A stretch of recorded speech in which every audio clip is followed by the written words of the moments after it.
I'm not like other guys. I can tell that you have played it safe your whole life. So let's get naughty and break a couple rules tonight. Sneak in a movie no one will ever know. Then run on private property and hold each other close. Beneath the moonlight, I've got a fun idea.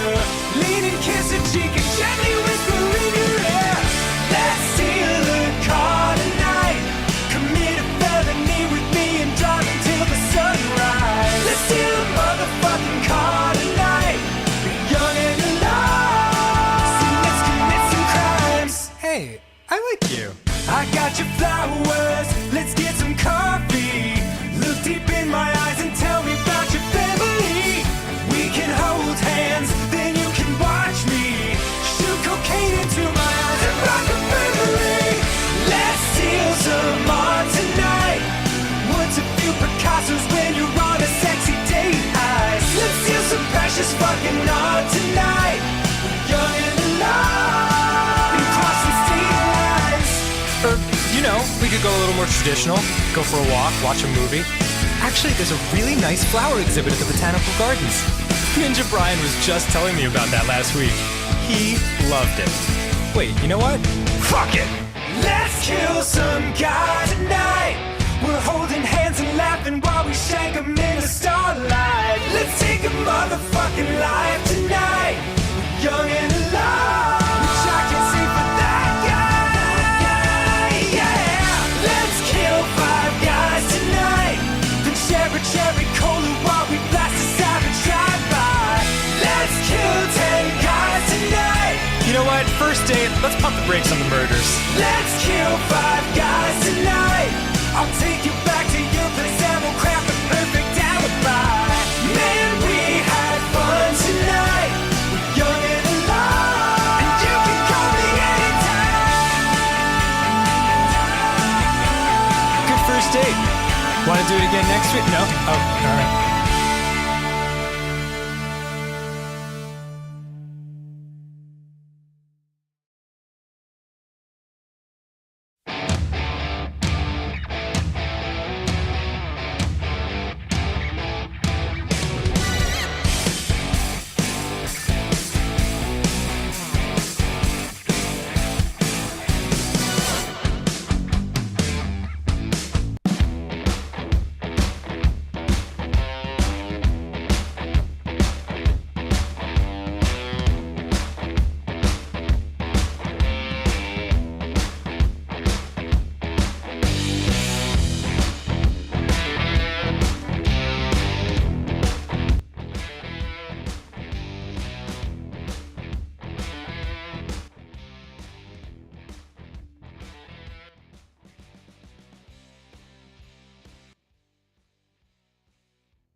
Are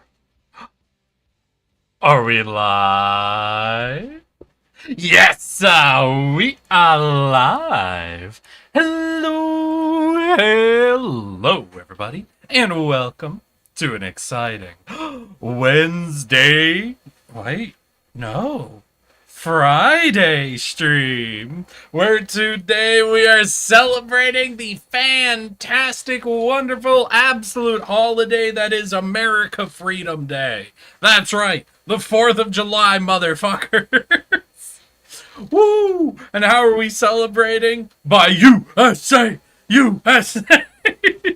By going back in and trying to get the last victory for Hazard 5 on Deep Rock Galactic Survivor. I had thought of continuing ahead with altars, but I decided since today's a holiday day, I figured a lot of people would be at things with family, getting up to whatever, So I didn't want to do a progression game, something that people could miss the stories or maybe another musical number. So I decided to put that off. We'll probably hit that up tomorrow. I also thought of trying to do like a game specifically for today, but then I looked around, right?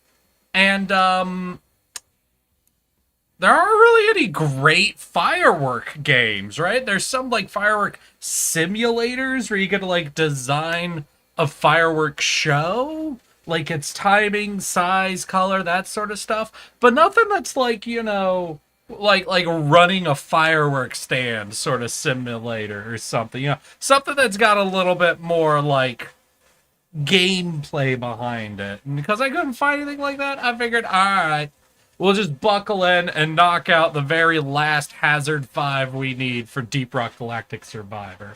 Have an exciting day, blowing up bugs, freedom. I should have held divers. Wait, shit. I should have updated Helldivers. It wasn't until I said out loud a freedom day of blowing up bugs that I realized, shit. Crackling mic? Crackling. 1 second. Alright, let me take a listen.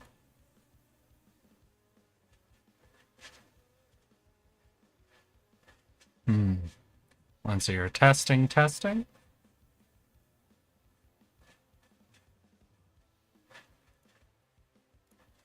Alright, let me pull up the mic, and I'm not hearing a distinct crackle.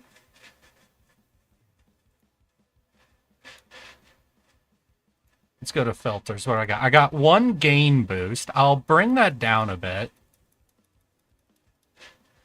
Testing. Hello.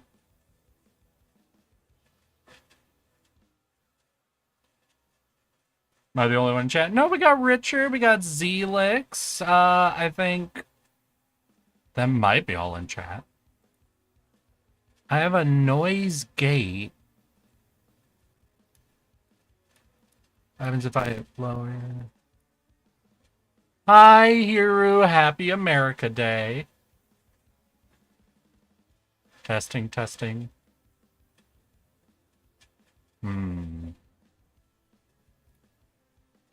Alright, let me go ahead and just check out the actual properties. That should be hooked in. Okay. I'll check all the cords. Make sure we're not just getting a basic, cord problem. Because that happens,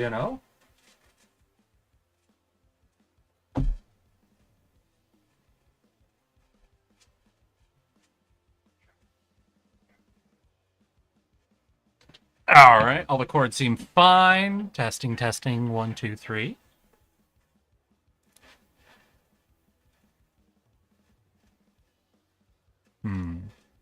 Is it still sounding weird to y'all?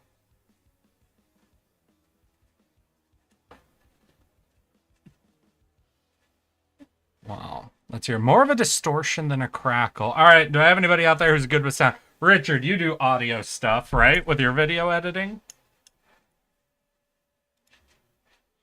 Because I need some theory crafting, because I wouldn't know what this is. Just, like, off the cuff, Okay,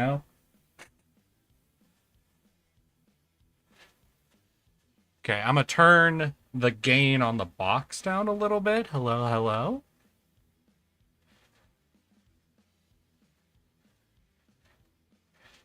Brat. Honestly, I'm listening in good audio headphones. You sound fine. All right. Well, we just reduced a bit of my gain boosting, and hopefully that'll...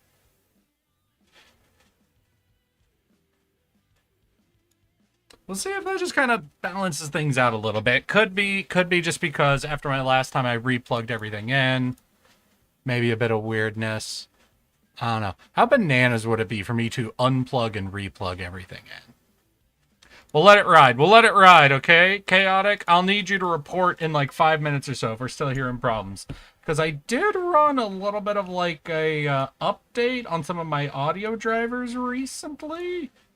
So maybe that didn't apply yet or something. Sounds better now. Don't hear the crackling after sound. Well, I just did a few different changes, so I guess it sounds like at least one of them worked. But howdy ho, everybody. How are you all doing? Welcome. I hope y'all are having a great Friday, an amazing Freedom America Day. And I hope all of y'all know that I nearly fucking had a heart attack this morning because actually I broke something on my PC. Huh? How does that sound, everybody? Woke up this morning, I went over, and because of my monitor setup, I went to unplug the display port to HDMI I have that goes over to one of my 2 monitors, right? And the whole casing on the plug slipped right off. So it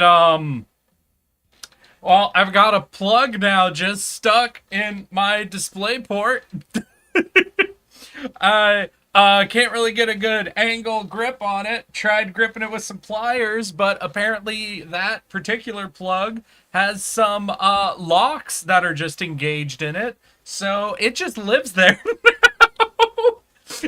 So it just lives there now. So, and then this happened like 3 hours ago. So I had to go run down to the store to get a new display port to HDMI cord, get all that shit replugged back on in. Oh my god. My count of available ports is diminishing because actually I used to run HDMI to HDMI, but one of my HDMI ports just burnt out essentially. Like it stopped registering entirely, like fully broken. So after that, I swapped what was plugging an HDMI to HDMI is now for that cord connection. I went to a display port to an HDMI because I'm out of HDMIs. It only had 2 HDMI output ports. One of them burnt out, so to run 2 monitors, I'm now doing display port to HDMI. Now, one of the display ports is done because it has a broken locked plug stuck in it. So we moved on. I've got 2 more display ports left before I'm in a serious pickle. But at my current burnout rate, it takes about 1.5 to 2 years before something goes wrong with one of my ports. So, it'll be fine. We'll be fine. I promise. So, reasonably, by the time that breaks, it'll be a good 4 years down the road. We can figure that out when that happens. My PC will be almost 10 years old at that point. At that point, that's where you replace it anyway. But no, when I had this happen, I'm like panicking, going, oh shit. Oh god, if this is like broken, I'll have broken my PC right before stream. So I'm getting the cord and I come back, and it reminded me of the first time I ever tried to get a computer fixed because of a port problem. And it was in college, this like high-end laptop I was using for all of my classes, courses, and my own stuff. The HDMI port, I think, on that got broken at some point. I literally don't remember the actual cause of it, but the port was busted, right? And I went to probably 4 different computer repair places, and all of them told me the same thing, where they're like, either sorry, we can't fix that, or one person was like, yeah, I could get in there, but it would require new soldering to take out the port and to put in a new port. At the point of costing you, you're better off getting a new laptop. And I went to one last place, and I go in, and I bring it in, I'm like, I just need the port replaced and fixed or whatever. The dude looks at it and goes, yeah, no, it'll probably cost us more to just replace your HDMI port than it would for you to just buy a brand new laptop. And I'm about to get up and leave, and then the guy goes, why aren't you using your USB-C port? And I turned to him and go, what?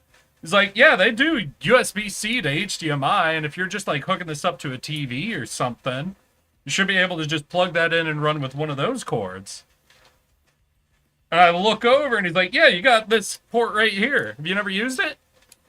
And I look at the man and I'm like, and that'll work just fine? He's like, yeah, it'll work just fine. We could do, $1,000 repair. You could go buy a new laptop, or you could go buy a new $10 cord. And I'm like, you are the 4th professional computer repair person I have brought this to, and the first one to tell me, hey, dumbass, this other port works just fine. But it was after that. It was after that day now. Whenever shit goes wrong on one of my PCs, I just kind of go into my head, and the very first thought is there just another port I can use? So yeah, I'm working down the list on my current PC. We're down 1 HDMI port, 1 display port, but we got 2 display ports left. So as long as, oh yeah, and I'm not buying any more display port cords that have a locking mechanism on them. If that shit breaks, I need it to be able to slide out. Sure, it's less secure, but I think this will be better for me. Pheolin? We should fucking suck his dick. We should. How you do? Why ain't you chat, Pheolin? You just roll in, dropping that before saying anything else? How rude. And happy 4th of July, Alpha. How's your fucking weekend going, my dude? You fucking rolling straight into it? I hope you are. But how is everybody doing? Sounds normal to me. Honestly, listening to headphones sounds better. All right, chaotic. So we've been running on the new settings for a hot second. How does it set? My little champ. God fucking damn it. I just wanted to do that setting change and then let it run. How does it sound now, chaotic? Is it still popping up occasionally? Is there something you can give me more than just like crackling after sound? Crackling after sound. Let's see here, what filters I have. I have a noise gate, a noise suppression. So I have this noise suppression filter on. I'm doing that so it doesn't pick up my AC unit. How does it sound? Like, you guys might start hearing my AC if I turn this on or off. But I want to know how it sounds, okay? Alright, yeah, I'm seeing it pick up the AC unit. How do the vocals sound then?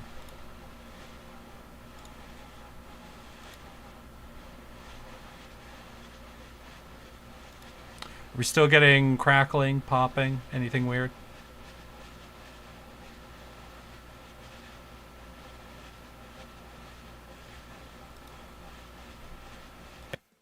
Testing, testing.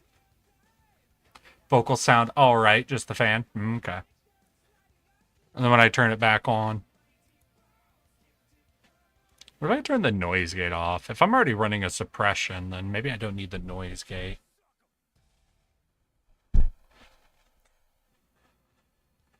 Okay. The ultimatum has taken over my secondary slot. Fire incidents are at a minimum, but they're spectacular when they occur. What? The ultimatum has taken over my secondary slot. Friendly fire incidents are at a minimum, but they're spectacular when they occur.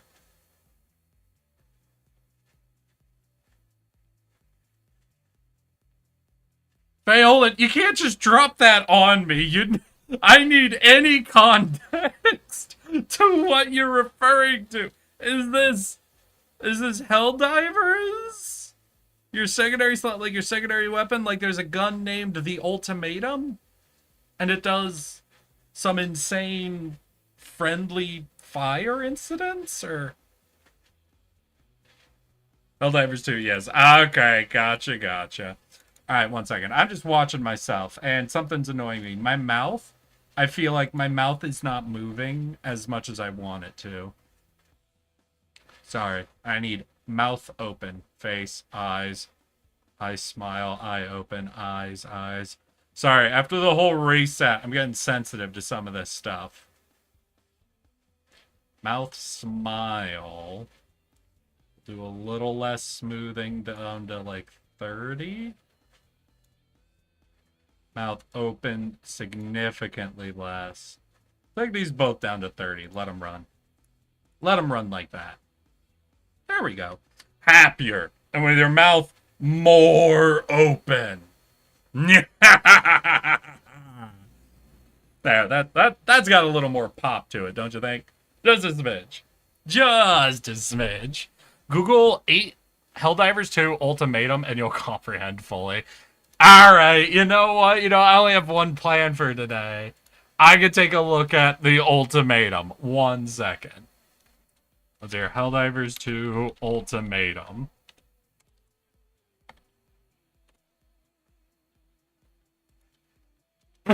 Top video. Most broken sidearm. Why does this look like a nuke launcher? Wait.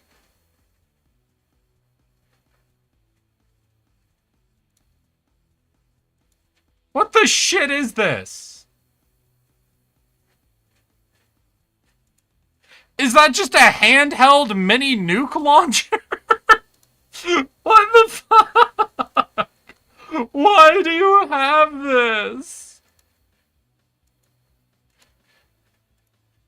Why? Oh, God. Oh, jeez. Alright. Alright, let's launch the game. Because freedom. That's too much freedom right there. You don't need to put a miniaturized nuclear launcher as your pistol slot. We already have so many ways to launch missiles in that game. You didn't need a pistol. Isn't there already a grenade pistol? Like, isn't there already a grenade launching pistol? What? Jesus. Oh, God. Oh, man. That game goes so fucking hard. I can't wait for them to really fully dedicate to Melee. I played the game a little bit when the first Melee stuff was coming out. What was it? There was the spear and the stun baton. I ended up using the shovel and what have you as well, but it's very clear the game wasn't balanced or designed around people running full Melee, you know? Like, swarms and shit just don't react the right way. It doesn't seem the most reasonable approach to a lot of situations. But it's just as more of that has slowly been trickling in over time, I just have the growing hope that they'll kind of do some more design focus on getting that flag Melee. Next build has been selected. Let's fucking go, Nolan. Bring out the freedom. Let it rain. Alright. Well then, y'all. We're set up. We're ready to go. I shared with y'all my unfortunate PC information. I wished all of y'all a happy 4th of July and Day of Freedom. I suppose it's time for us to get started on what we're doing today, which is facing down the very last Hazard 5, the Azure Weld, the final countdown, including making an honest attempt at it with 4 cold weapons. All right. Every bug I stab in your name. Hail to tardigrades, Pheolan. Hail to tardigrades. We already discussed how to do this, right? It needs to be the engineer? No. No, wait, how do we do cold? It was the Stukov, right? Yeah, you could do the deep core and the Stukov, I believe. Wait, July 4 is a special day? Pheolan. You messing with me, right? Come on. Everybody knows about America Day. The Day of Freedom. The day that Americans blow everything up for a little bit. And just yell freedom at the top of their lung. America! Fuck yeah! Coming to see the motherfucker day, yeah! Alright, yeah. I remember. It was the deep core and I think the Stukov or something. So we're going to go in and we're going to make the honest attempt at getting through this with 4 cold weapons. What were the main problems we saw with the cold weapons? It was really hard to get out enough damage to kill bosses in particular. Like, the freezing ability is really nice for being able to escape. But we ran into a situation where we couldn't focus fire on bosses because we weren't clearing out the crowds quick enough. So I think damage is going to be our #1 point of reference. We can reload slowly and fire slowly because we'll be freezing the enemy anyway. But we need to find a way to be just getting damage on target. Honestly, surprised we don't talk about the aliens more. The aliens? It's fine. We don't need to talk about the aliens. Oh, wait, I saw Independence Day. Fuck yeah. What do you mean? I mean, do you mean like the actual, like, design of the aliens, or... Right, because they're, like, in alien-shaped suits. You ever think about that? Like, the aliens in Independence Day, they're like spacesuits, are just shaped like a bigger alien. And you might say, well, yeah, in order to fit in it, it's like you, but bigger. But I would say, if you think about how, like, a hazmat suit is shaped, hazmat suits aren't human-shaped, right? Like, sure, they've got arms and leg holes, but really, hazmat suits are just shaped like a bag, aren't they? Because all it is just a bag to keep you safe in. It's not really a lot of shaping work being done there. But I guess, if I think about it, like, what is a spacesuit shaped like? Like an actual astronaut spacesuit. Exosuit powered and bulkier. Yeah, but even so, like, cause like, for example, our spacesuits don't have, we don't like put a face on that, right? You know, let me actually look up some images here. Let's hear. Independence Alien.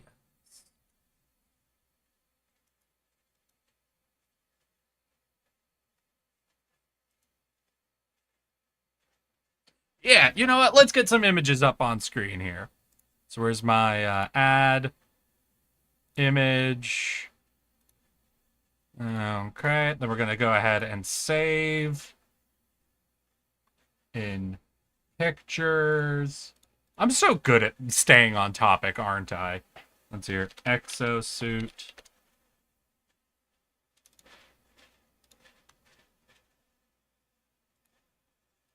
Pictures, exo.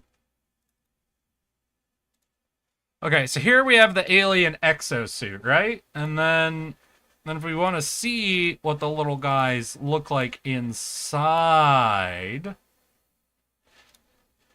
then we're going to add a new image.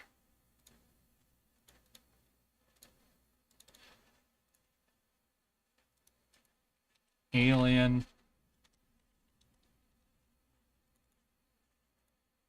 Yeah, this is what the dudes look like inside their suits, right? So we've got the suit, and then we got an alien. But if we look at like spacesuits like that we make,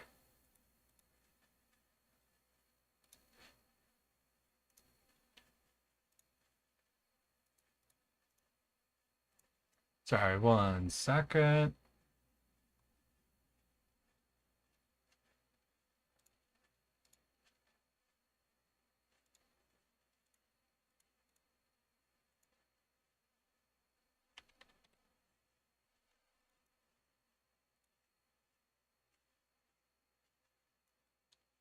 Right? So this is what I'm thinking, right? Because you have the alien dude inside the alien exosuit. And you can see how the exosuit is entirely like designed to look like the alien inside, right? It has all these features to be reminiscent. They have a brow carved into it, right? Like you could see where its eyebrows would be.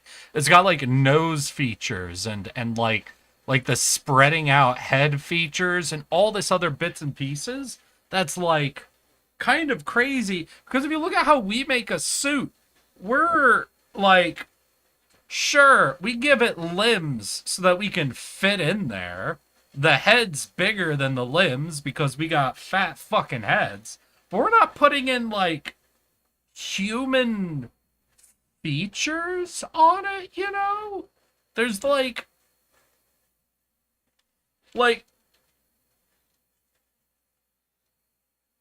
there's not a lot of recognizable, like, distinct features on it beyond there being limbs, fingers, and a head. So it's just, you know, what do you... Dude, pull up modern spacesuits. It's almost half a century old. All right. Well, how do I know what I'm seeing is actually a modern space... Fine. A modern spacesuit.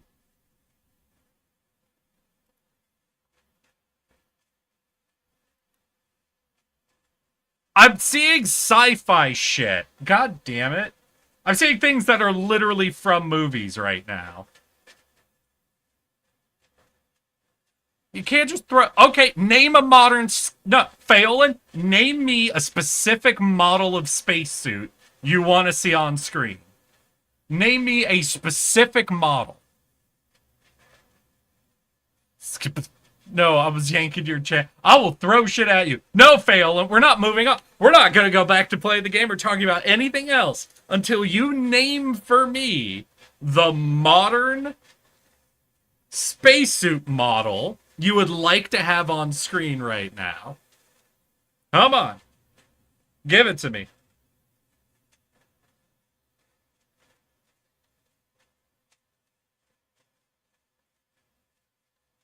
$2025 Chinese spacesuit. First of all, that's not a model number, but okay.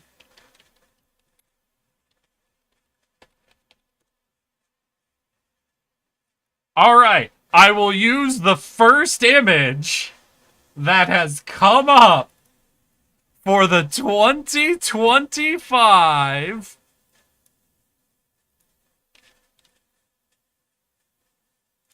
Chinese. Oh, damn. No, you're right. This is completely different. Shit. Oh, I can't believe I was showing that other suit. That was just limbs, a head, and fingers are really the only discernible features. Looking at this? No. Looking at this. You know what? You've made a very good point there, Mayolan. This totally throws my opinion out the window that we don't make spacesuits to be distinctly human in the same way that the aliens from Independent. You've shown me, Phelan. You have taught me an important lesson of the hubris of using the 50-year-old spacesuit. All right, wait. Let's swap back for a quick second. We'll swap back for just a quick second. All right, here's the old one. Okay. All right, and then here's the 2025 one. Damn.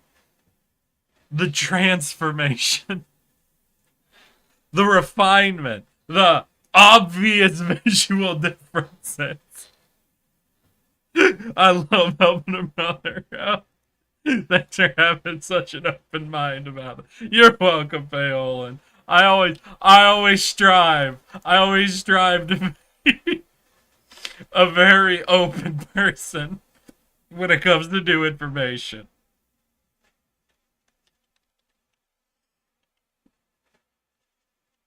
Oh god, that was fucking hilarious.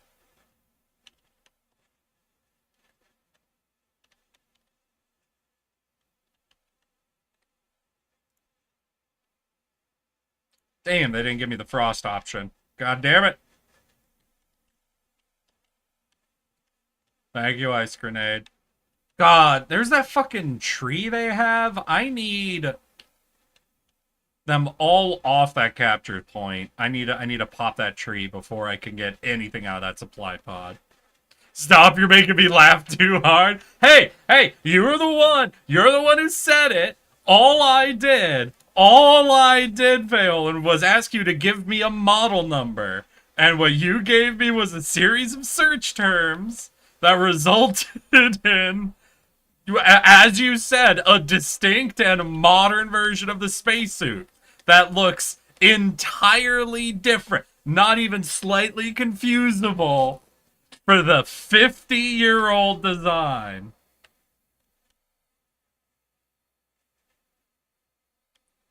Fucking asshole.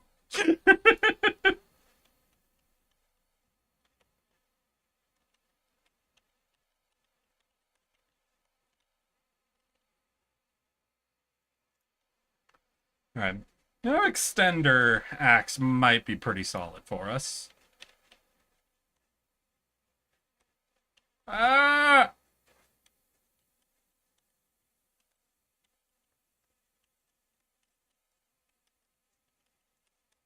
Fucking hell. Hate the little purple guys. They're still easier to deal with than the roly-polies, but god damn do they be obnoxious still.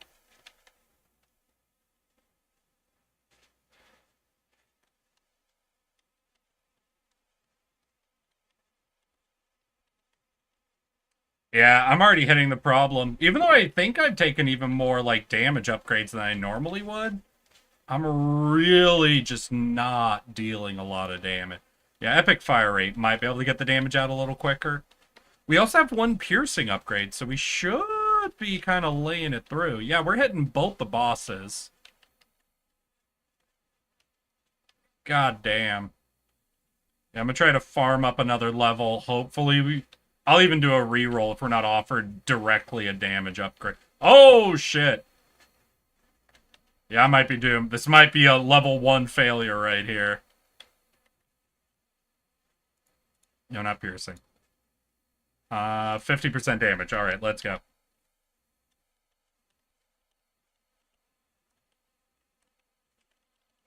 I mean, we'll definitely be able to kill Flyboy before it's too late, but that other one is just like a tanky boss.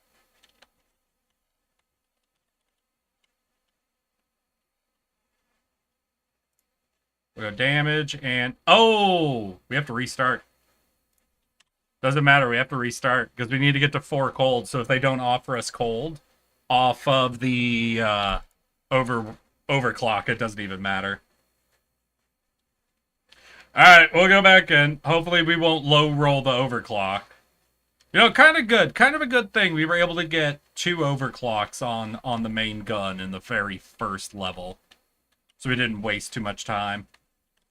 Because what's the other gun? I have to go for the Stukov, I think, is the other gun that goes cold.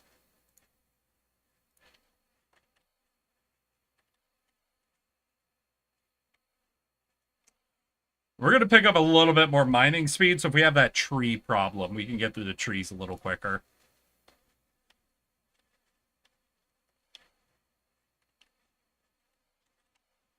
Yeah.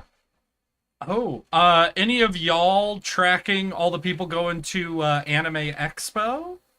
We got any Anime Expo fans out there? Shockingly, I'm not going. As always, I go to one convention. One convention in the year. That's all I can manage, and I'm always doing TwitchCon. Unless something changes, TwitchCon is my thing.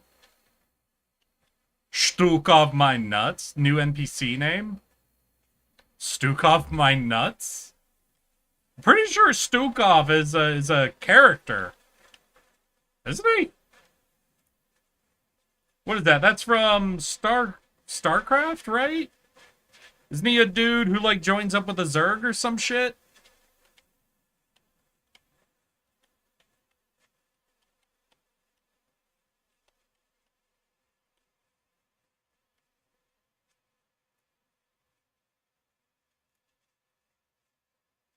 Oh, it's not Stukov, it's Zukov is the weapon.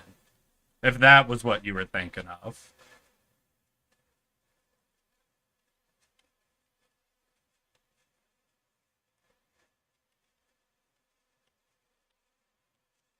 Okay, fucking hell! God damn it!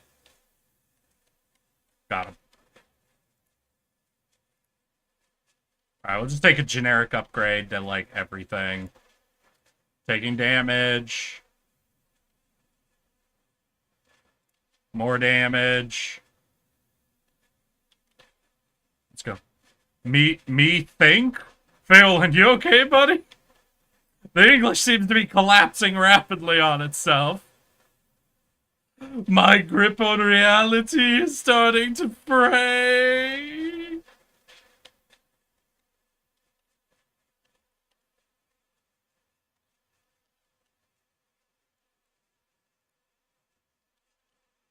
Wait, I shouldn't have done kinetic damage. I'm gonna turn all these into cold. Shit.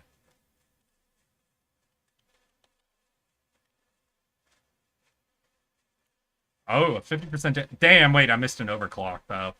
That's fine, it'll still come back. And I think a legendary damage upgrade is good. Ah, get away from me! Fucking purple fox!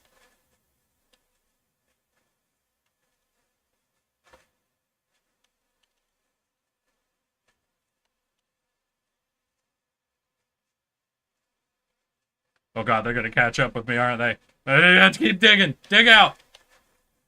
Alright, we're good, we're good.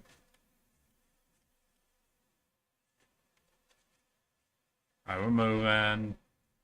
Grooving. We want to keep looping around, both because there's healing over here, so it lets us kind of react to shit, and because I got a few kills. I think there's EXP. Yeah, there's EXP and Nitra and a whole other electricity. No, I need the cold, not electricity, god damn it. God, getting to 4 cold weapons is hard to even, like, pull off. We didn't even get it the first time, right? Because I got Zukov last. I don't think we ever got to even overclock it.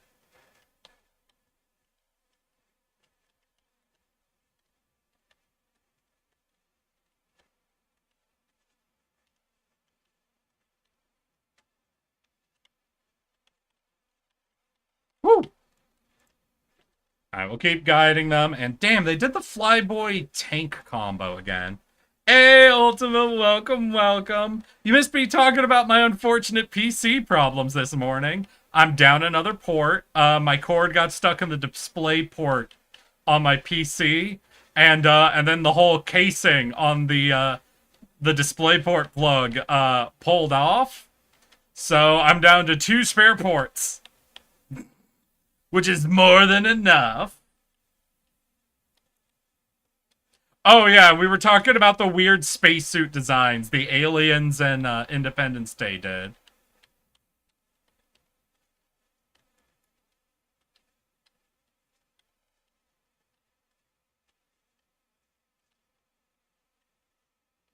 You know what's interesting? If I were to think like from an alien perspective, what does weird design choices do human makes?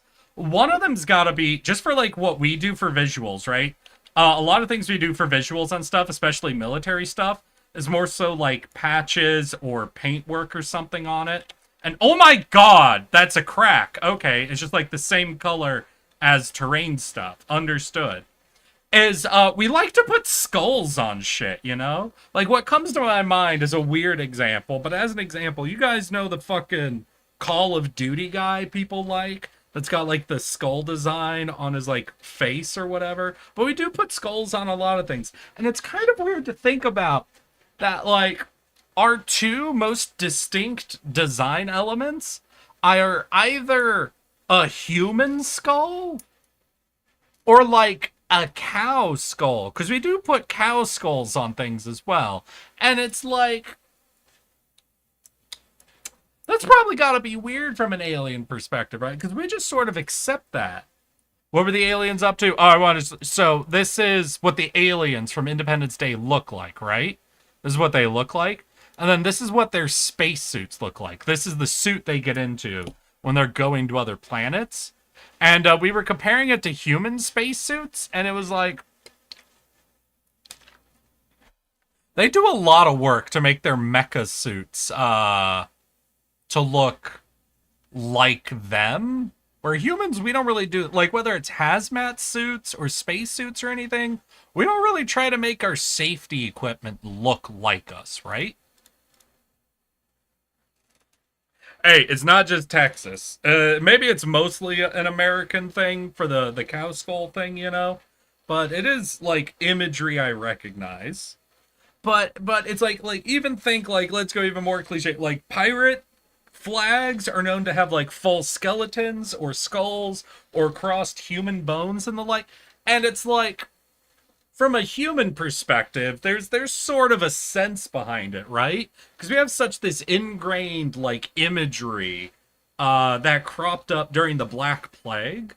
Because the Black Plague was sort of a global event. It didn't actually hit everywhere on the globe, but it hit a massive portion of the globe and did a ton of death. And what it came out at that time was the imagery of like the Grim Reaper, this idea of a skeletal figure being the bringer of death. And it was from there that we started putting skulls and bones and skeletons on shit that are like, haha, I'm a threat, I'm dangerous, I bring death. But like, if you had a planet that didn't have like a unifying imagery of death, like I had a bunch of different distinct images of death, you might not get like this consistent thing. You gotta think from an alien rolling up to a planet and like the merc groups or whatever that are fighting you using fucking their own skulls as like their imageries of death. And it's not even what a human looks like, right? It's just one of the bones behind our skin and meat, you know? So it's like technically a human skull isn't recognizably human either. So once again, it's not like we're designing it to look like us. It's more so just a reference to us, you know?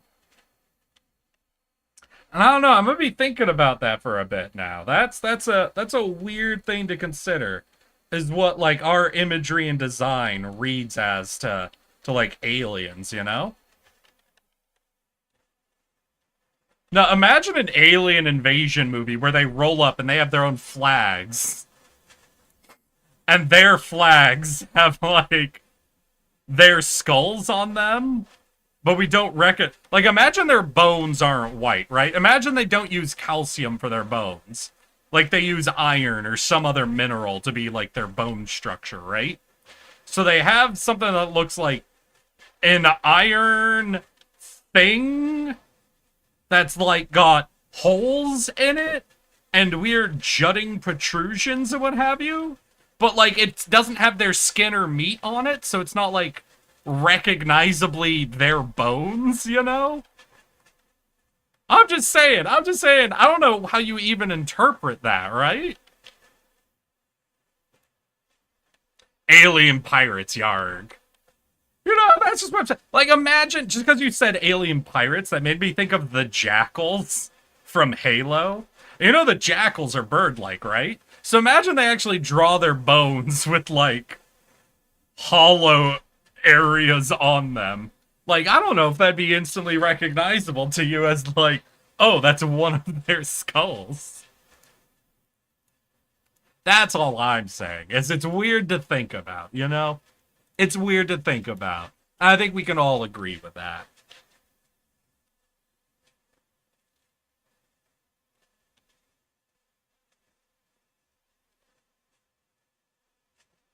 What else is weird to think about is you do have to be taught what a human skull looks like, right? Right? Like think about that. Because of how not, like, recognizably human just our skull is.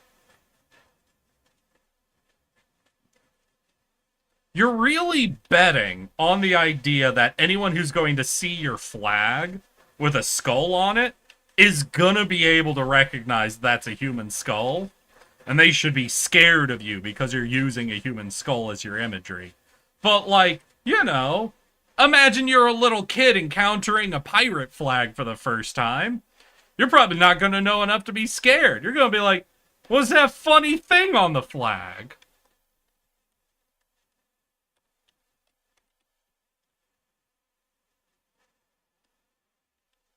I wonder if there is like a solid universal image of like death, you know? Maybe there isn't. Maybe you just gotta be taught any death imagery out there.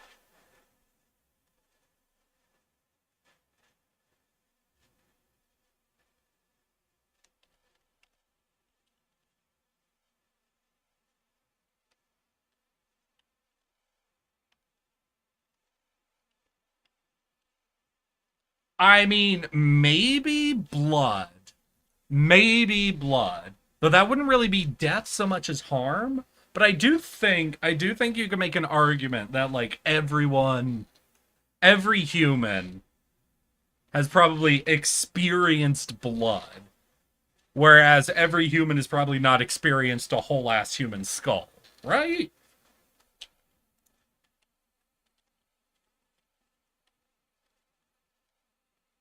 Death is something we have to learn from others, as it can only be experienced once, yeah. Whereas, like, harm, we can experience.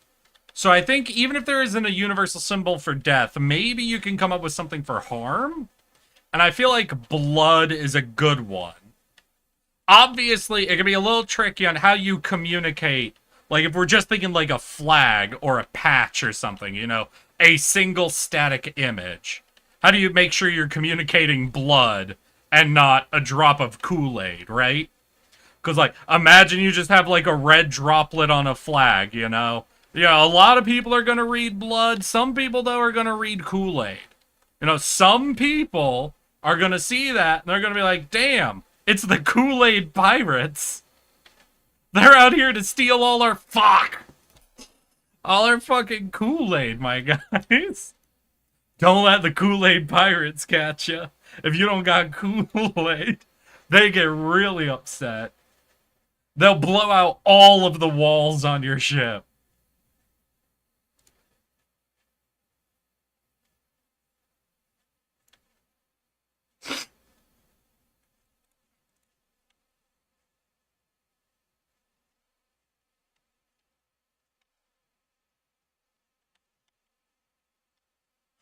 It is kind of interesting that we don't have any sort of like innate, like recognition of death. Like humans, obviously, on Earth, we have very few creatures we can talk to really know for sure if they've got a good grasp on the concept of death, right? But what we can say is for the one species we have that's able to pretty easily communicate with us, is that humans don't have a super good innate grasp of death, right? Like we can figure it out. But it's really something that we gotta learn about, you know? Whereas I don't know if I was ever taught how to like drink water or go to sleep, you know? It's something where I just wonder if that's one of those things where, like, I also don't know how to migrate. And I do not have a terrific sense of direction. And there's some critters out there that do have some terrific senses of direction, though. So it's something where, maybe that's another... I'm so fucked. God damn.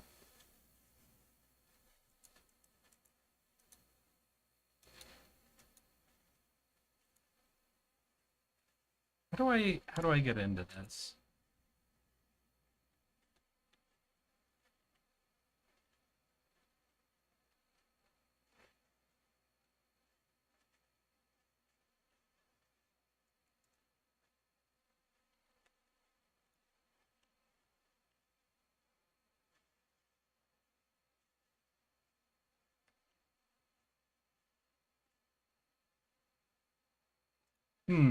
Because right now, what I'm really thinking about is like you'd almost expect all predatory species, to have a better internalized understanding of death, since you gotta make the thing dead to eat it. But humans are, and we don't. We're very good and happy to like not think about the fact that the thing is dead now. You know? And like, I guess if there's no real gain from being able, is there a gain from being able to conceptualize the thing as dead, right? I guess not. And hell, if any of you have ever seen like hyenas hunt and shit, you'd know that a lot of critters that are predatory, like, don't even give a shit about dead, just about the eating part. Like, I've seen videos where like hyenas were hunting stuff, and they're just biting chunks out of its leg or tail and eating it, The goal isn't to have the creature dead. The goal is to eat it. So, like, if you get a mouthful of it while it's still alive, ain't no reason to not be eaten, right? I think cats, right? Cats are pretty uniquely... They want it dead before they eat it, specifically. I don't know. I don't know if there's anything else that's like, goal is dead, and then to eat. You gotta lock in. All the talking about death is manifesting it in game. Oh, alright, alright. We can move off the death talk.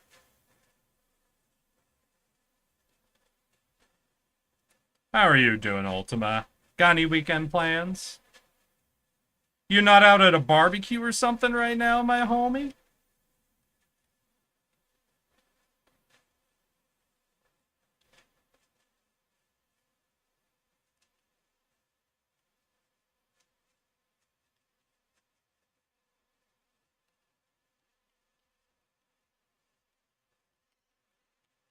Come on, come on. Stay away, stay away, stay away. Good.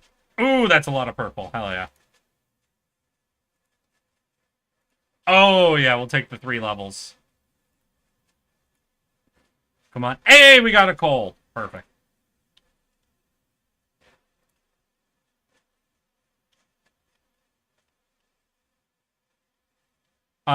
We already got the... I don't know if it's flowers, mushrooms, just the thing we're getting. I think it's actually Morkite this time. So we got all the Morkite. Can't do that for any more levels. I'd like to get at this Nitra, but we've got a lot of flyboys coming in. Ooh, double tank boss is going to be a problem, actually. That's really bad. I might have just lost by rolling that, because I don't know if we'll ever be able to crank out all the damage we need to drop 2 tanky bosses. But we'll take cold damage, I guess.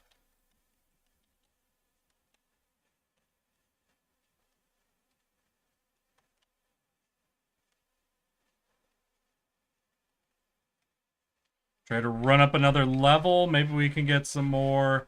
We'll take more damage.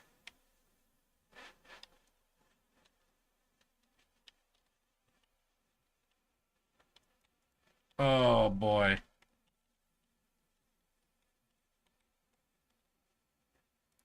More damage. Look at this. We don't even have him 75% yet. The bugs are back.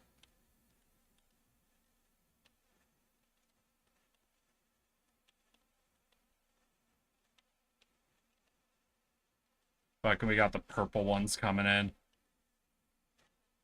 Upside, we do fucking stun lock anything that's coming at us. We just need to force out a lot more damage upgrades. I'm trying, but you guys told me I had to go with 4 cold weapons, and cold does such little damage.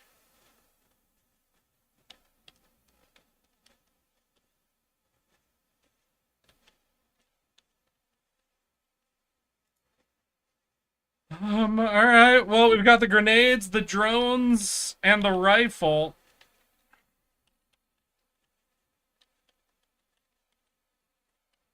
Ow.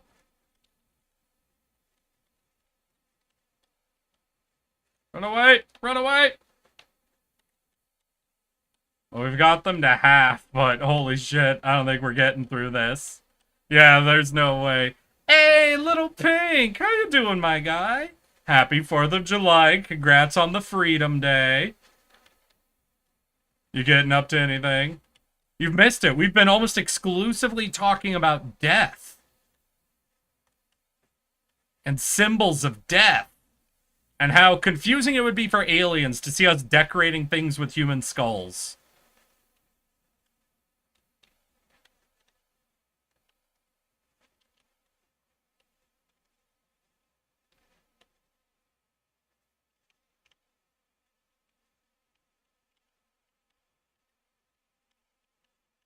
Yeah, I know threat level's increasing, but you're not giving me enough EXP to level up, so my damage level ain't increasing.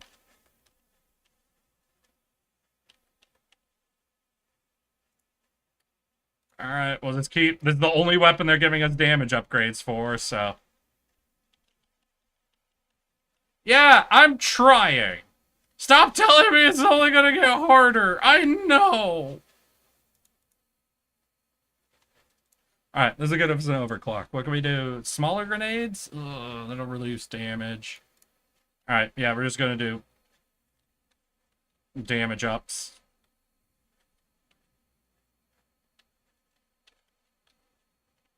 Come on, come on, come on, come on, come on, come on! Alright, we got him. Fuck, tricky to get out, but with freeze, we should be able to open paths. Alright, we're able to bail. Just a little bit of EXP, and then run for it. Alright, we got through wave 1.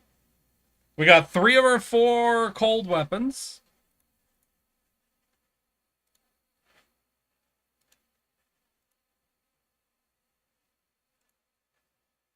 Pretty good damage boost right there. We're hurt, so we're going to try to find some healing crystals and Try to early get that so we can top up. Let's see here. It's a day off for me, and I opted out of going to a family gathering that would include 2 children that are less than 5 years old. Understandable. Though normally if you got kids that are under 5, their parents are normally considered the ones responsible for their behavior. Like, I don't know who these kids are, what their parents are like, so hopefully that's a problem dodged for you, my guy. Well, we appreciate having you around, Little Pink. You already have fireworks going off in your area?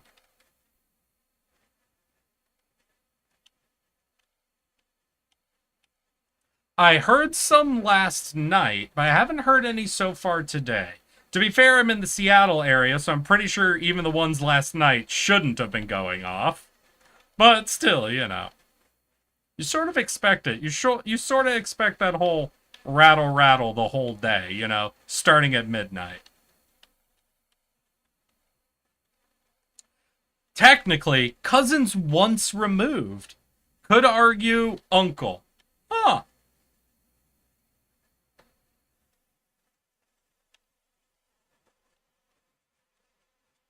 Ouch. You know, it is very interesting to consider, like, how much terminology we've developed just for, like, how we do inheritance, right? Because, like, first and second cousins and cousins once removed or twice removed, quite frequently in families just gets reduced down to a distant cousin, distant uncle, you know, is what people really just say. The only time you would ever use any of that specific terms, like what they were used for, was trying to determine inheritance, you know? So it is interesting when we're really talking about family, we just think of it as cousins or uncles and aunts. But we have this whole hyper-specific language terminology that we're all aware of and try to consider but don't really know, you know?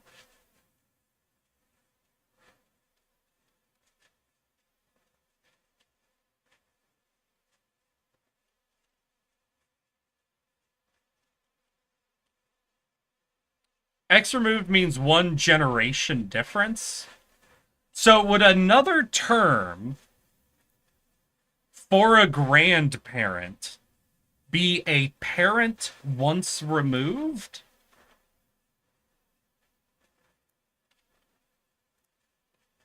Would that technically be accurate?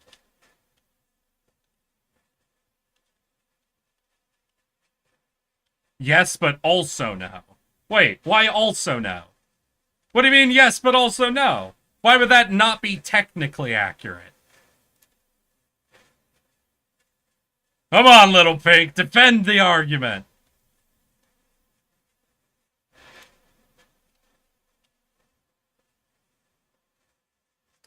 Hey, I'm not saying what term I would use. I asked if it would be technically accurate to call a grandparent a parent once removed.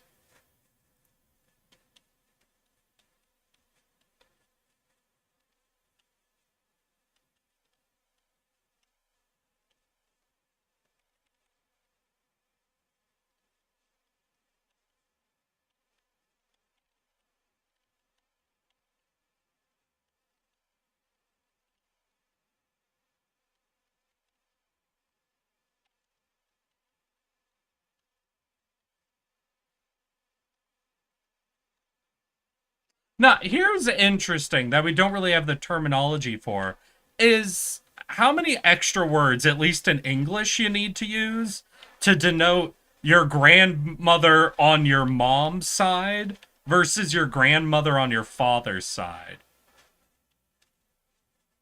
Like, obviously, we can denote that difference, but it is interesting that we have no specific term separating those two, right?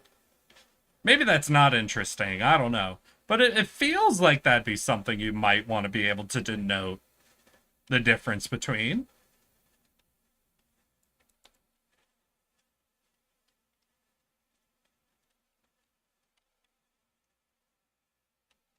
A grandparent's sibling would be an uncle once removed. Or a grand uncle Is an uncle once removed? What's the difference between a grand uncle and an uncle once removed? Because I know I've heard people called grand uncles before.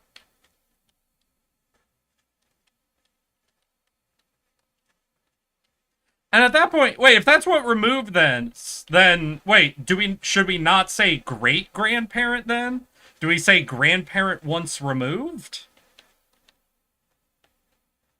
So is a great grandparent a grandparent once removed? You could say matriarchal or patriarchal. Wouldn't it be matrilineal? Because matriarchy and patriarchal, I think those might be different terms to what you think they are.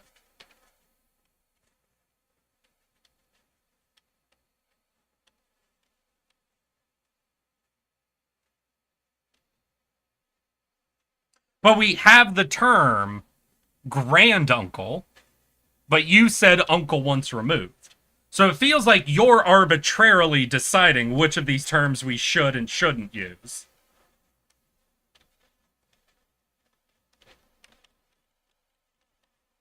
We have we have multiple terms for all of these, is what it sounds like.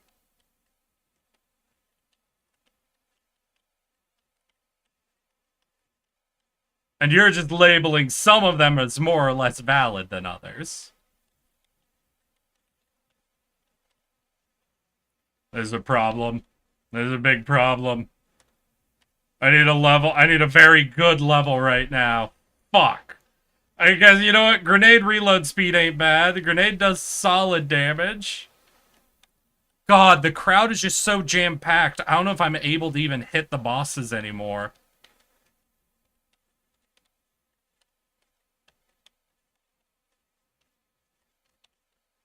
God, and they also keep getting frozen because of the weapons I have to use. Oh, this is rough. I don't want to stay. They just don't die.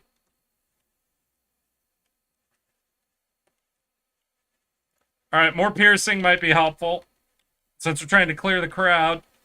Okay, one of the bosses is almost dead. Oh god, the spawn rate is quicker than my kill rate now. I think I just lost. I think right there, that scream was me losing.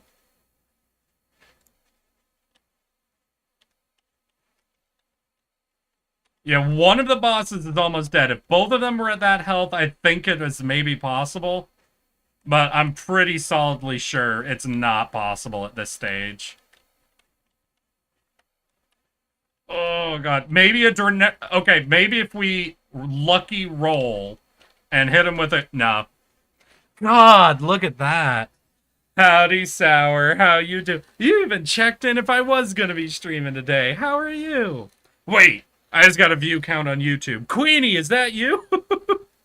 Hi, Queenie. Is there game sound? Has there not been game sound? I literally have a thing set up for capturing game sound.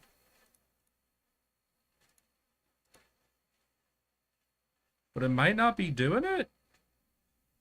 1 second. Test. It looks like it's picking stuff up now.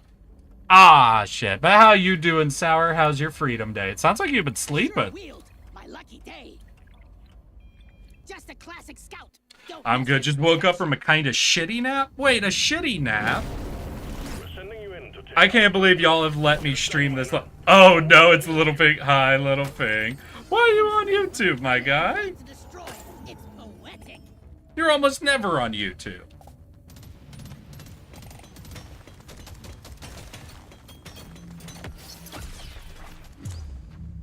Give it to me. Yeah, I just turned the game sound on.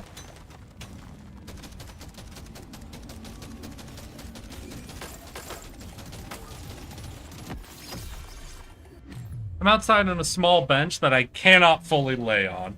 Oh, why are you there? Go get on a better bench. You don't need to be on a bad bench. Go find a gooder bench. It's very uncomfortable. My legs have fallen asleep. Damn, how'd you even pull off falling asleep on that bench then? There are no better benches. That do be the life we live in now, I suppose. They have retired all of the good sleeping benches. Because some people don't like people sleeping on benches, I guess.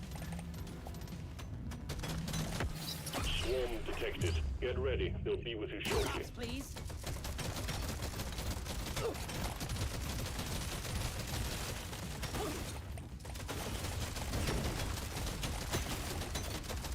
You know, I've heard someone bring up a very interesting, like, comparison for, like, the, hostile design ideas that are, like, taking over what come with, you know, like, the no laying down benches and stuff like that. Is that if you want an example of, like, the opposite happening and what the kind of result of that was, is how, like, everywhere has curbs now. You know, like, how every sidewalk that, like, goes from one road to another has, like, one section that's, like, sloped to allow for,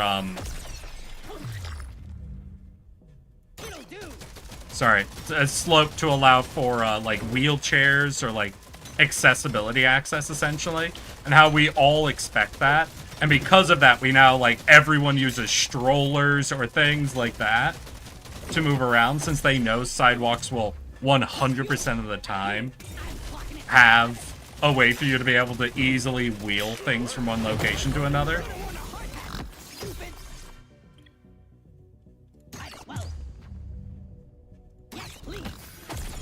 It's very interesting to see, like, what the opposite of hostile design ends up looking like.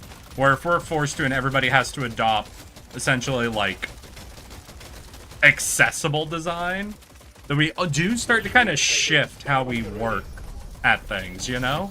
Because now, like, I think it's just, like, a commonplace to see people with parents with strollers moving around all over the place. But if you imagine, if you took out, like, sloped curbs from being just, like, literally how all curbs work, would people just have to find a different way of moving around with their kids? Would people just go on fewer walks? Like, what would be the actual shift that you would see happening there?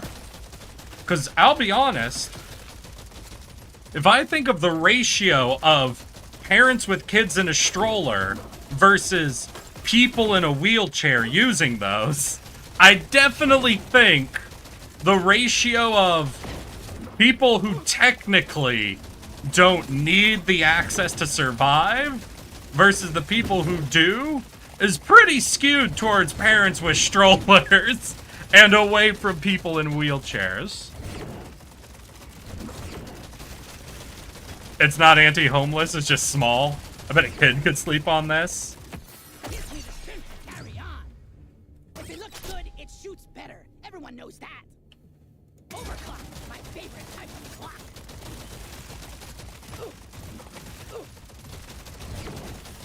This feels really bad. I'm really thinking what my focus has to be is the grenade.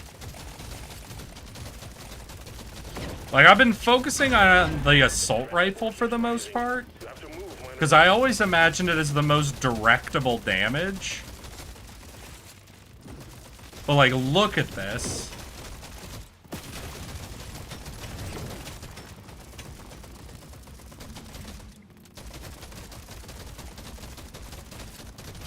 With the Zukov and the assault rifle, it is just not able to kill anything. The bugs are back. Thank you, 88. There is one. Gas stations didn't exist until, like, the 1930s.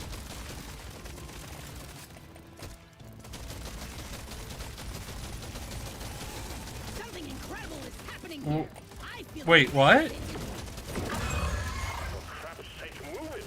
Was that about, is that just about the prevalence of cars, or is there something else you're referring to when you say that? Here is one. Gas stations didn't exist until the 1930s.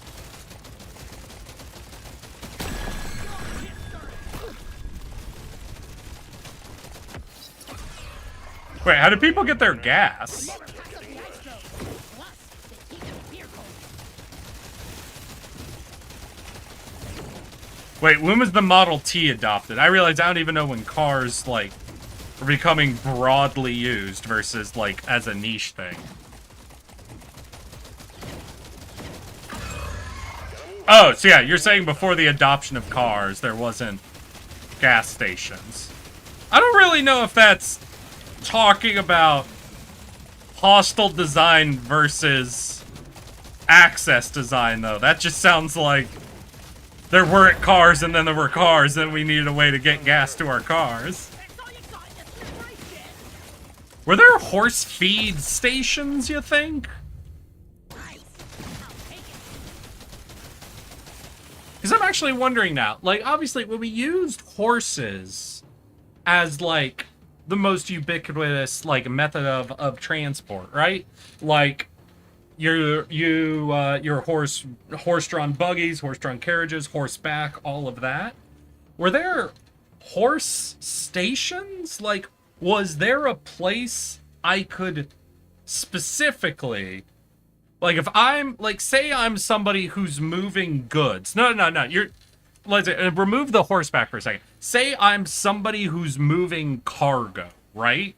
Like, I have a wagon of goods that I'm moving between cities or towns or whatever. So I'm not bringing this.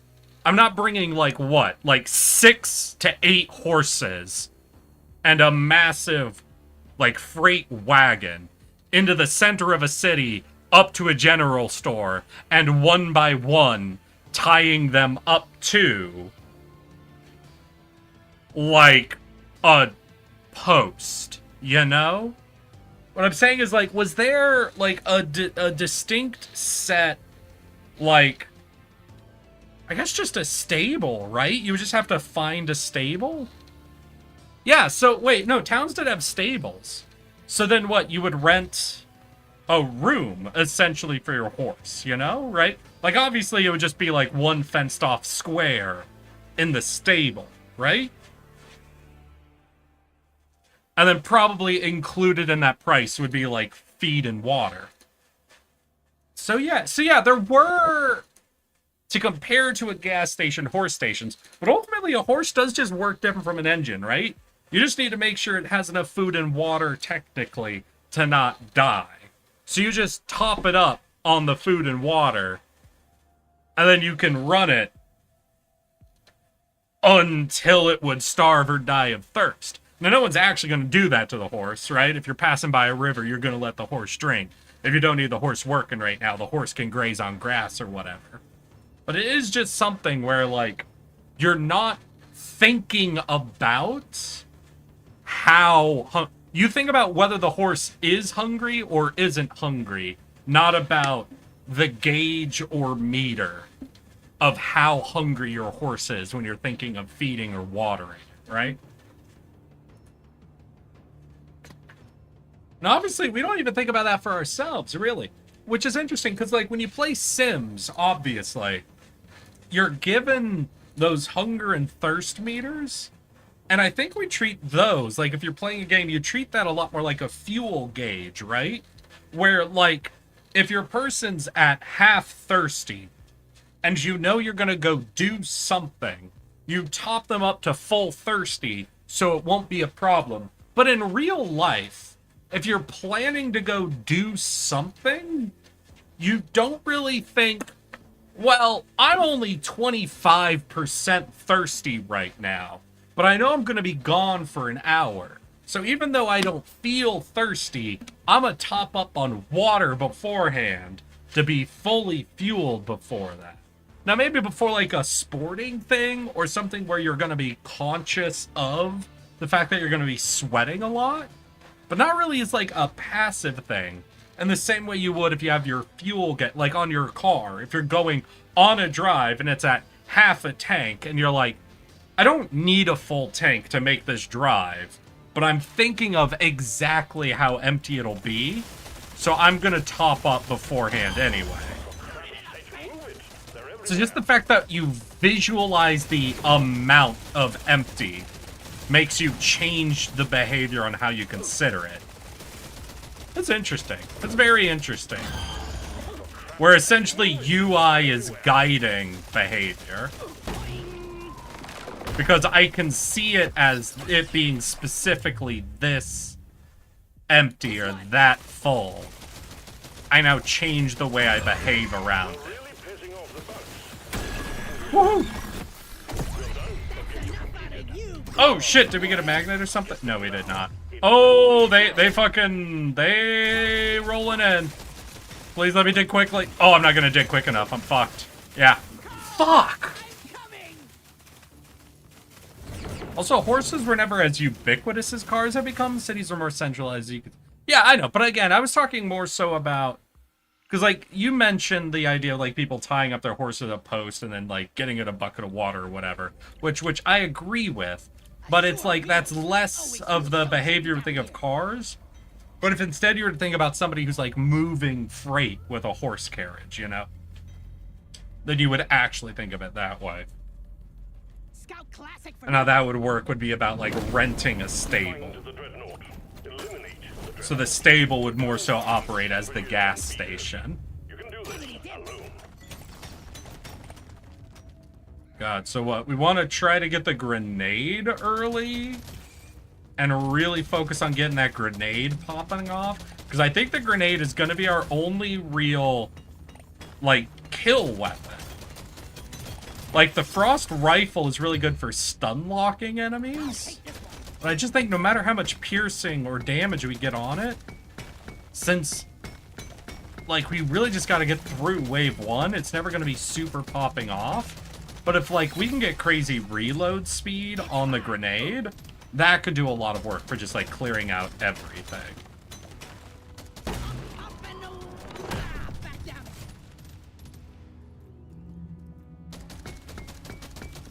But I guess, yeah, horses were never quite as ubiquitous. So here's the question.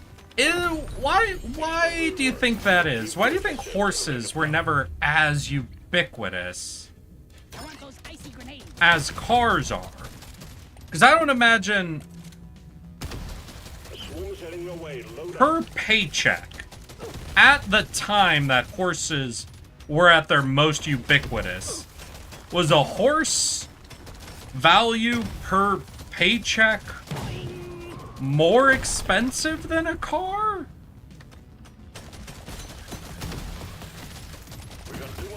Because you could say, oh, well, people didn't need to get around as much. It's hard to know whether... I don't think people bought cars because things were far away from each other. Instead, we just started making things farther away from each other because we assumed everyone had cars, you know? There's the question of which part of that comes first, and I think it's once you're pretty sure everyone's gonna have a car, you start making the decisions of putting things further away from each other, right? People don't move out into the suburbs until they have a car that they can get into the city with. You know, it's you get the car first, then you start moving further away from things. Didn't see that coming, sucker. I got fireworks popping off all around me. Any good ones, Ultima? Any good ones? I could imagine maintenance is a bit more costly. Alright, so food and water. Horses do functionally take up significantly more space than a car does. If it looks good, it shoots If you think about the amount of space a horse needs in order to be comfortable, it is significantly more than a car does. A car needs, essentially, a car's amount of space plus a person. If you think about, like, needing to get in and out, for a car to be comfortably situated, and that's comfortable, quote-unquote, for the car and for you, because more so that's about your, like, you don't want a spot, like, you don't want a garage that's exactly as large, as big as your car is, where if you fuck up parking by an inch, you're scraping your car against a wall, right? So we'll count that as comfort. a car does need more than a car's space to be comfortable, but it doesn't need as much space as a horse does. I can't see him, but sure I can hear him. Hell yeah. There used to be lots of things like trolleys coming. All right, but even before trolleys, like even if we take it a little bit, you know, because we're talking about how horses were never as ubiquitous as cars, right? So we're saying never. So we can also go before electricity, essentially, you know? We can take this before engines if we want to really think about it.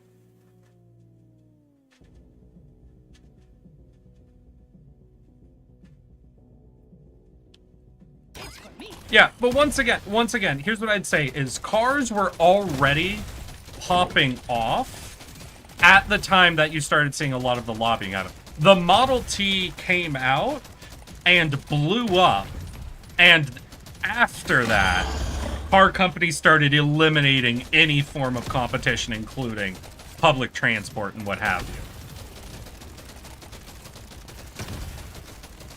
But I do think cars already hit a beyond horse level of ubiquity before that happened.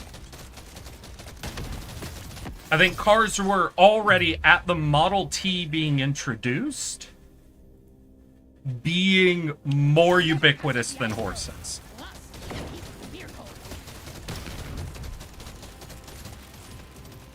You're talking like long trips into cities were common.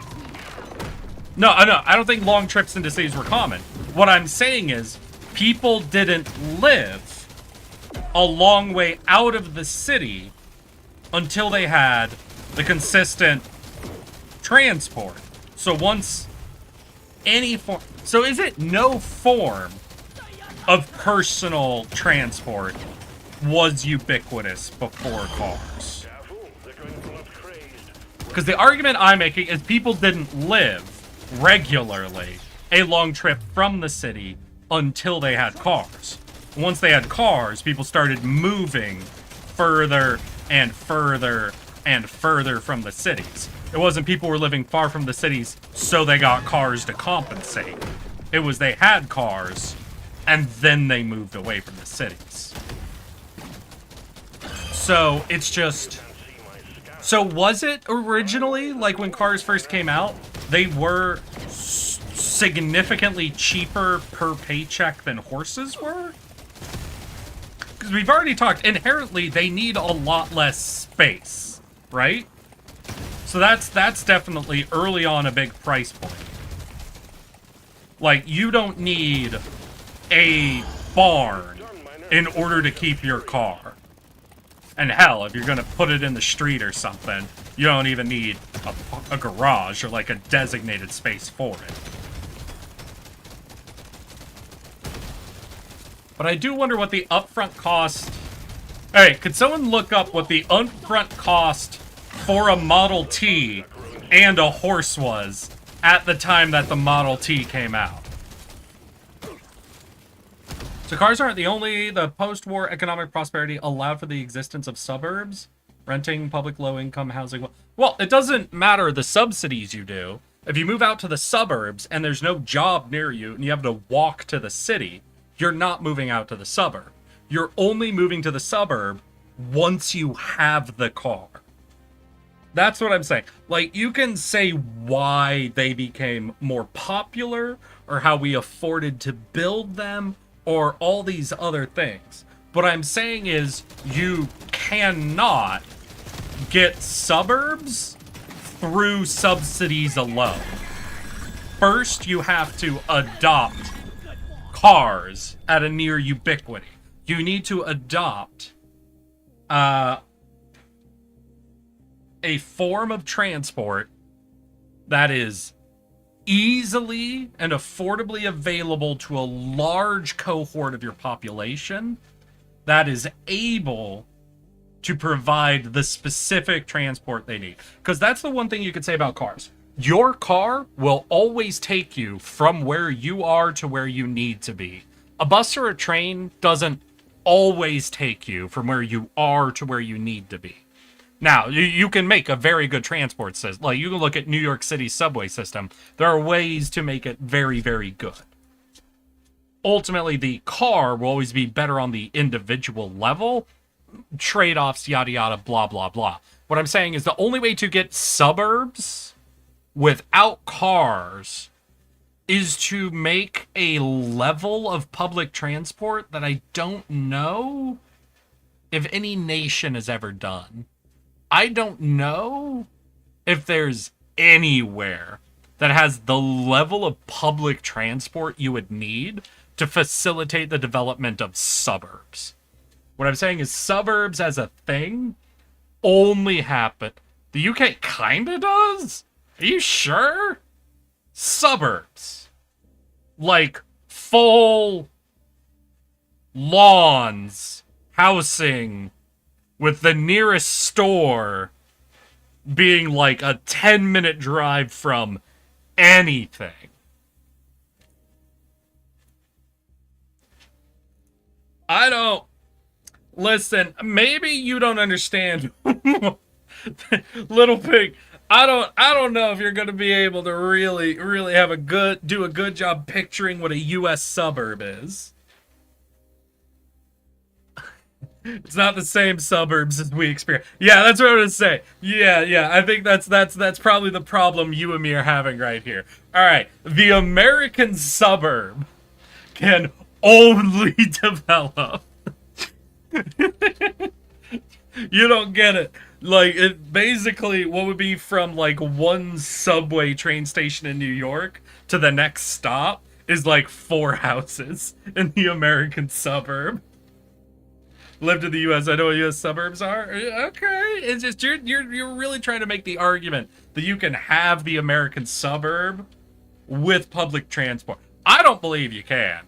I don't think you can have the American suburb with public transport. American suburbs are already fully subsidized as a thing by the cities they grow around.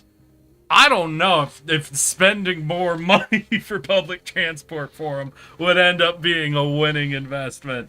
And just the amount of public transport you would have to service one neighborhood of a suburb to give them full access to all of the distant shopping and jobs they would normally use.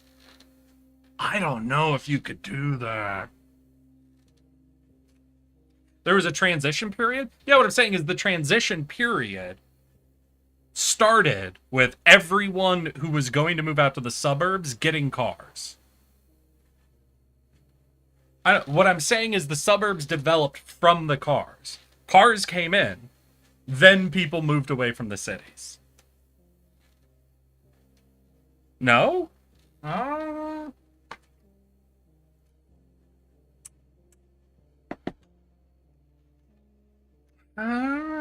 Because you said what? The Model T came out in the 1920s. Cars became ubiquitous 1930s. The suburbs cropped up in the 1950s. That timetable works for me. And cars happened first and became pretty common in the upper middle class groups that then moved to the suburbs. Like, if there's a data point I'm missing there.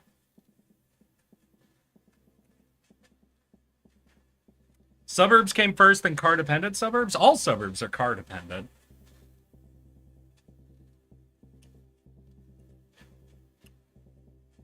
It's a suburb is, by definition, an area that is outside of the burbs, outside of the city.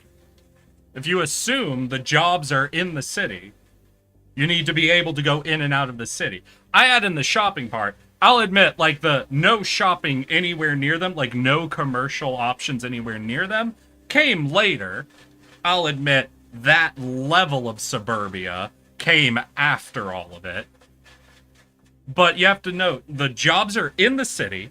You're choosing to live outside of the city, so you need consistent transport from your house to the city. And what I'm saying is, for how much distance there is from house to house, you're not going to be able to provide a public transport position there. Because, like, if you do bus stops the distance from each other, that's like 4 blocks or so in the city, then you're going to have one bus stop, like 6 houses in a neighborhood away from each other. Yeah, that is a level of, that's one bus stop for, at most, especially in the 50s where you had 1-income houses, 5 people.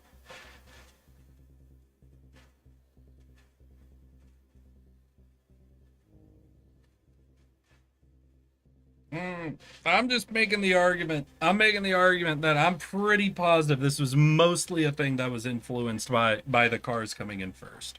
I don't think you get to the idea of trying to benefit from the city while living outside of it without individualized transport. And I don't think you could sustain a suburban model with public transport.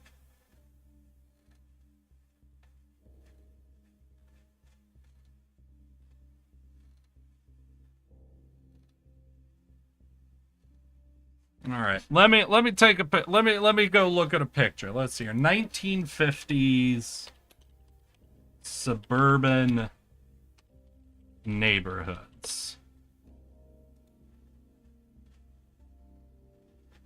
Like, okay, is this actually from the 1950s? Because I'm gonna say I'm looking at an image right now. I'm looking at an image right now that is honestly more horrifying than some suburban areas I've seen. Because... One second, y'all. Because this is the first thing that cropped up for me when I looked up 1950s suburbia. And... like...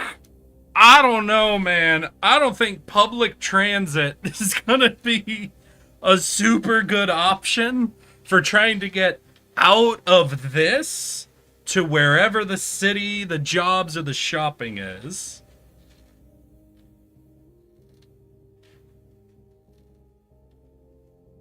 The most of what made modern suburbs possible and popular was access to collateralized popular.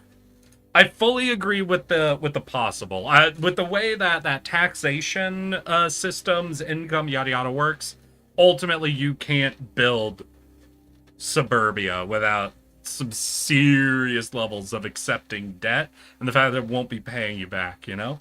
Sure it is. You have like 3 bus stops along the center road that goes into the city.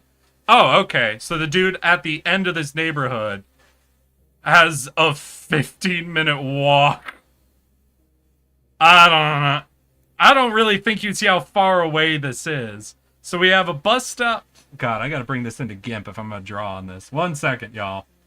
1 second. 1 second, we'll take a look at this. Because we don't even see the city here, right? We don't even see how far away the city is. But I'm willing to, 1 second, scale this down to 1440. Okay. Do I have any non-game? I do. Alright, we'll do that. Get rid of the image. Here we go.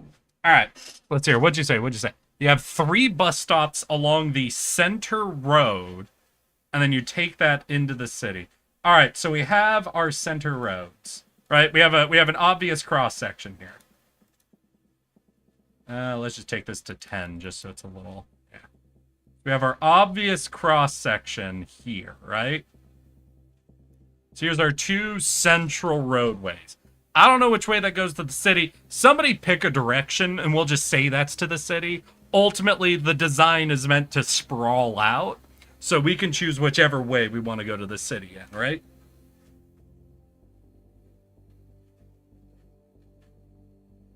AKA a mortgage, yeah.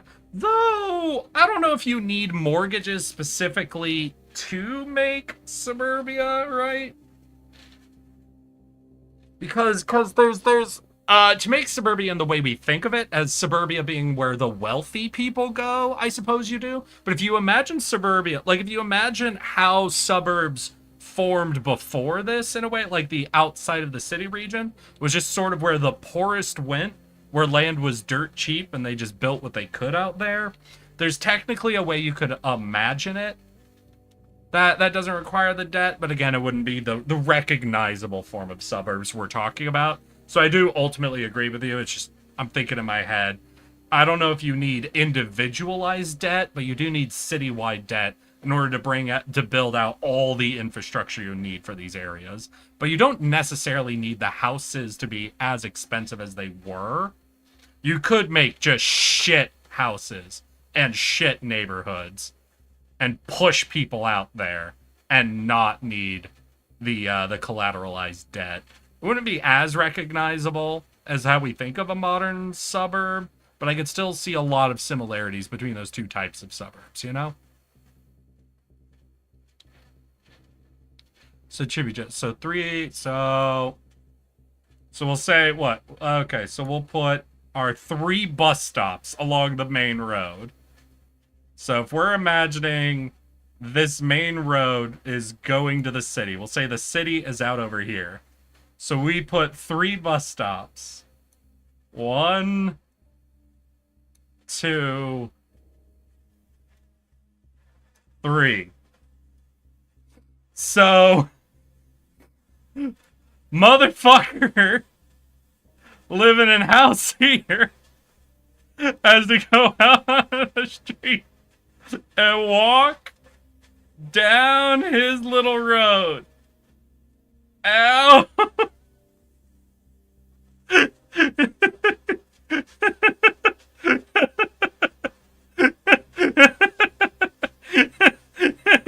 You're right, Jimmy Joe. You really just need 3 fucking bus stops.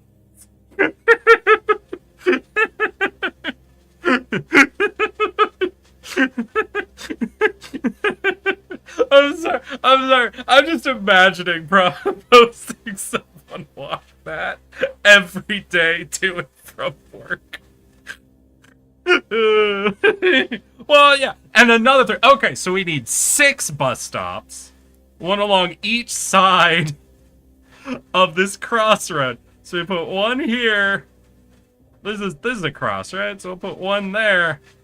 The one out near the actual crossroads. Okay.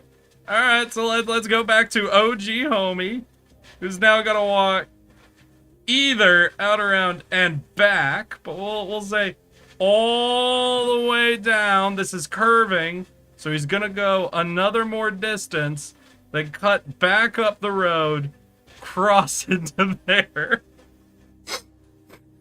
So that's probably a good 30 minutes. And this motherfucker, your 2 options of getting to one of these bus stops is over here. All the way down.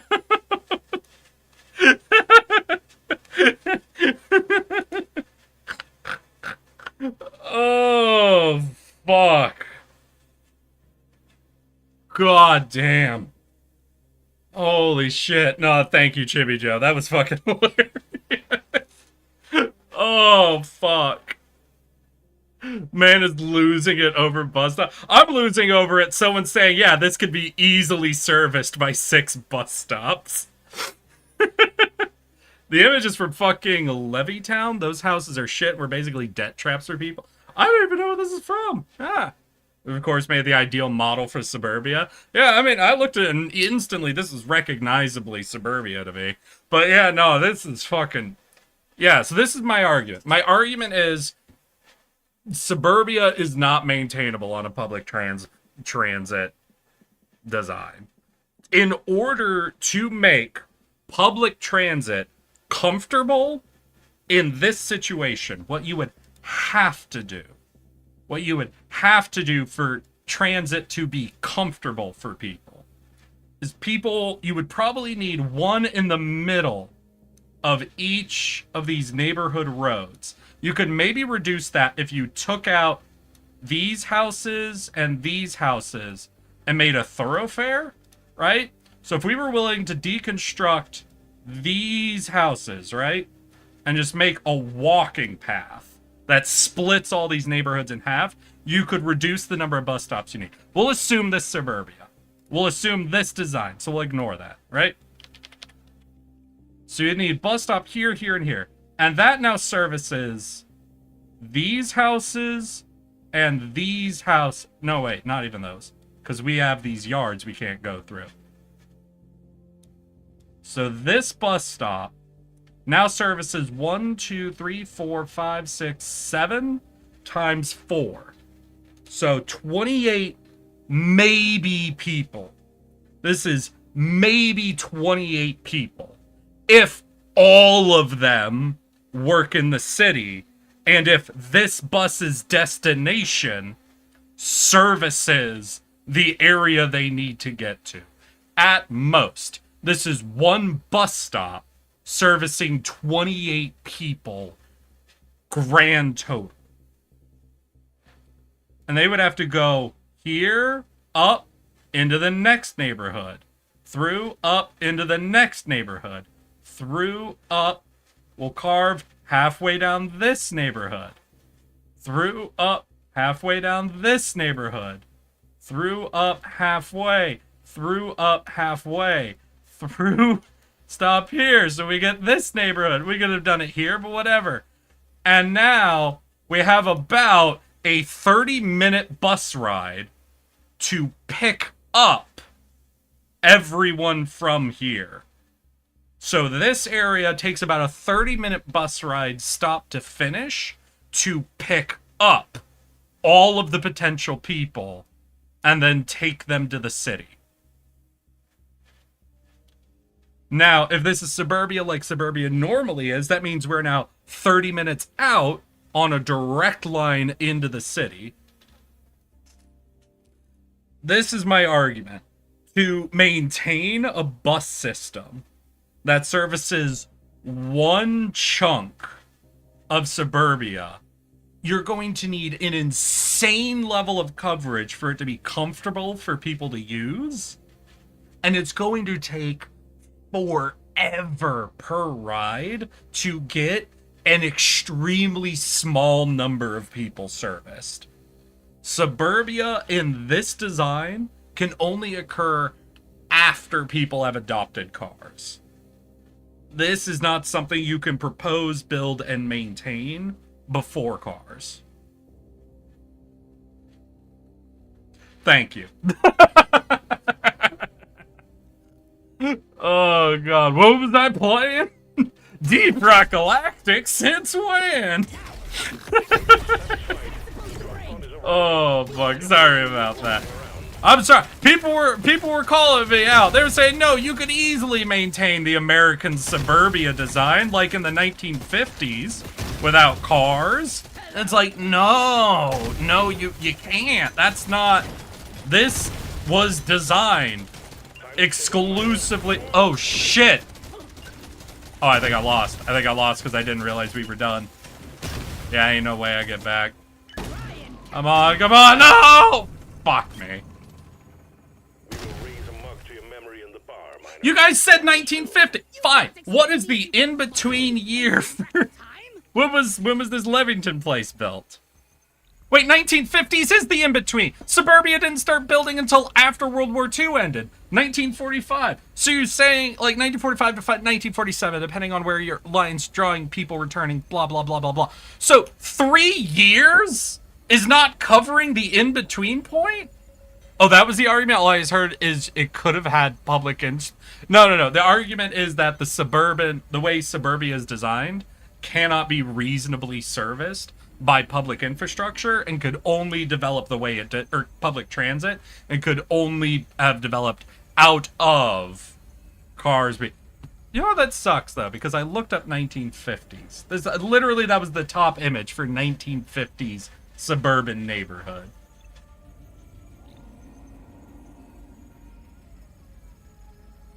Did any of you have a neighborhood that is 1950s I could look up the image for?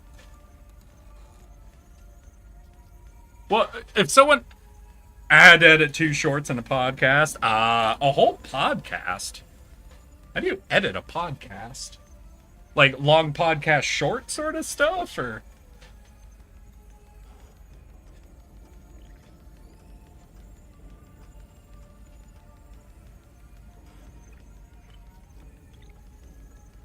It existed starting in the late 40s, but again, not to stand until the mid 60s. Take out ums and pauses. I will delete every breath you took during this podcast.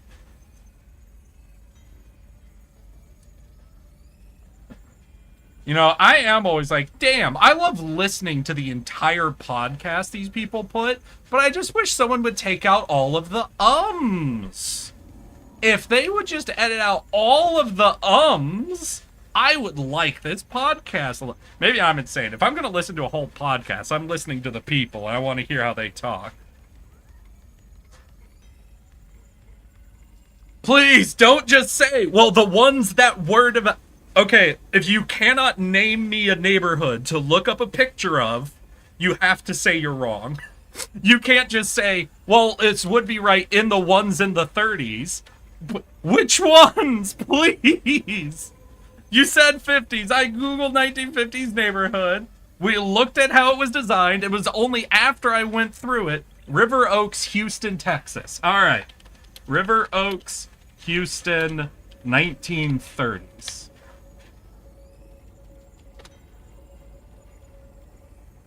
Ah! I hit F1. Fuck. All right.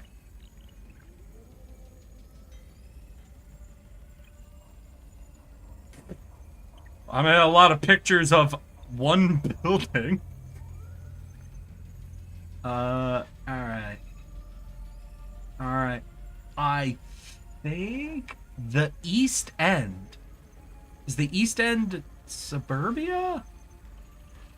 Alright, we'll take a look at this image. I don't know. I don't know if this is actually in the suburbs or not. Because I don't know what the East End is. Little Pink, does East End track as is the suburbs? Because I'm sorry, I'm not from fucking Houston.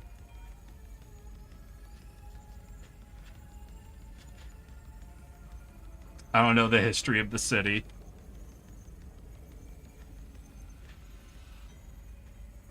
Because I will say, at first look, better, but still absolutely dreadful. East Side is more suburbs if upper middle is what we're looking for. Is kind of how we're describing the suburbs, right? So this is better than the hellscape of the 60s. But this is still not so solid, especially if you look out on the distance of that roadway. Right? It's like, how far are we from the... Are we facing east? I'm trying to figure out if the city is to the top of this picture or to the bottom of this picture, you know? But we can work with this. We can work with this. 1 second. We'll bring GIMP back. Hold on a sec. Ah! Layer too big!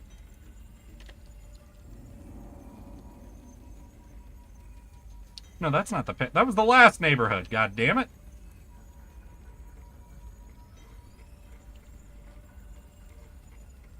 How you doing, Richard? We're looking at suburban design through history. We are doing a very baffling stream right now. 0, 8, 10. Yeah, that should fit it on. It'll be a little weird on the sides, yeah, but okay. So we have an obvious main roadway here.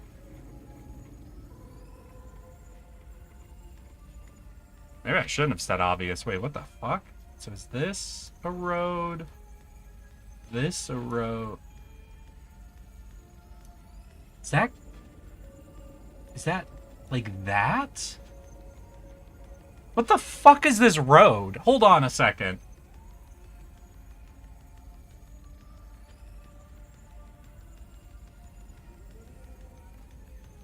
It's about 5 miles from downtown. I'm now rewarding my hard work with building my Lego Millennium Falcon. This is a little harder to draw through. So we'll just go with this one road being our main road through, right? So we can see an area here that's actually pretty easy to service. There is an area here that's pretty easy to service, right? Because we have houses built in blocks, right? We've got distinct blocks from each other. So now what we can do here is if we put, you know, say a bus stop at a corner, we can easily service about 4 blocks of houses comfortably with one of these, especially because of how these blocks are. We know there's thoroughfares. I mentioned the other neighborhood would be a lot easier if we could punch thoroughfares through people's yards.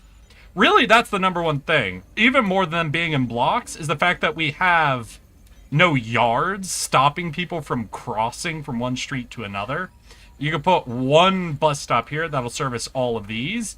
This one bus stop now services, what, at least twice, if not 3 times as many people as the other one would. Put one over here, one over here. Now, this is still going to be a bit of a bus stop system, right? We go up, stop here, around, stop here, down, come up, stop here, over, stop here. That's about half the time. But you can see, even in here, I'm starting with looking at the best zone for us to do buses through, right? Everything south of this green line, I think is relatively easy to work with. But if you start looking up into this zone of houses out here, this looks just as shit as this area is. You could see these rows of fucking small density houses out here that there's not going to be a good way to service comfortably everyone in this zone. Down here, I think not perfect, but a lot easier to service. This area would be fucking hellscape to service, though. Just as bad as the other suburb regions. In fact, it's to the point that I'm pretty sure that, like, the city is probably, if I was to guess, out the south side. Like, this feels like the part of the suburbs closest to the city, so still adopting some city design. And this portion towards the top of the photo is further away from the city, so more so developing into the recognizable, like, suburb desert.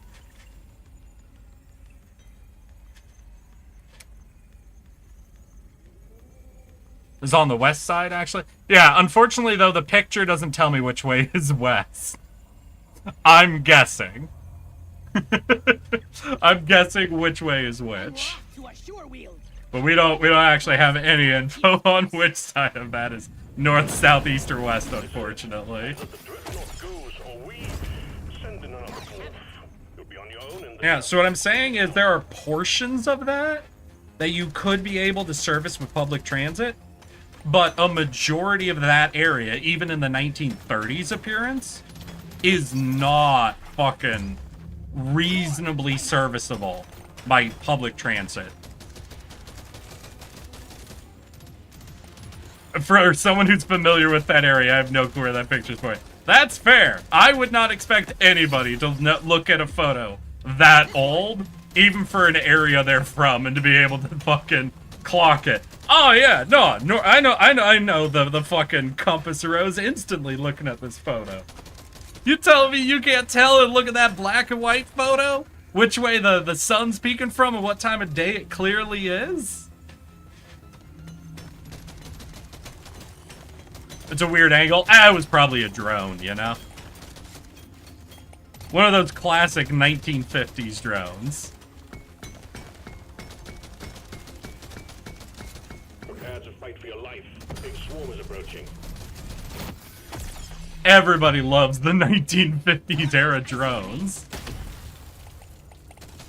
You know, that's when the project to kill all birds started, actually. It was right after World War II. It was when we were starting to decommission pigeons and doves from the military. and trying to get rid of them. That's when the government started its big project to wipe out all birds and replace them with drones. It was the really ahead of its time project, you know? But if you think of the Manhattan Project, or, shit, what was the stuff where they tried to use LSD to mind control people? What was that called?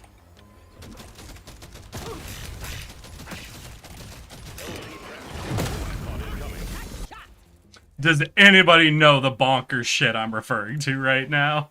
I don't want to be alone in my understanding of this, please. Got Superman out there with one of those old-timey cameras that has the flash powder on a tray. Yeah. MK Ultra, thank you. Yeah, you know? That was ahead of its time. No, it wasn't Superman, I'm telling you. That was one of those 1950s killing all of the birds drones. Okay? I will not accept anyone denying the facts on that. The US military had drones in the 1950s, and they used them to extinct all birds from America.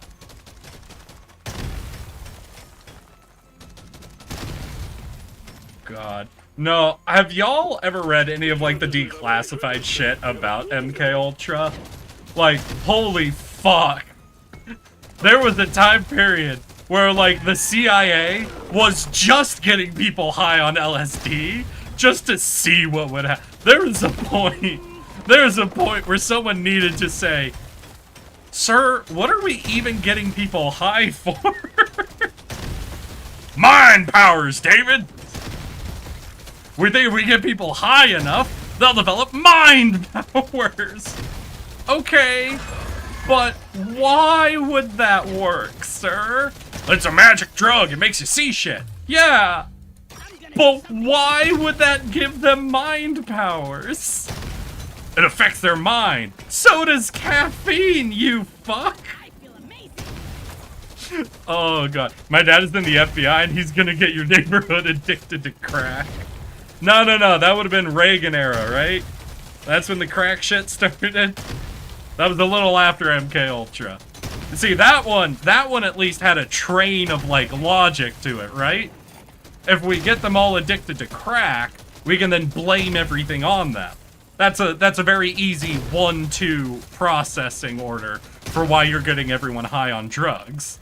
MK Ultra was literally, they developed contact methods to get, they developed paste that would be absorbed through the skin so that they could infuse it with LSD and leave it on doorknobs and get people accidentally drugged with LSD to observe their behavior. I just... Why? Because it might develop mind powers or something, maybe. It's just one of those things where, like, I can't even tell if they're being evil or not. Like, to be evil, you really expect a certain level of confidence. It's really hard, for example, to think of Kronk as evil, but he did openly, actively, and knowingly try to poison a guy to death. He just fucked it up so bad that it's hard to think of Kronk as evil. The bugs are furious. Sure, why not?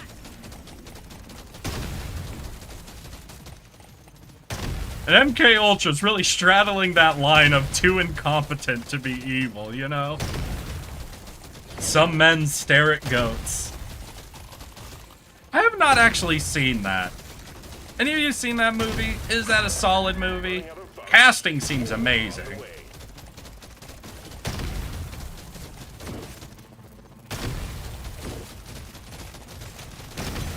Suck on this, you freak of nature! Before that, you just like buy TNT at your local store and it was like pretty inexpensive. Really? Picnic, Miner. The bugs are all over you. Oh wait, can we not buy TNT anymore? You can buy everything you need to make, like, home explosives. Why can't we have TNT? TNT isn't even like the most dangerous type of explosive someone could make. Let people buy TNT. It'll be less dangerous than some of the bombs people can make. No, that like reminds me of one of, so growing up, I did hunting with my dad, right? But we did black powder guns, like muzzle, like real Revolutionary War, Civil War era weapons, essentially. Like we did percussion cap. My dad had one flintlock rifle, but we mostly did percussion cap hunting. But we actually work with black powder. So it would be the, you know, the powder you put in your horn, then you measure it out, pour it down the barrel, and then you jam in a round ball on top of that, and that's how we would hunt. But here's the problem with it, is that black powder is labeled as an explosive because it has a lower ignition temperature than smokeless powder does. However, smokeless powder, which is used in modern bullets, that's the powder they use. They don't use black powder. They use smokeless powder. Burns significantly hotter and therefore has a significantly larger energy load to it.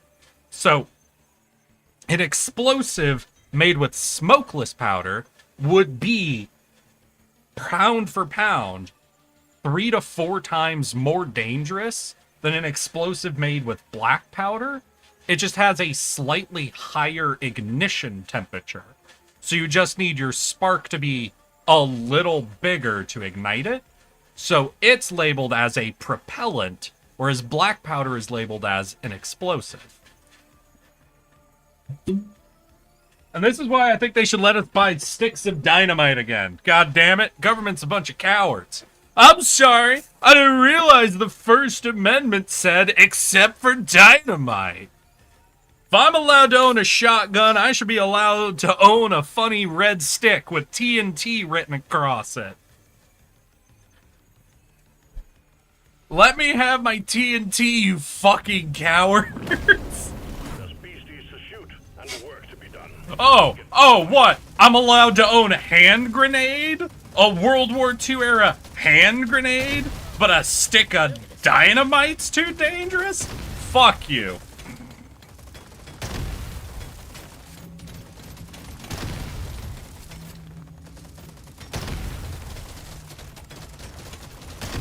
The dynamite is more dangerous. It can be accidentally triggered by hitting it too hard.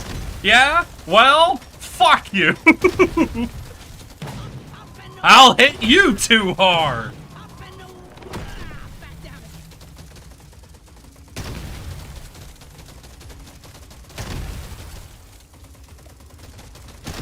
Big swarm detected. Buggerman, get ready. Your own fault for being full of goodies.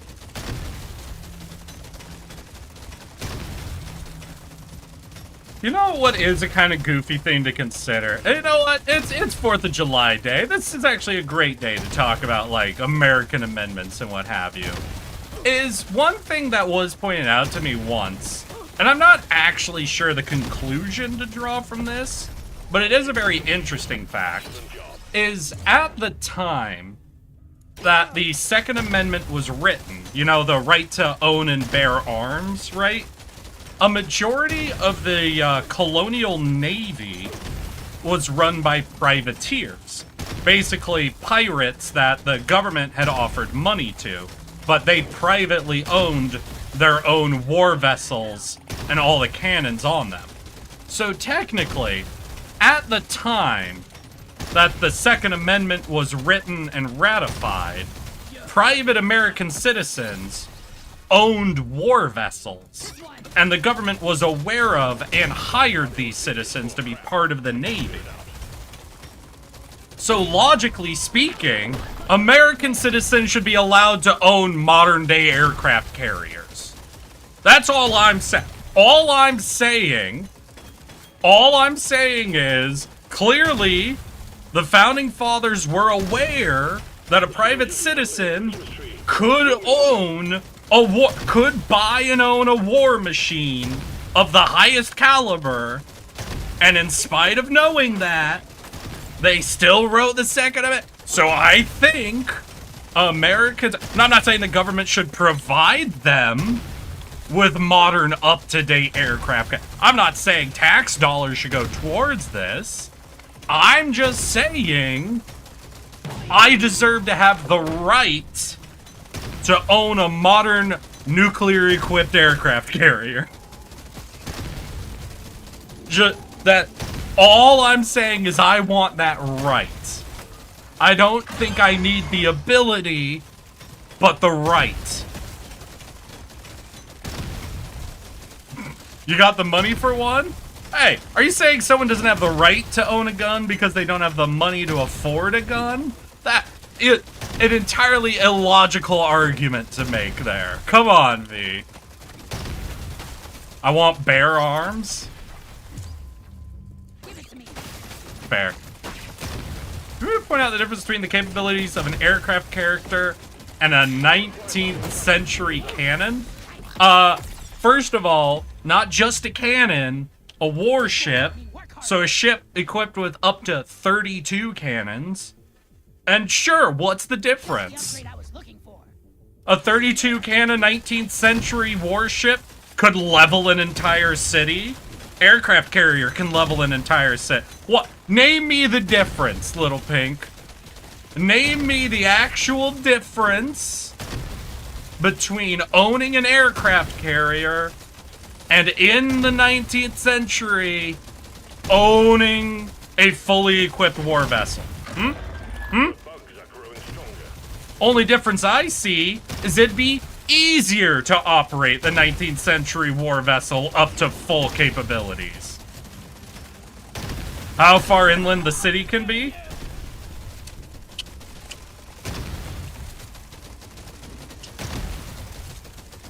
So what you're telling me is you think the Second Amendment should be fully predicated on the range of the weapon. So we're saying damage doesn't matter, just range. In that case, we go back to my earlier argument, and I think the government should let me own TNT. Let me have sticks of dynamite. Their range is very small. I cannot throw them far. I am out of shape. Okay, first of all, I know what you're saying, but also aircraft carriers do have cannons. They do have guns and cannons. Now, we could say a modern-day destroyer if we want a ship that's more comparable. I was just going, like, 19th century warship would be, like, the death engine of its time, and the American aircraft carrier is the death engine of our time. It was more so, like, the comparison I was drawing than the actual literal weapon types that are being used. But I understand what you're saying. So we could say a modern-day super destroyer.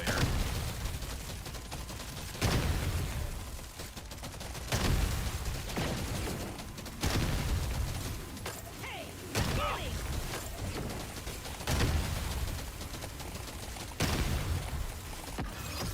They got your scent now. Threat level increased. Ah, shit. I haven't been focusing on trying to take out the boss. He's below half health at least. Yeah, I think doing the focus on grenade upgrades was a good choice. I still might be fucked. Oh, god damn it. Gotta move it by now. Yeah, spawn rates are becoming a problem. Try to look for more grenade options. Well, that's almost up to another overclock. Alright, we're gonna move towards the landing pad. Oh, I didn't even pick it up. Damn, I was actually hoping I had picked that up. Or I hadn't even dropped it yet, so I could drop it on Boss Boy. Can't hang around forever. Alright, took him out. Quota satisfied. The drop pod is arriving. Alright, we could escape. We could escape. Won't hang around. Can I paint my nails to match? Shoot to kill! Oh, that was rough. Alright, 20 HP. We made it. Miner, we knew we could trust you to go it alone. I think the Second Amendment should consider the safety. Hey, my argument, once again, was that when the Founding Fathers signed it, they were aware and hired private citizens who owned war vessels capable of leveling the cities. So I'm just saying that I feel like that scales, and I feel like I have a right to own an Abrams tank. only argument I'm saying is that I think I fully have the right to own a weapon of equal levels of destruction. I think they should consider the safety of the general public. Okay, and also, actually, Little Pink, I will argue against that. Like, I'm mostly being joking, but here, I don't think the Second Amendment should consider the safety of the general public having access to that kind of... I do not think the Second Amendment should consider that. I do think you should have laws and rules that limit the things that's... But I don't think that's something that should be leaned on for an individual amendment for, right? For example, we don't have an amendment that refers to the level of food or water safety that needs to be held for people to own, buy, or sell goods. I just think that that sort of restriction technically lives outside of the amendment, yeah? Because you're not going to be the one who has this. Jeff Bezos and Elon Musk are the people who could have this. Listen, hey, no, tell me, what's the problem for Elon Musk to own a warship? He already owns satellites that he could just crash into the planet at will, and nobody says he's not allowed to own satellites or send them into space. That's okay. Alright, so him owning satellites, which are functionally projectiles that could be launched from space at any location on the planet's okay. But him owning a tank is bad? I disagree. I disagree with this comparison you're making, Little Pink. Well, I don't think he should own the satellites. Oh, now people can't own satellites. Why? Why shouldn't people be able to own satellites? What? You scared they're just gonna let them fall apart in space and leave our local gravity well littered with so much trash and garbage that it'll become impossible for us to ever leave the planet again? You're being paranoid, Little Pink. The fact that you would say that specifically, that exact example, is crazy. You're crazy.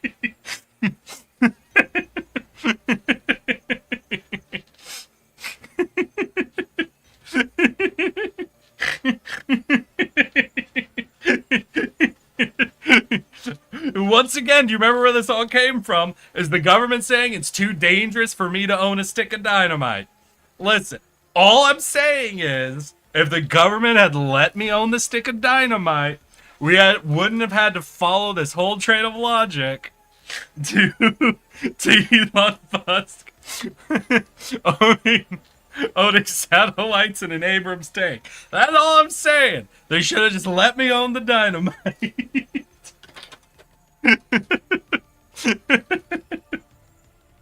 Oh, fuck. Now, here's a question. Now, this is gonna sound a little accelerationist, and I don't want y'all to think of me that way, okay? But I do have a question. Is it actually, in a way, kind of a good idea to let billionaires own one or two really big weapon machines, like an Abrams tank or a super destroyer, as just sort of a fucking mental check, right? Because, like, say you've got a billionaire who owns a super destroyer, and they get real pissy and upset one day, and they use that ship to, like, attack a town or a city, right? And it's like, oh no, thousands of people dead, the monster. But now they've declared war on the US, so we gotta take them out, right? The fact that we don't let them prove how crazy they are, I think it's doing more to defend them than to defend us, you know? And I think people would have a better concept of just how crazy some of these very wealthy people are if we let them own real weapons. I'm gonna do something epic with this. You know, that's all I'm saying. Woo, baby. Next. Yeah, you see, that's the problem. You can't give them that level of separation because the level of separation of them bribing someone gives an increased chance of there being a reasonable person along the chain of bribery who won't have an emotional outburst and just attack a city for no good reason. And that protects the billionaire from proving how insane they are. I'm saying, long term, we'd be better off if we just let the billionaires prove how crazy they are.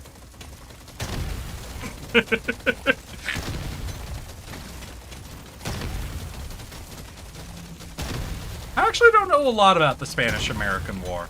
I know I think wasn't it nicknamed the Quasi-War? Like it was really quick. Big swarm detected. Buggerman, get ready. You're not thinking of the Mexican-American War, right? You are talking about the Spanish-American War?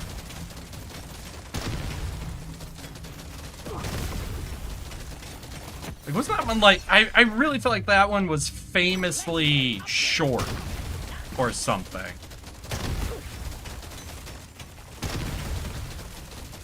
Oh, I'm in trouble. I'm very low on health. Fuck! Can I have 5 seconds without these purple fuckers running at me?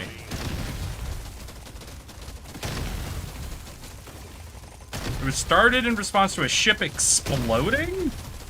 Exploding. Wasn't that like really soon after the Revolutionary War? A whole ship blew up or was attacked? Like, did they hit the powder room or something? Like, what do you mean a ship exploded?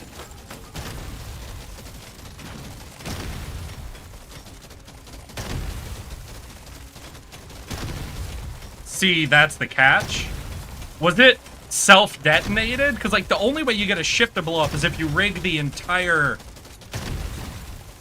powder room to go.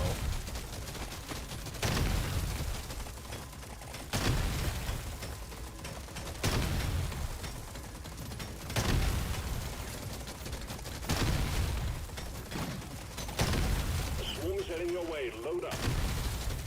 Ah, purples! Fuck you! I hate you! The assumption was sabotage. Reasonable assumption is what I'd say. Now, it's not impossible to hostily detonate an entire ship like that. Like, if you get a really lucky shot, you could hit the powder room. It's just like, it's significantly more likely that was sabotage.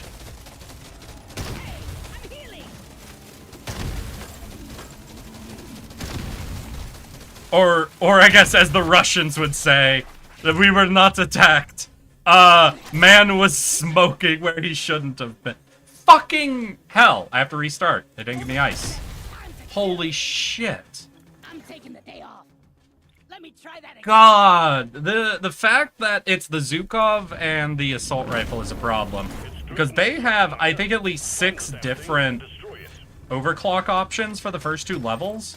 So it's actually extremely likely you won't be offered the cold upgrade. God damn. It's a little extra special.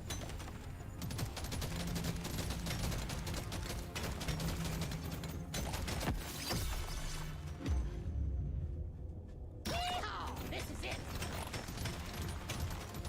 Maybe hypothetically, the coal room was unshielded and unseparated from the powder room. It was exposed to some sort of flame, like a cigar place. Probably was famous for producing cigars.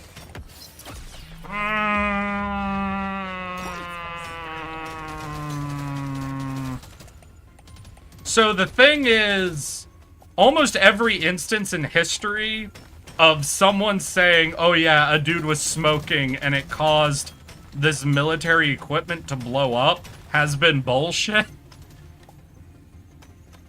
I mean, it's certainly possible.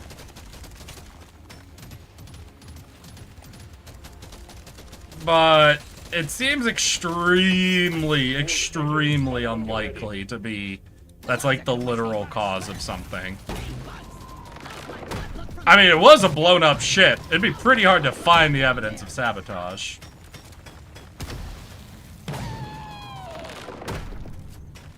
I mean, no evidence of there being a cigar that started the fire was found either, I would imagine, right? So it's just one of those situations where you're most likely, I don't know how much evidence would be left of it at this point either.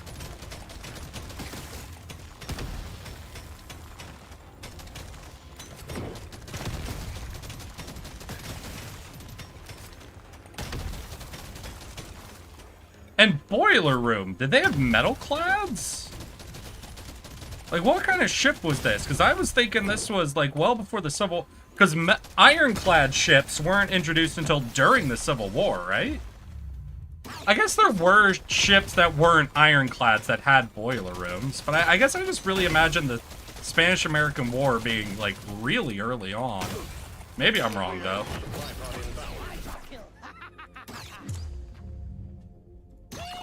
This is it. Go! This one's so me. Gotta have it. The Spanish-American War was after the Civil War? You sure on that? You sure?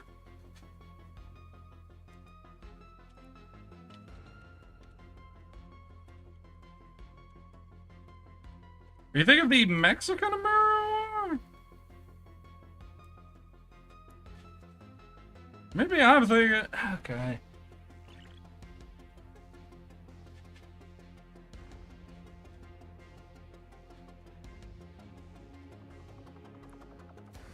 Well, I'm seeing photographs. That's a pretty bad sign for my assumption.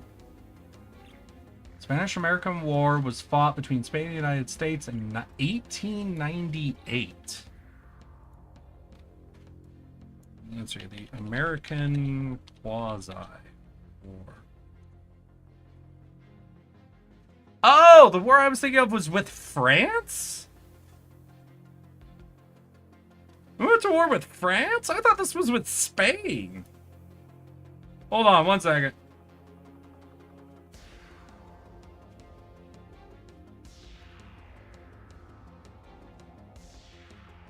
Yeah, I was thinking, remember when I referred to the Quasi-War? Yeah, I apparently was thinking of this one. I legitimately thought this was with Spain, not France. Huh. That's on me. Found out where my brain was. I think you can understand my confusion.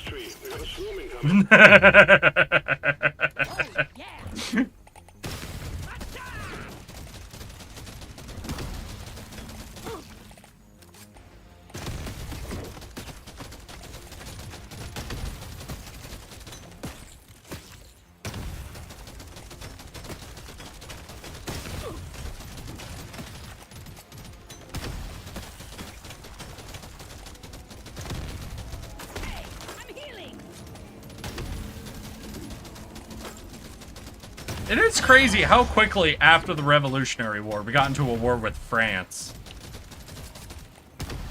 God damn, wait, yeah, no, that was really quick afterwards. Fucking hell, dude. They just helped you guys win. What the shit?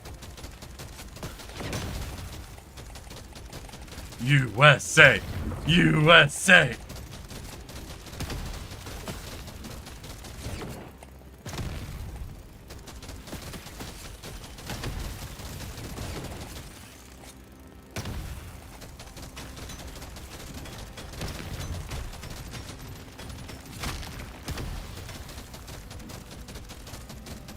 So, what was the Spanish-American War? We thought they blew up one of our ships, we declared war on them, and then...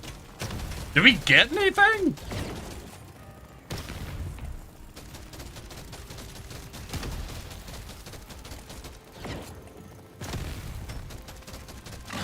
The Quasi-War was a bunch of privateers fighting. Hey! Let's hear for the fucking pirates, man!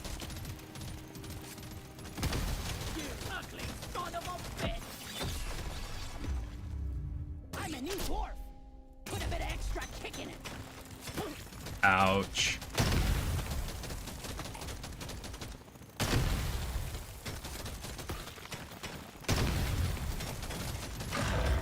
Running out of bugs. More. I'm not running out of bugs. I am not running out of bugs. I'm very good on my supply of bugs, thank you.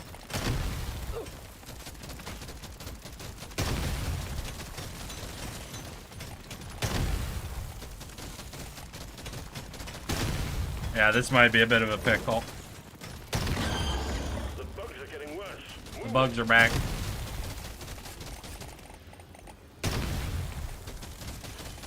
Alright, both bosses are below half HP at least.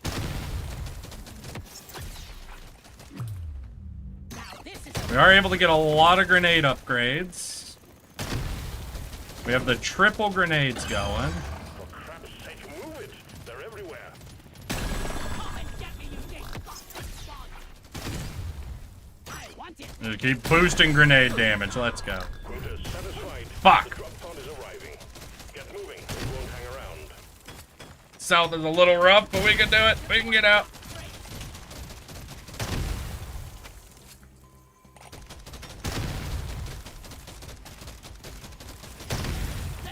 Alright. Got through wave 1. We have 2. Oh! There we go. Pick up the Zukov. We got Cuba, the Philippines, Puerto Rico, and Guam. We've done a shit job with that fucking deal then. Like me. We don't even have half of that anymore, do we? This one suits me best. Nothing for me here. Let's try again. This one's so me. Ooh, baby. It's screwed up. This isn't covered by insurance. I'm healing. Wait, we owned Cuba? There's aliens to be killed and gold to be mined.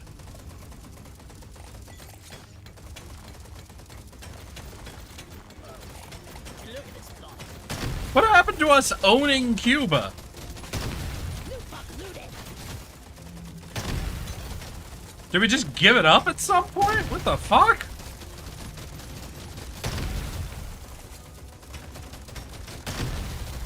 Like, listen, I know we were real pissy about Cuba during the Cold War, but that, I think, was for unrelated reasons to the Spanish. There was a non-stop train from New York to Havana. Nice. Bet we don't do trains anymore, god damn it.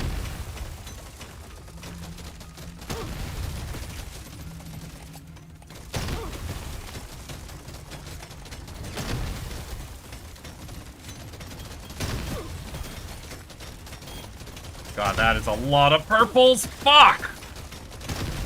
What the shit? There's so many more purple dudes than usual. Think about that for a second. A non-stop train from New York to Cuba. Okay. Is this like a joke thing? I don't know. I don't know off the top of my head how big the gap between fucking Florida and Cuba is. I don't know if that's a reasonable or unreasonable distance for a bridge / tunnel. Think of the time period. I'm gonna go with bridge instead of tunnel, though. Is there an unreasonable length for a tunnel? Tripod. Clear out the LZ, please. I'm gonna think on that. I feel like there is a length of tunnel that does feel unreasonable, but I also think it's significantly farther than an unreasonable bridge is. Let's hear. Cuba splits the difference between Florida and the Yucatan. Boy, howdy, do I have some news about my knowledge of what the fuck the Yucatan is.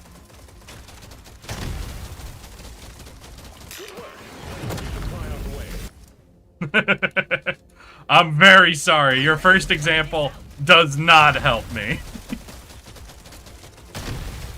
The Pacific is an unreasonable length for a tunnel.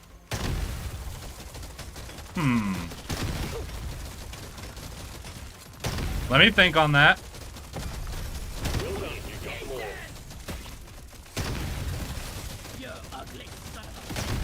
I think I never want to be in a tunnel long enough that I have to take a pit stop, right? So if I'm driving, let's say 60 miles an hour through an under the ocean tunnel, I do not want to be down there longer than an hour. So I'll say 60 miles is my instinct of how long a tunnel can be before I become irrationally uncomfortable with it. This is perfect for the build. Alright, I gotta look up longest tunnel in the world. 1 second. Longest drivable tunnel in the world. The Lærdal Tunnel E, Norway, is 25 kilometers, you fuckers. Kilometer to miles. 15! Only 15! If there's no way out of the tunnel, accidents would be a nightmare. Yeah, but that's true about any tunnel. Honestly, your length of tunnel doesn't if you're worried about something going wrong, if there's no way out, 1 mile is a death sentence. Yeah, so 15 and a half miles, it looks like. So, we have not reached yet the length of tunnel I would consider definitively irrationally too long, you know? You also need to circulate air. True. I'm not saying, listen, I'm not saying, oh yeah, a 60-mile tunnel would be easy. This is not the argument I'm making. I was simply discussing what length of tunnel do I find to be irrational. And for me, that's about 60 miles. No matter your circumstances, if you're longer than 60 miles, I don't think there's any good argument for a tunnel. But I also think bridges are shorter for me. Bridges are shorter than that. There's a shorter length than that a bridge feels weird.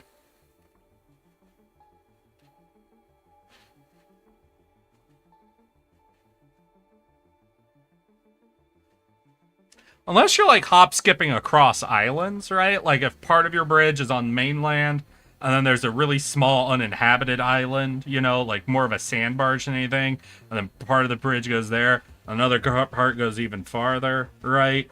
I guess I'm just scared by seafloor bridges, right? I'm just scared by that.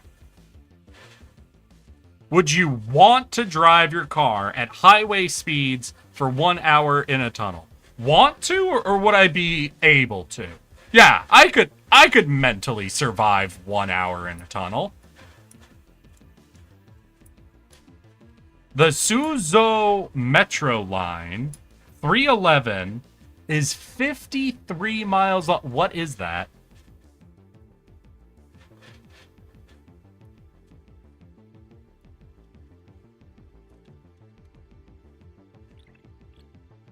Oh, they're underground. Okay, so from like tip to tip, you'd be in a subway for almost 60 miles. Okay. But, you see, the problem with your question, Little Pink, is I would not want to drive 60 miles, like, want to? I would not want to drive 60 miles in any condition. There are not conditions in the world that make me want to drive for an hour. Just conditions that would make me able to survive driving 60 miles.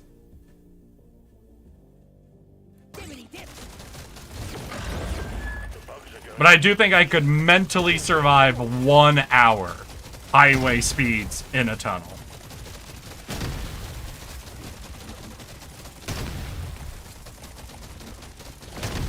The weight of the entire ocean above my head.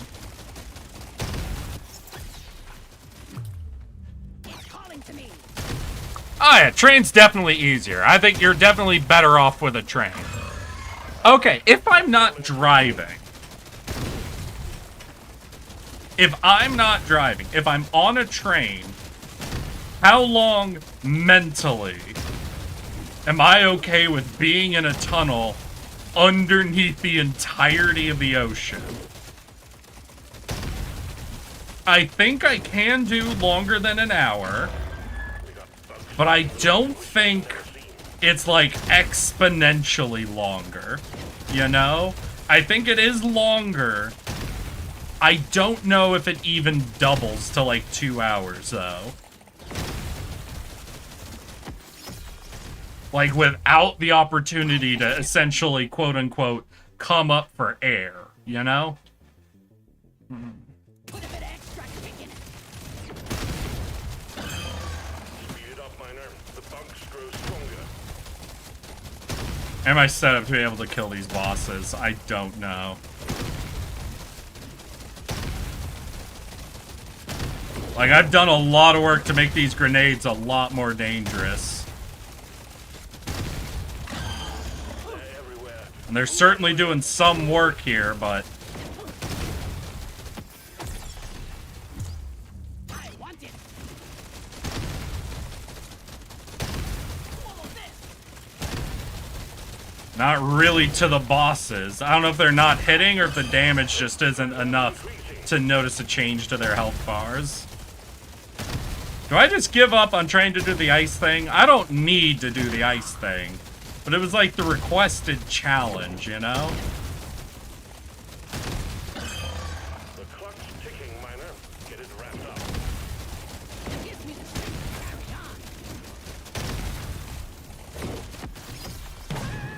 on. Ooh. Oh, yeah. The Large Hadron Collider Tunnel. I don't think that was actually drivable. I don't think that's as big as even a car is it? What's the diameter of the Hadron Collider? I don't know why. In my head, I picture it being big enough for, like, someone to, like, comfortably crawl through, but not, like, drive a car. And maybe that's a me thing. Welcome to the 4th of July party. Hey, Valky, we are discussing a lot of bananas ass shit. What, we've discussed death, suburban design, tunnel lengths, weaponry owned by American citizens, any other good topics we've hit today? Anything else that's been fucking fantastic? It's dreadnought time, miner. Yeah, we're currently talking about the longest length of tunnel under the ocean that you could mentally survive traveling through. I always waste my money on cosmetics. Drivable, no, but it's a short 17-mile trip.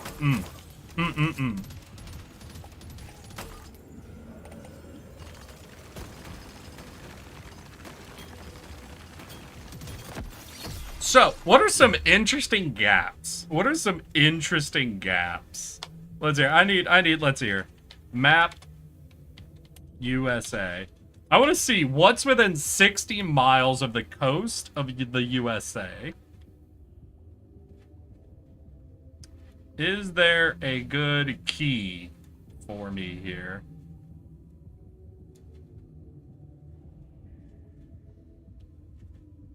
Not really. It's not really a key with this map, is it? Alright. Distance Miami to Havana.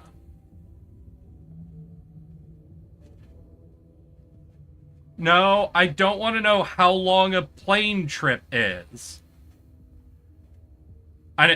Miles from Miami to Havana. Okay, this is between Miami and Havana is approximately 228 miles. Alright, alright.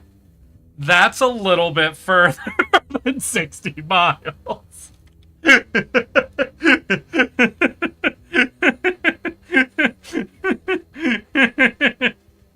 Okay. So the distance from Miami to Havana is about 4 times my tunnel comfort length. Got it. Got it. Noted. Internalized. Alright. Now that I know what the actual distance is there, who was it who made the joke about a direct train ride from New York to Havana?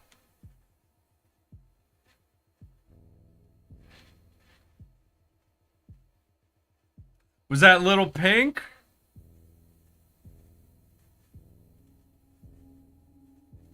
Yeah, it was Little Pink. Hey, Little Pink, now that I know that the gap from Miami to Havana is 228 miles, I now understand your joke. Before this, though, that gap could have been anywhere from 60 miles to 1,000 miles. I didn't have any level of mental reference point. So let's imagine Cuba was only 60 miles off the coast of the tip of Florida. Would it be that ridiculous? That ridiculous to have some sort of direct line there? Obviously, yes. We don't have any tunnels or bridges that are that long. But still, there is a length, right? Where it becomes less ridiculous. They put the train on a boat? Wait, is this an actual thing they did? Why? No, at that point, why? Why wouldn't you just get off the train and get on a boat? No, that's dumb. Just get off the train and get on a boat for a multitude of reasons. But why? No, what was the argument for putting the whole train onto a different form of transit? Why? But we already have the train. And we already had the boat. So why put the train on the boat instead of taking the people off of the train and putting the people on the boat? What advantage is there for having the train on the boat? Explain yourself!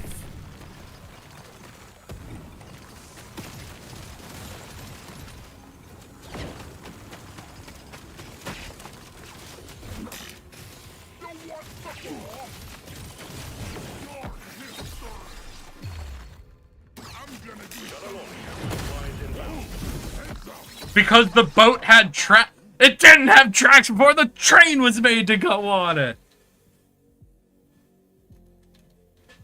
You take the train to the southern tip of Florida, then you ship it to Cuba. But why? Why wouldn't you just train to the southern tip of Florida, get off of the train, and get onto a boat?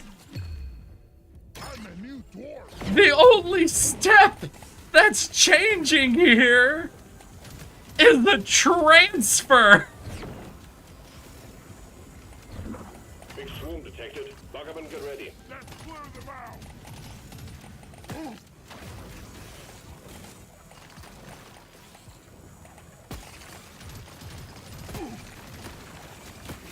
Hey, I'm healing. This thing must like me.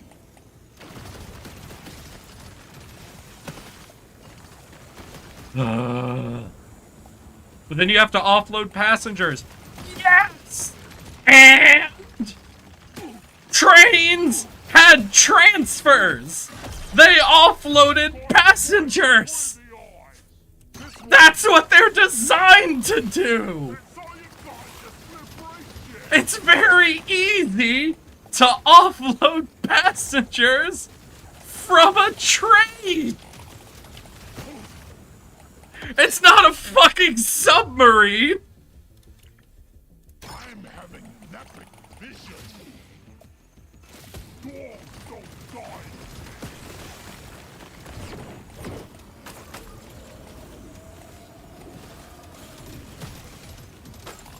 Hell, trains might be one of the easiest forms of transit to offload a lot of people from.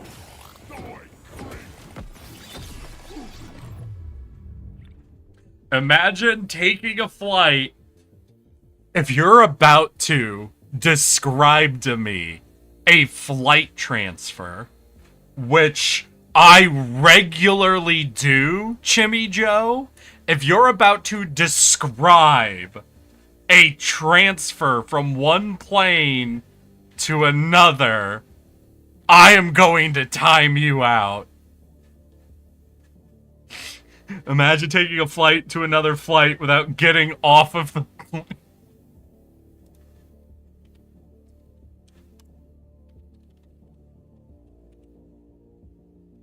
Jimmy Joe.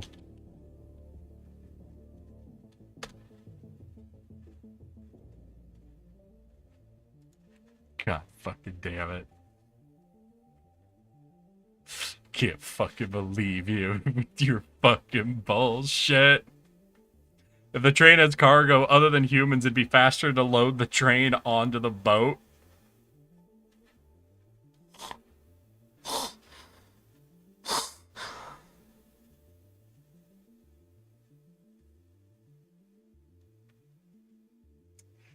Except it won't. Because now at the other dock, not only do you have to offload a train, but all of the cargo that was on the train anyway. You already have to offload all of the cargo.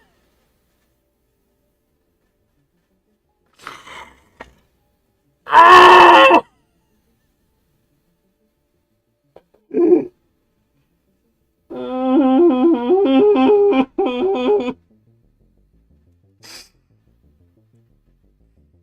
Oh my fucking god.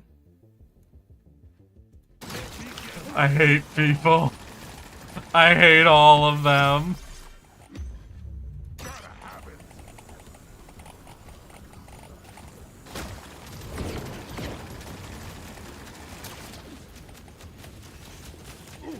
Well, maybe the destination was shorter on the train? Are you telling me the train boat had a shorter distance to travel than a train or a boat would have? By nature of it being a train boat? No. No, that's not how that works.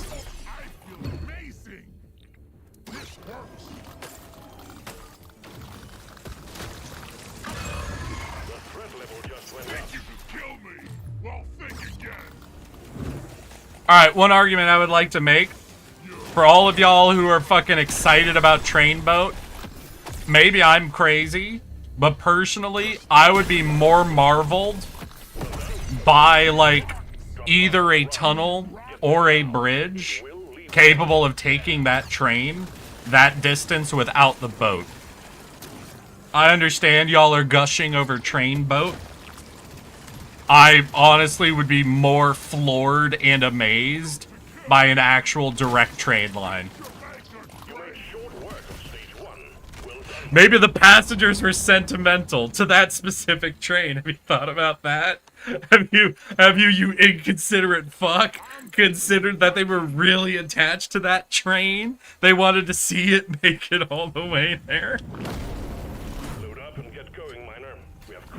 Yeah, you piece of shit. Maybe they really liked that train.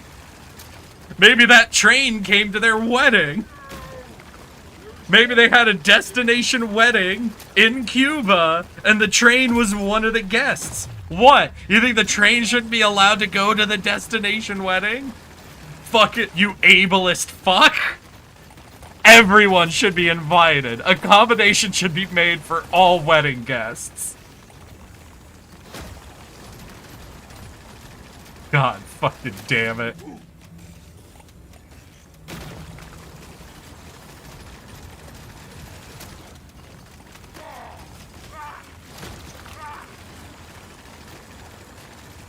The scanner just lit up the Christmas tree. We got a swarm incoming. I might fucked. I did not realize how low in health I was.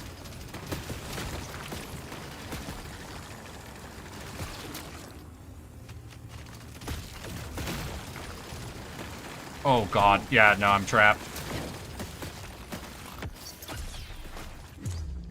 Ooh, we survived. Alright, what do I want to do with all this? Obviously more elemental is good. I normally like to go all beams and get the frost beam mixed in.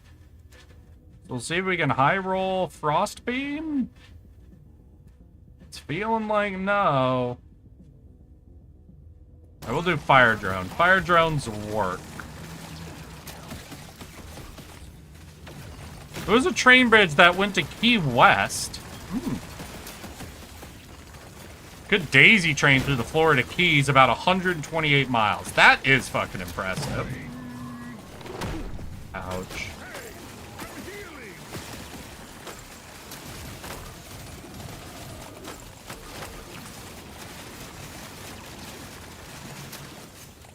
Alright, we healed up a little bit there. That's good.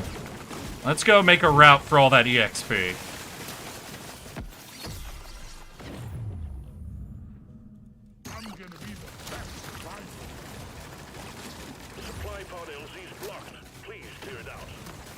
Damn, I only have 6 mushrooms. I thought it was a little better than that. I thought it was like 8 or 10, honestly.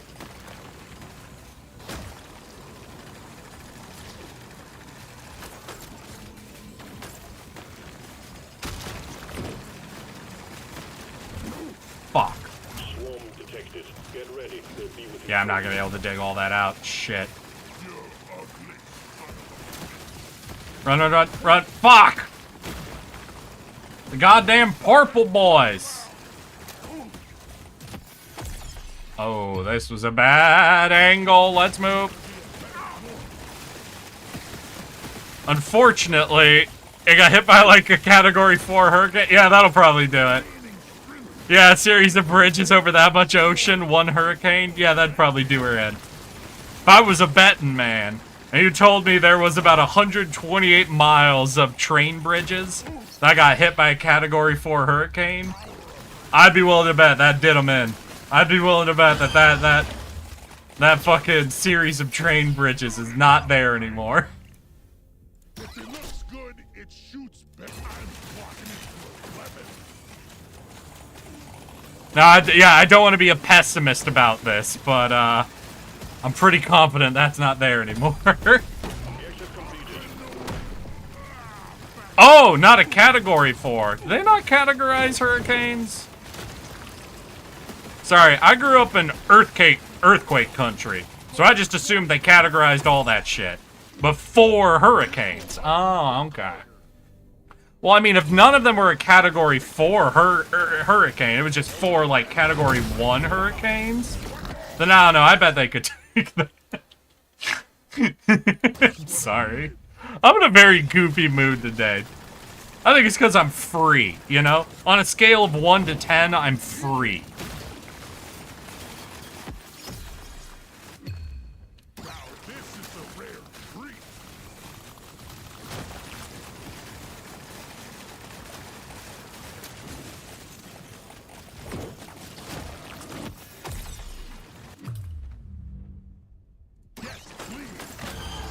Threat level increasing. Oh, wait, did the crystals also heal the bugs? Interesting. I just kind of noticed that right there. I did not actually notice that any time before now. Oh, that's cool. Satisfied. The drop pod is arriving. Get moving. It won't hang around. This'll do. Shoot to kill. Gonna paint my nails to match.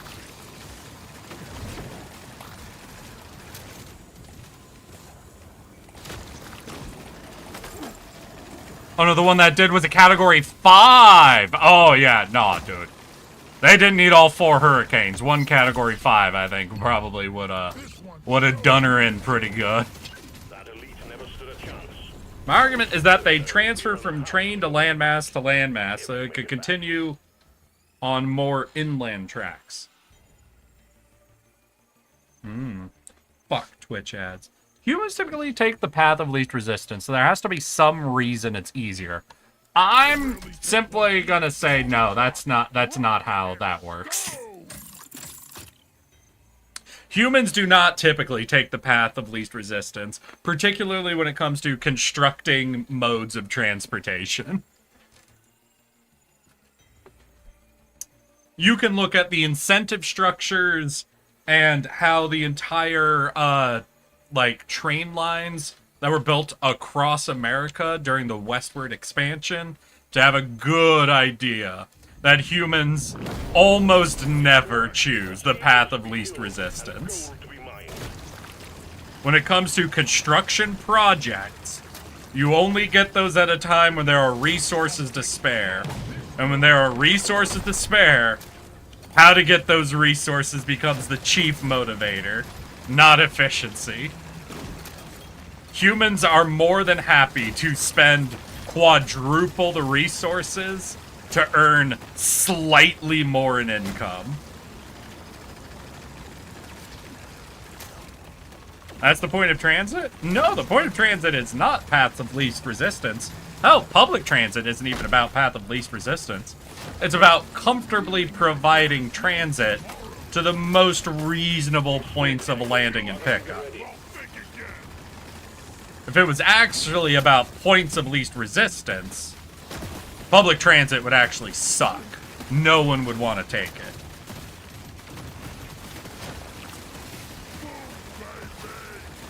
Then you would only have 3 bus stops in that suburban area and tell everybody, well, you just have to do a 30-minute walk to get to the bus stop. We got too much clutter for us to wipe out the land. Do something.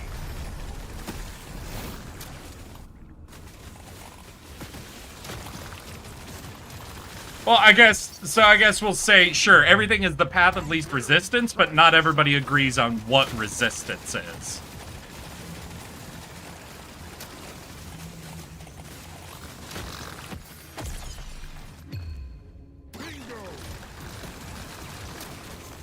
For example, building a train line and a train is cheaper, faster, and more efficient than building planes. But we build planes. All the normal economic factors would say that we should be only building and using trains. But the US government subsidizes planes to such an outlandish degree that it is harder but more profitable to make planes instead of trains. So we do planes.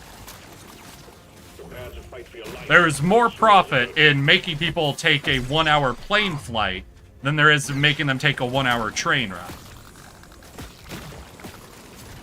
So we do planes.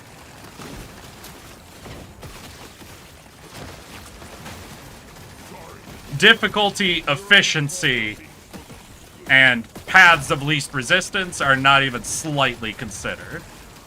Simply profit motives. That's more What's the resistance there? Again, it's not resistance. It's, I will give you money to do this. So if you're saying profit motive is resistance, then the path of least resistance is that, oh, then the reason they did it is rich people wanted to do it. Then there you go. The reason they made a boat that you put a train on is because rich people wanted to be on a train that then went on a boat. But then you're not looking for any material forces. You're just asking, well, who has money and wanted a thing to happen? Then we're back to, it has nothing to do with path of least resistance. Just what people with money are interested in.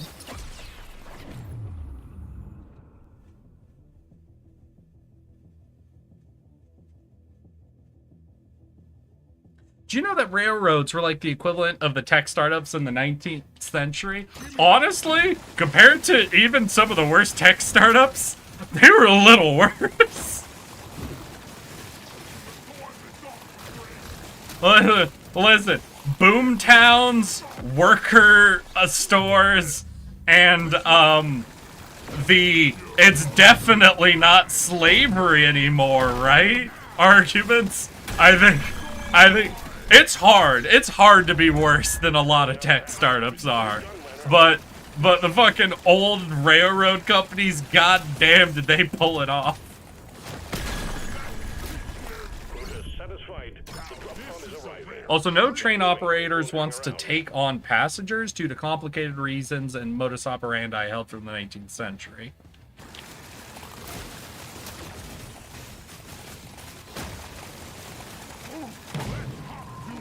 See, I'm just in a situation where, Avelki, you said, well, there had to be a reason why they wanted to put a train on a boat and do that instead. Path of least resistance, you know? So your argument there is essentially saying that there is a mechanical or engineering reason they would do it. I'm saying no. That's not how public transit works. They don't consider... It's not always entirely based on engineering paths of least resistance. They're based on a lot of other forces that lie outside of the engineering scope of it. Much more human considerations generally. And that the train on a boat is neither. It's just dumb. It's just dumb. Just transfer at a dock onto a boat and ride the boat.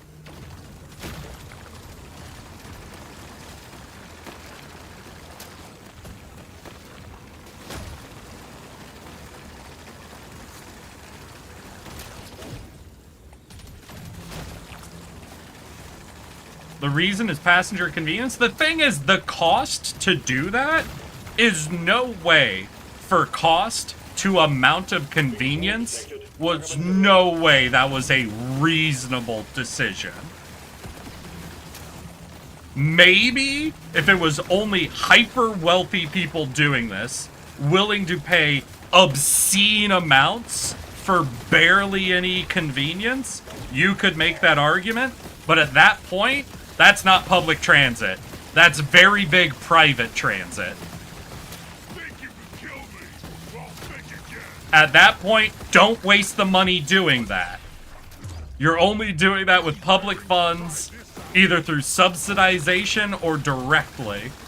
Don't. You're not allowed to do that.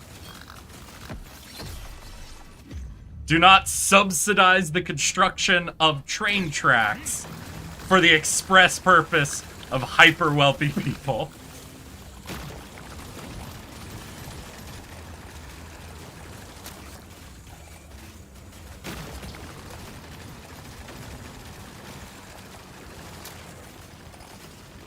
The point is to set up a transport so that it creates a path of less resistance long-term at the point where it's saying the same thing, but you're just arguing just to be an asshole.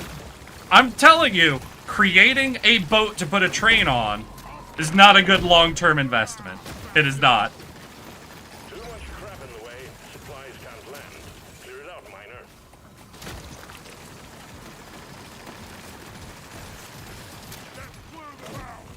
You will, in all cases, be better off just making a train station that just goes to a dock and then taking a boat.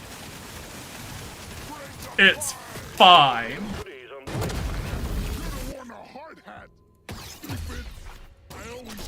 You will be okay getting off the train and getting on a boat and riding the boat. But you're already making the boats that carry you. Alright, no, here's the point. Okay, then here's the argument of Valky. If creating the boat that we put trains on to sail the trains over to the island and then to be on the train created a path of least resistance long term, why don't we do that? Why did that long-term path of least resistance not remain a long-term path of least resistance? Why does it not exist anymore?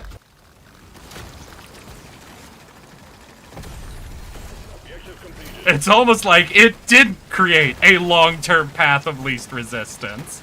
And it was, in fact, a constantly trying to fight a lot of resistance system.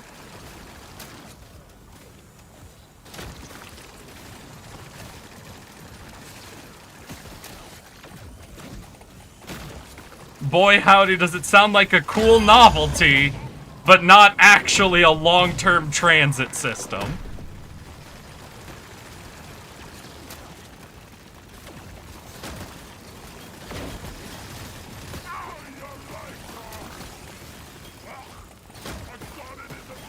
Because cars and planes became more profitable, but they didn't stop all trains or boats, just the train boat, Little Pink. It was also dumb as hell. I'm glad we agree it was dumb as hell. Because that's the core of my argument, is that train boat is exclusively dumb as hell. And I don't know why people are trying to make fake arguments that train boat isn't dumb as hell. That the train boat is constructing anything. It's a fun novelty. It'd be a cool idea to ride it. It's not a good idea.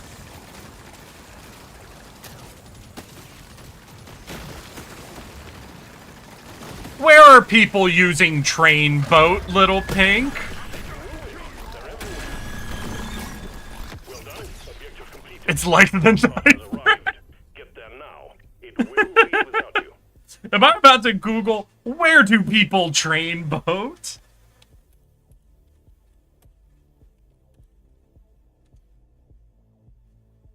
We have Snowpiercer at home.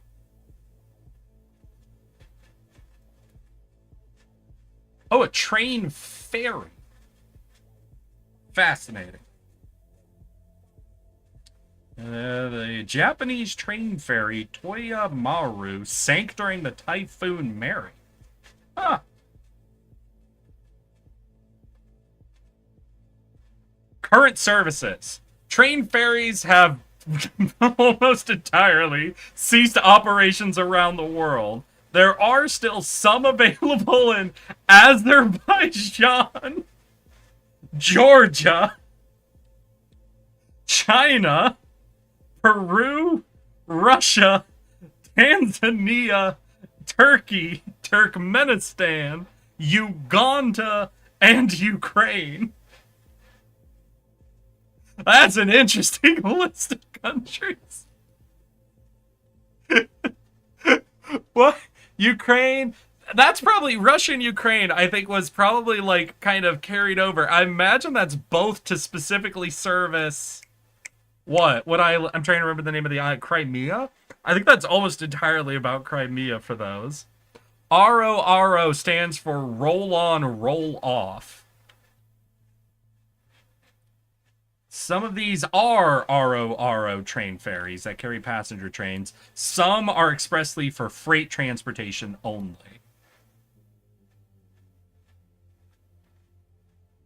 Yeah, Crimea. Yeah.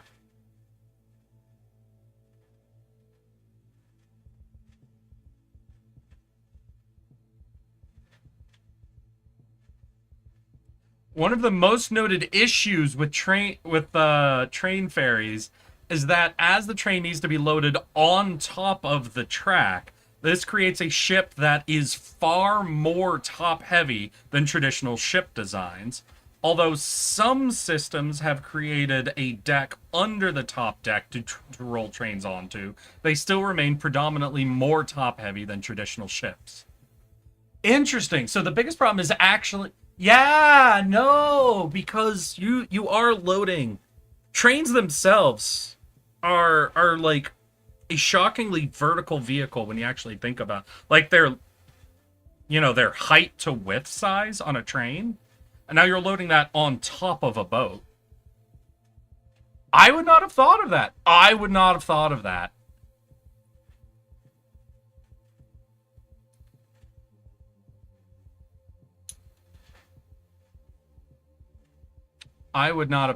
That's interesting. Well, it's not that trains are heavy. Obviously, that adds on to it. I would have thought trains are heavy. But if you think put heavy thing on boat, you think of a specific set of problems. Train on boat is uniquely top heavy is a different problem. And boat top heavy is very bad. Think of it this way. Get on train, get off train, get on boat, get on to another... No, you forgot get off boat. So get on train, get get on boat, get off boat, get onto train, then get off train. Yeah, a normal series. Versus get on train, train get on boat, train get off boat, get off train. Yeah, I know. So you're removing from that system, though, if you know. So there's get on train, get off train, get on boat, get off boat, get on train, get off train. All right, so that's what? 6 points of transit, yeah? Quiet, Chippy Joe. I'm having a hard time. I've said the word get on, get off too much. My brain's having a hard time tracking. I can't have you throw more in there. Okay. Now, if we go to this system, so it's get on train, get on boat, get off boat, get off train. So we've only removed, so from 6 points of transfer, we've gone down to 4 points of transfer. So, in spite of this, we've only reduced our points of transfer by 1/3, not even by half. Okay. So, not actually the most efficient, like, change-up of the system. But we have removed 1/3 of our points of transfer. Okay, cool, interesting, amazing. The problem is that it's a serious investment to make these unique vehicles of the ferry to transfer the train. So what I would argue, if we want to make the argument of path of least resistance development, essentially infrastructural development of Velki, then the ferry is the worst option. We should just make a tunnel or a bridge. We should make a permanent structure that then we can build more structures off of. Right? Because say we make the trillions of dollars investment, acknowledged, but we're just talking about the argument of least resistance, right? So if we make the insane investment, I'm not saying this is sane. I'm just doing the path of least resistance comparison argument. To do a tunnel from the southern tip of Florida to Cuba, we now have an existing tunnel infrastructure that can be expanded to allow for more things to work through. By having the train ferry boat, we now have one vehicle that it can accommodate one form of track and cannot be expanded. You can make more train boats. You can make other boats, but it doesn't actually allow for additional development. I feel like train tracks in a port is much easier. As a one-time investment, yes. As an argument of trying to establish a new path of least resistance, no. Tunnel is a stronger development of a path of least resistance that has continual use and expansion possibilities. And the article you just looked up points out the original theory that it's mostly for non-human cargo. No, it's saying the ones that are still around are mostly for non-human cargo. Original development wasn't actually mentioned. I don't know. 1 second. Give me a minute. Cargoers, passengers. Designed to carry railway vehicles as well as their cargoes and passengers. The typical one-level ship is fitted with railway tracks. Early train ferry. Okay. Early train ferries. Company began operating wagon ferry to transport the rolling stock over the canal. Railroad car ferry entered service on the Susquehanna River between Havre de Grace in Perryville, Maryland. First modern train ferry, the Leviathan, was built in 1949. Railway. They're not telling me originally if these were like originally conceptualized for passengers or for freight.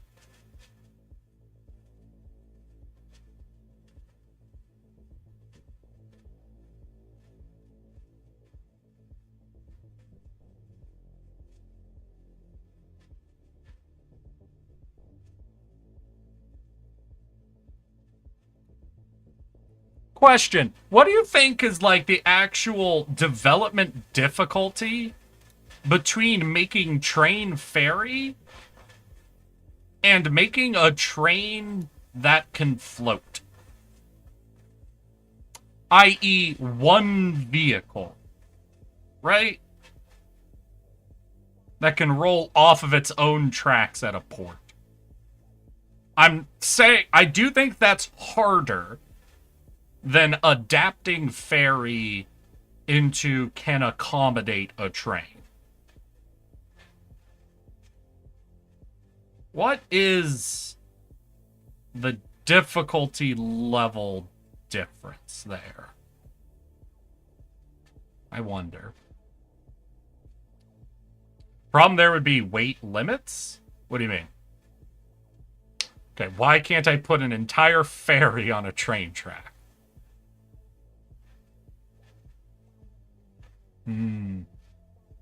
So train tracks aren't so much limited by weight. They are limited by size. So tracks are limited by size. Ferries are limited by weight. So the problem is trying to come up with a middle ground between the two, right? Well, we're already putting the train on the ferry, right? So it's not really a question of buoyancy. I think you could make, well, technically speaking, a train on a ferry, as far as the ferry side of it concerned, is just a ferry, right? That's just a big boat. From the boat's perspective, there is no difference between a freight ship and a ferry with a train on it. The only problem is trying to get what you need from a ship onto train tracks.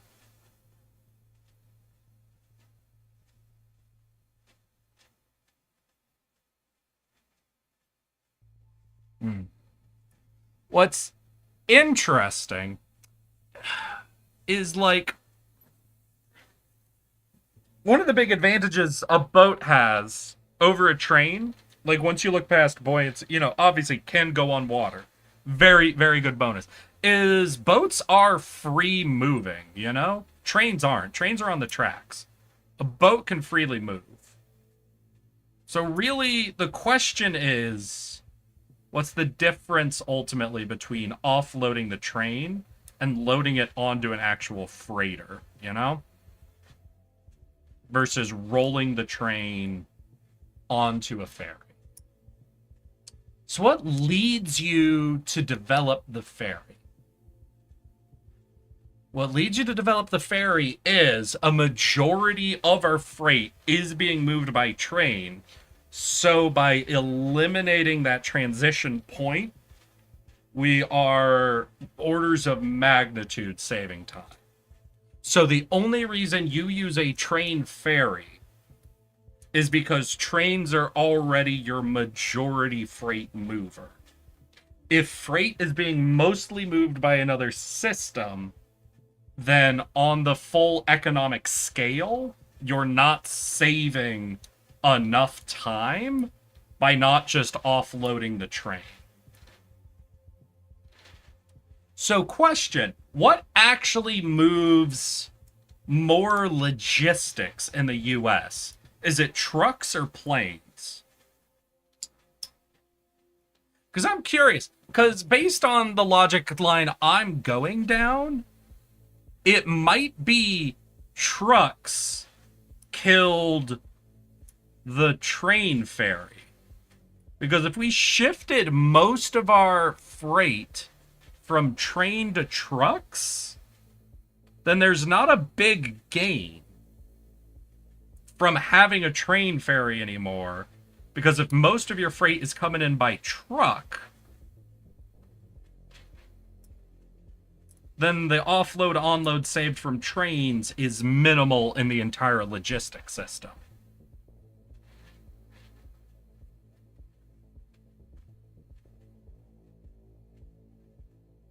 There is a fundamental logistics hurdle in being able to load the boat.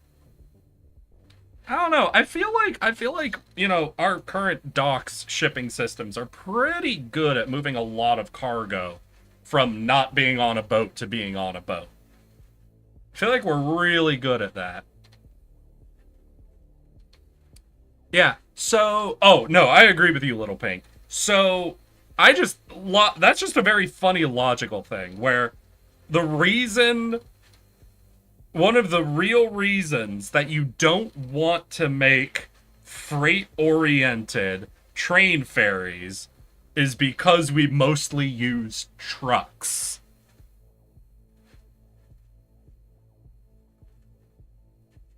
That's funny. That's a funny little cause and effect sort of thing, you know? One of those classic, what one thing led to another skips. I can't remember what comedian did that. But there's a comedian who has this whole bit about the sentence one thing leads to another, where that sentence is terrifying because of how much it's allowed to skip over. Well done, Miner. Stage 4 was obviously a breeze for you, so we look forward to your easy completion of the final stage. Woohoo! Oh, wait, I'm at the wait! Are we gonna do it? Was it talking about Train Fairy gave me the energy I needed to finally beat Hazard 5 on the last map? Take out the dreadnought. I would be so scared if that happens. If this was the one. Well, this is the first run I did without trying to do 4 cold weapons. And that has made this significantly easier.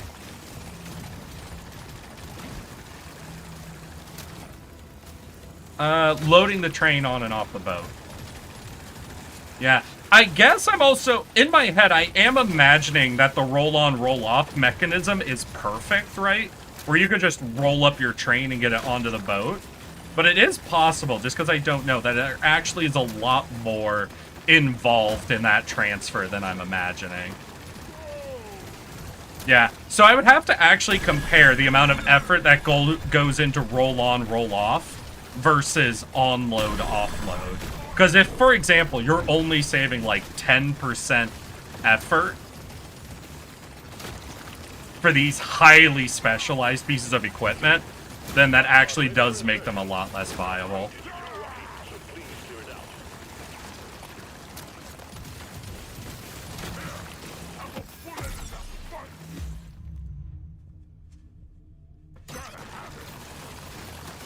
So I was hanging with my cousin, one thing led to another, and I'm fist fighting the Norwegian ambassador on top of the Statue of Liberty. You see, that's those one thing led to another.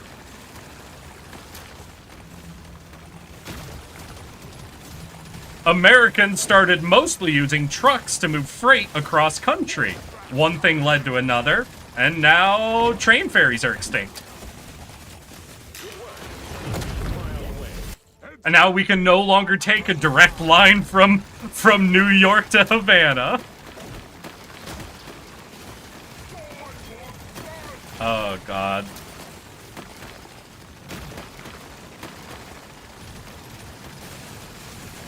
Have y'all... Alright, I might be setting myself up for a bad topic of discussion here.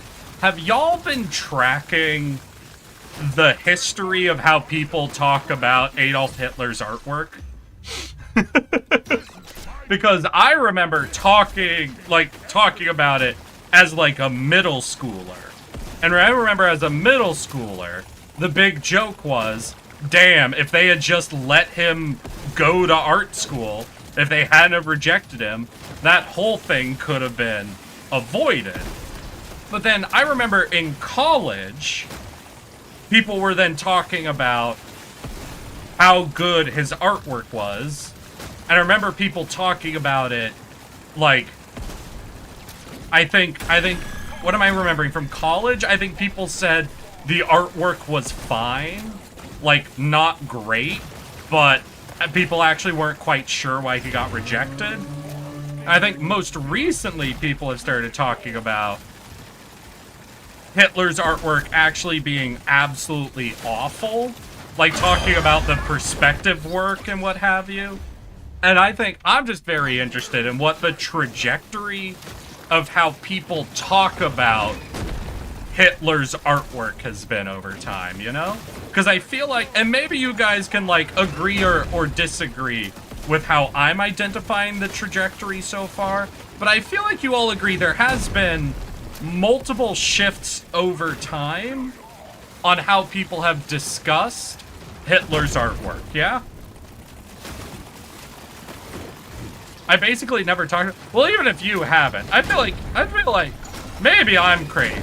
Have y'all not heard people talking about his artwork in one way or another? Oh, it's not my expertise at all. I'm identifying like how I've heard people talk about it. Oh God. Oh jeez. Oh fuck!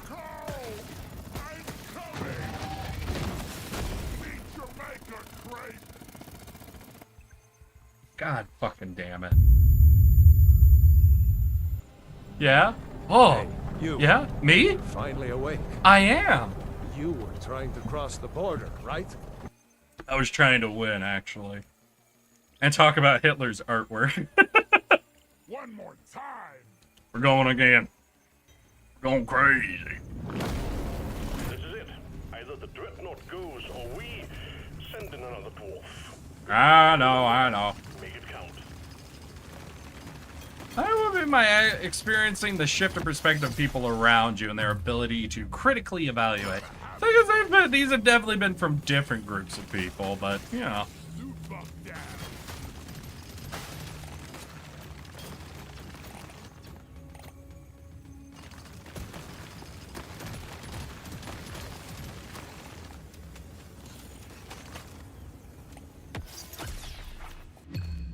Dial it in.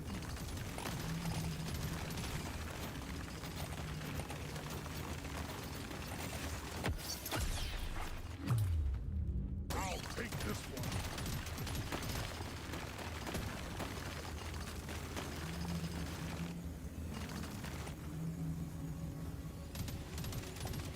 No. What I do know is one of the areas I have an unfortunate amount of knowledge on was the Renaissance Orange era.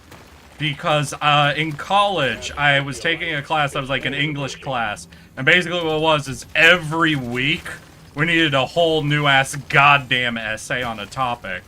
And one of the weeks, we were assigned a very specific topic where we had to read this book that was discussing, I think it was just called the Orange Period, I'm not sure. But essentially, during Renaissance artwork, there were a bunch of these different distinct periods of artwork.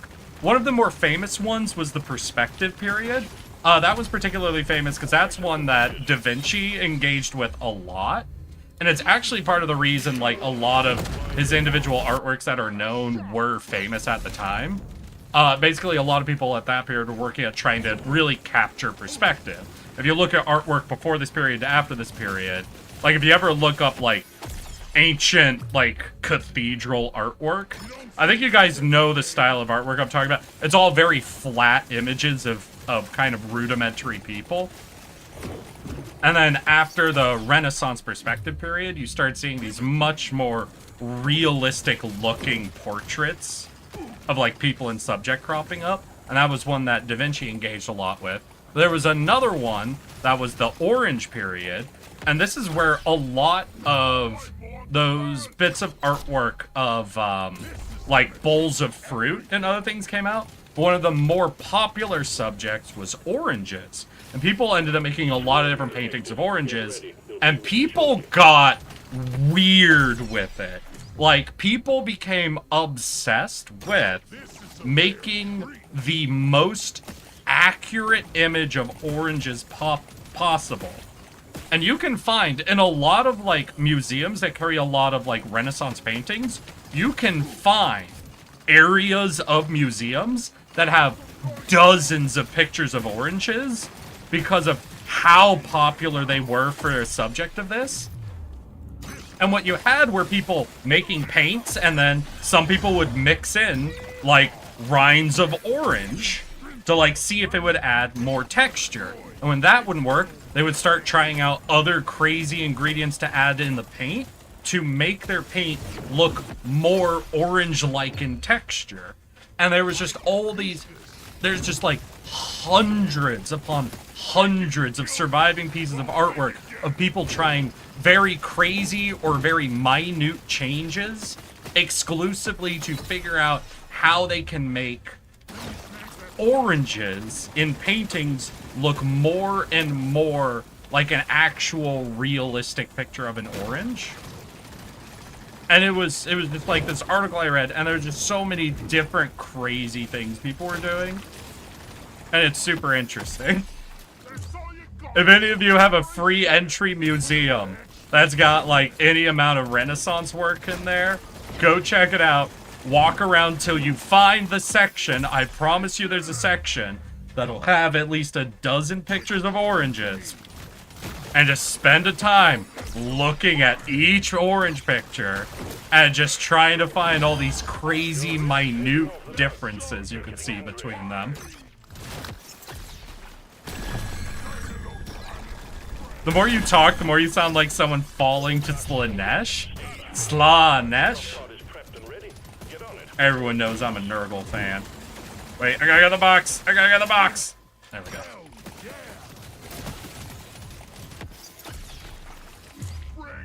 Listen, I just find it interesting. As y'all have seen, I don't have any artistic skills whatsoever. Y'all have seen my stick figure drawings. Give it to me. This is gonna help me be a perfect dwarf. Overclock session. What else? Now let's lock in some range boosts. Those will be nice.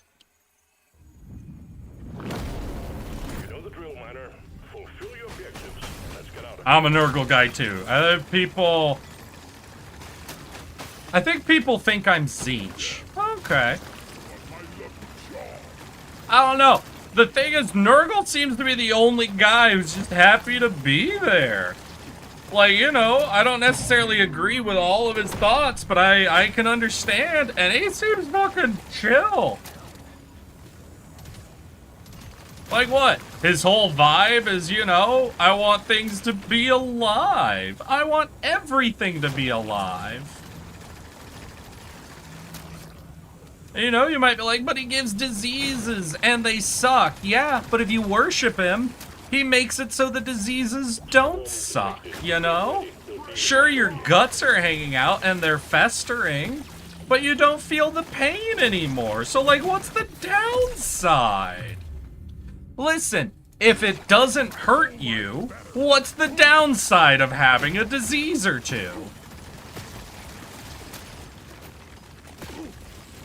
If it's not painful and it's not going to kill you, just let me give you the bubonic plague. What's the downside?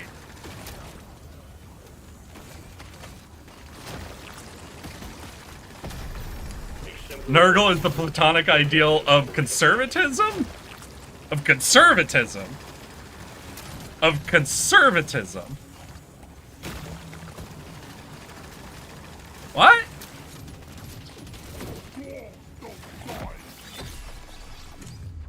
I might need you to make that argument.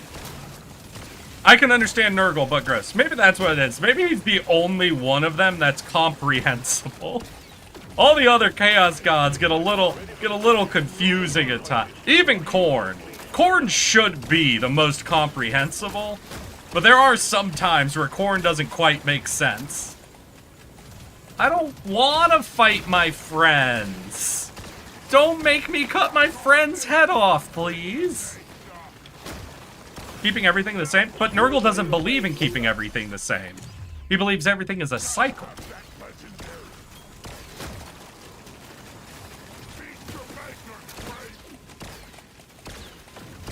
Nurgle believes in the inevitable decay of everything.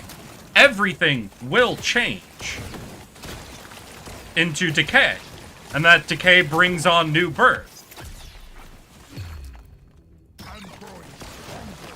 He's almost a hippie, honestly.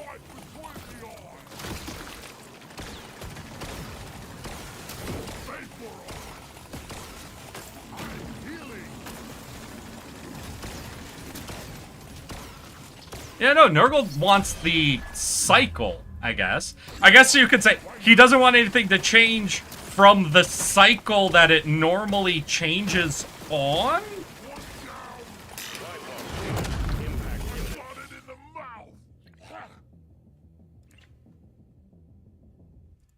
I guess we could make the argument that way, but the cycle includes change, so I don't know if you could really say he's against change. Like, certainly not Tzeentch's ideal of change. You know, I'm not gonna say him and Tzeentch are homies in any way, shape, or form. But growth and decay is still a cycle. It's still change.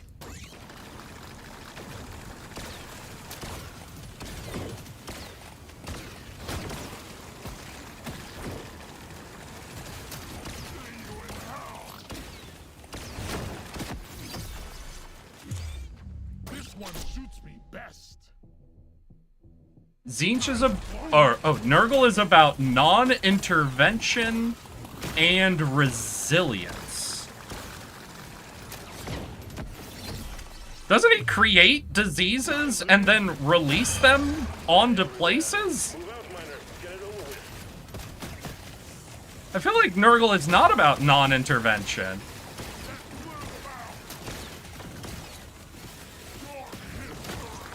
Non-intervention?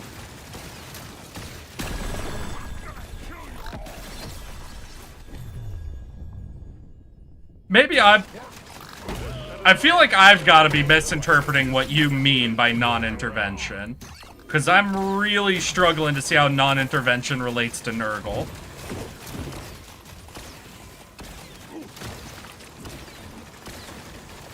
Yeah, like, he actively invents new diseases that never existed before to send them out into the universe. Hurts. Surely next time will be better.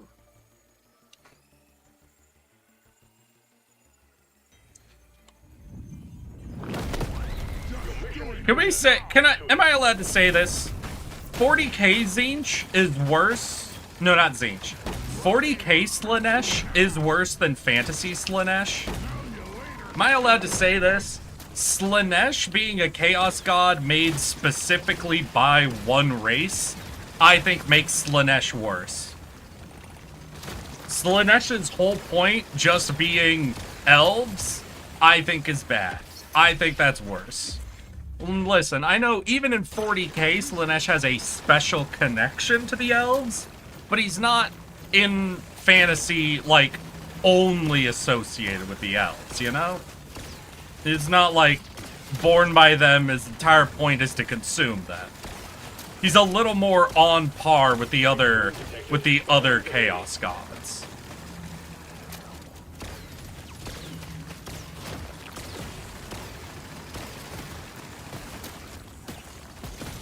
"40k has a better backstory in 40k? Wait, what?"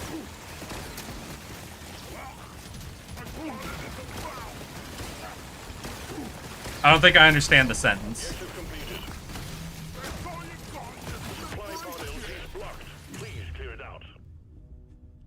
I don't know much about fantasy. Oh, it's honestly very similar to 40k in a lot of ways, but, I mean, yeah, for example, in fantasy, I don't think Slaanesh was made by, like, a specific group. Like, Slaanesh is a lot more on par. They're still considered the youngest of the four siblings, you know? But he's much more, he, she, they, is much more on par with the other Chaos Gods than in 40k.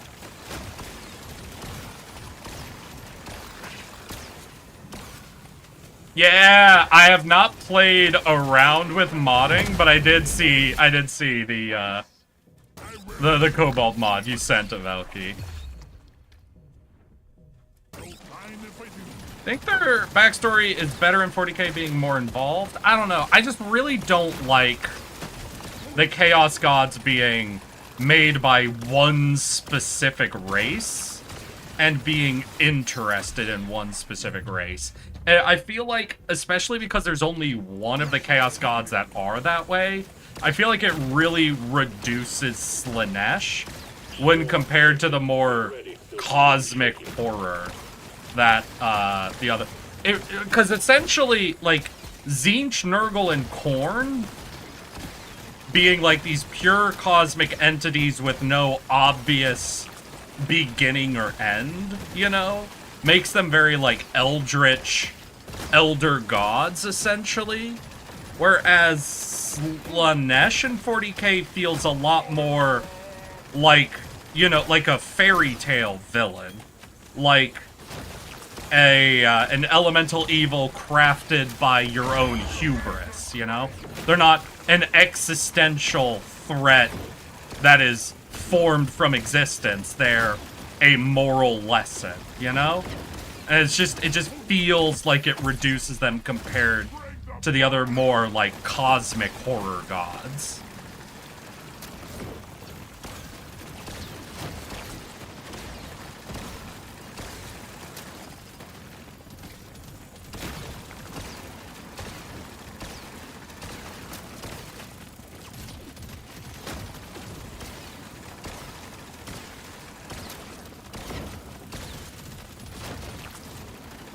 Burn, butcher, burn. Yeah, I think it's like, for me, it puts Slanesh more so on, and not quite, but it just like, it makes me think of, in fantasies, the Great Horned Rat, you know? Because the Great Horned Rat can interact with other races or whatever, but its strong association with one particular group just makes it feel not on par with the other Chaos Gods. Stage 3 done and dusted, Miner. We'll have a good meal ready for you on your return. We put a bit of extra kick in it.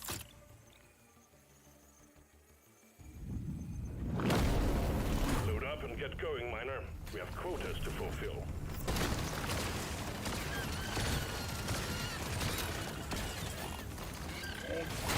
Water down! I'm gonna do something epic. Wait, what's the moral of Nurgle? Okay, wait. All the Chaos Gods are moralistic. What's Nurgle's moral? We talking fantasy or 40k? That is what we are talking, Mackercat. I am making the argument that I guess it's not an argument. I'm sharing my opinion that I prefer Slanesh's Slanesh's fantasy representation to their 40k representation. My personal feel is that Slanesh's stronger association, like its creation and purpose, being so strongly associated with one faction, the Elves, makes them feel less cosmically horrifying than the other Chaos Gods that have no beginning or end associated with them. And because in fantasy, Slanesh wasn't made by the Elves, and although he's particularly interested in them in fantasy, because there's no explicit association, I feel like that's a stronger, like, eldritch horror. And that having them formed from specifically the Eldar's sins makes it feel a little more like a fairy tale villain.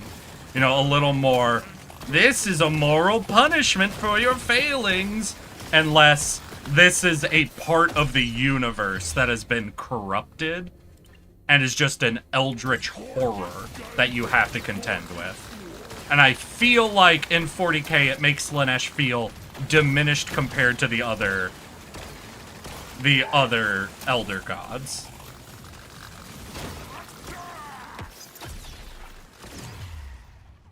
Nurgle represents stability. Yeah, but I feel like an inevitable outcome of social degeneration over indulgence still works. I get where you're coming from. Yeah, but yeah, and that's where I like, because that's still what they are in fantasy, but it isn't, oh, it's because this group specifically did really bad overindulgence that they made the overindulgence god, who didn't exist before, and it really wants to get them for it. Because in fantasy, it's the god that, like corruption, like change, like violence, and all that exists in all the races. It's always existed because all of the races have always had these feelings. It's the youngest, because this is newer than violence or rot or change, but it's still just formed from all of existence, not as a moral lesson, to one group. Oh no, and I'm not saying Slanesh is bad. Again, I'm making the argument that I prefer the fantasy one, which I feel like puts Slanesh on more even footing with the other Elder Gods. Which god would you put your money on to win the great game? Nurgle. What? Nurgle. If we're gonna say, like, infinite time passes and all of them war with each other forever, we have the god of inevitable end of all things versus god who likes to cut people's heads off. Listen, I love corn. Blood for the blood god. One of these is a concept that even the essence of time will decay into nothing.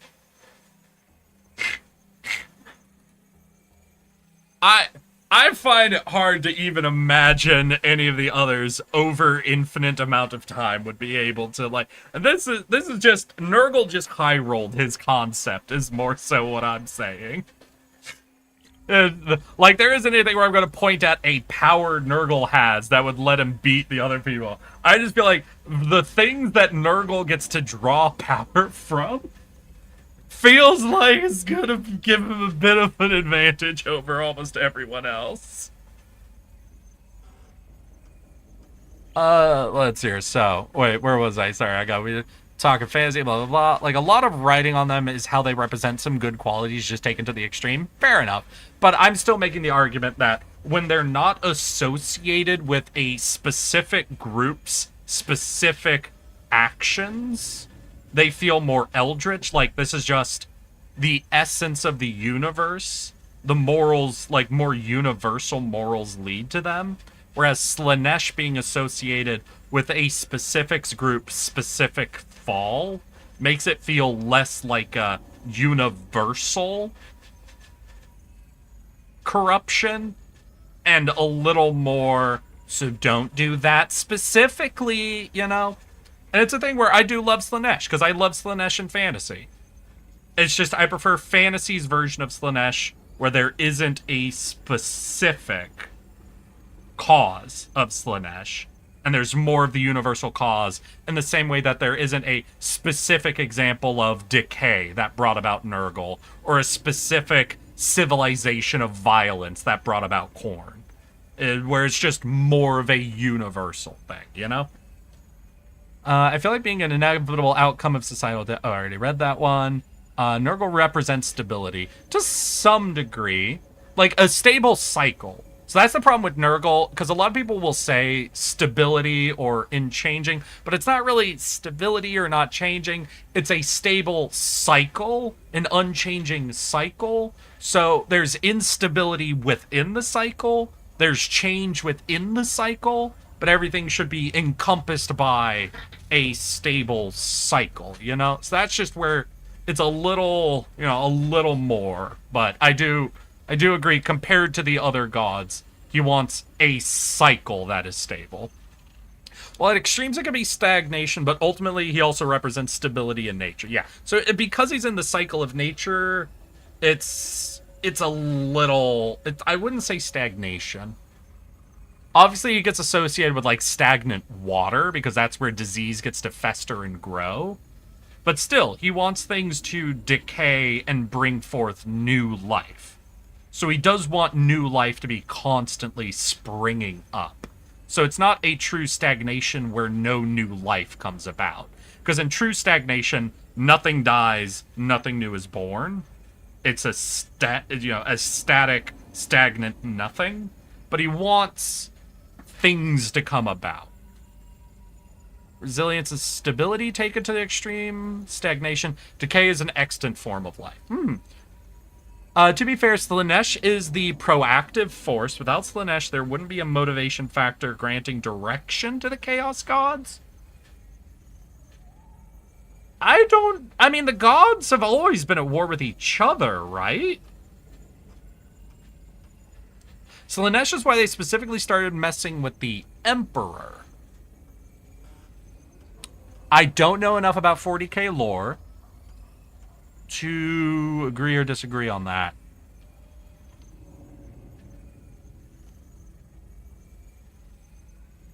But again, so I'm also not, once again, I'm not saying I dislike Slaanesh. I like all the parts of Slaanesh that exist in both 40k and fantasy. And I think them being a little more of a proactive force also does exist in fantasy. But I'm just saying I don't like specifically that specific stated beginning and reason for being, you know? Also do the thing. All right, one sec. Let me catch up on chat, then I'll do the thing. Maker Cat, by the way, I didn't actually say welcome. First time chatter, Maker Cat. Hi. I'm Eric, yes, that one. I'm a pudgy little tardigrade who likes to play video games. And today we're trying to get the last Hazard 5 in Deep Rock Galactic. And someone has redeemed something on your behalf. You have a couple of minutes, though, because I have to catch up on chat. Slash represents devotion and pleasure taken to the extreme, to obsession. Devotion. Is it devotion? Either Nurgle or Tzeentch would win. Tzeentch is older than Nurgle, right? So if we go by raw power, I think there's something to be stated about Tzeentch. But I think just because of what their choices are, inevitable change versus inevitable decay, I feel like those forces in conflict, I feel like decay will beat change. There's something about just the concept of inevitable decay meeting with the concept of inevitable change that I feel like if you had to pick one, I don't think a Chaos God actually wins. I don't think there's actually a winner, you know? But if I was to pick, if I had to say one of them wins, I think it's decay, but I don't think one actually wins that conflict. My money's on the one who will probably plan their own defeat. Okay, still true. Yeah, Tzeentch does fuck themselves over a little bit. Nurgle has the easiest, most straightforward path to victory. Perpetual decay and growth is a tough concept to beat. It is. My favorite aspect of Slaanesh is that it basically confirms gods in 40k universe can be created, which is probably what's happening to the Emperor, similar to Gork and Mork, and their ability to create gods could absolutely be used for something more. Okay, but that's my argument. Gork and Mork and the Emperor feel on a lower step than the other Elder Gods. So that's just something I don't like Slaanesh being on a different step than the other Outer Gods. I like Slaanesh existing up with the other Outer Gods without the specific intro, and I like the gods like Gork, Mork, the Great Horned Rat, if we want to talk fantasy, the Emperor potentially. Oh no! Wait, still ads? Welcome to the party, pal. And I know who you are. I'm on for Junie. Oh shit! I didn't recognize Maker Cat? Maker Cat. When did you start modding for Junie? I actually don't recognize your name. Oh, and I think you missed just the last quick thing. So I was reading, which one was it? My favorite aspect of Slaanesh is basically confirms gods in 40k universe can be created. So my one argument is just, like, I like that Gork and Mork show gods can be created. I like the idea of the Emperor showing that gods can be created. I just prefer Slaanesh, that one step up with the other outer gods, feeling like they weren't created, even though gods can be created. Because I think we can admit the Great Horned Rat, Gork and Mork, the Emperor, feel like they're on a slightly different level than Nurgle, Tzeentch, and Khorne. And I like Slaanesh living at the same level as those three. I prefer the feel of the god vibes when those ones are up there feeling like they were inevitably created by how the universe works. And then below that being the step of Gork, Mork, Great Horned Rat, Nagesh, if we want to include him. But again, that's a little more in fantasy. I don't know enough about 40k to start listing off more of the more minor gods. But I prefer those levels being a little separated and Tzeentch not being, or Slaanesh not being in that one. But, Maker Cat, I'm afraid someone has redeemed something on your behalf. So I have an important question for you, and you do not get context for it, right? So your options are vanilla or deep. That's all you get to know, Maker Cat. vanilla or deep? What do you want?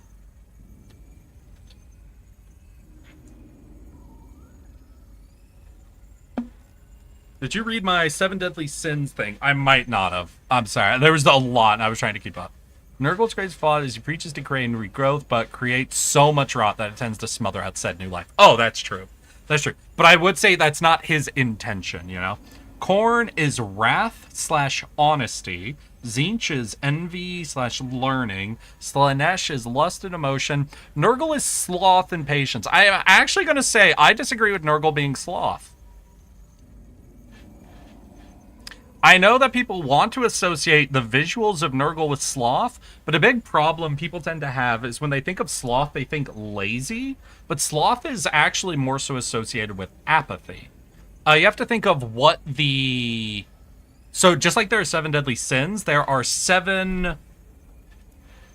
What are they? The 7 virtues? 1 second. 7 virtues? Yeah, the 7 heavenly virtues. And the inverse for sloth is diligence. So the idea of sloth is not about laziness. It's not, I don't want to. Sloth would more so be associated with the idea of, that's not my problem. Anyway, I'm gonna say deep. Alright, make a cat. Then, sorry, I need a drink. Then, in my opinion, Maker Cat. And officially welcome to chat. I don't remember who redeemed that on your behalf, but you can thank all of chat for giving you that for free. Corners also knows the true nature of the universe. Apparently it makes the Space Marines that follow him perpetually angry. Hell yeah. But no, so that's where I just don't think sloth, apathy, a belief that it's not your responsibility to do something, I don't think I would associate that with Nurgle. I just don't think I would. Nurgle is ultimately not a very slothful being. You didn't finish the comment? Oh, fuck. Was it only one comment? Nurgle, sloth, and patience. The Emperor of Mankind is pride/faith. Is the Emperor associated with pride? The Tyranids are gluttony. Alright, I can see the argument there. And the orcs are British. Alright, so where's greed? So where did greed come in?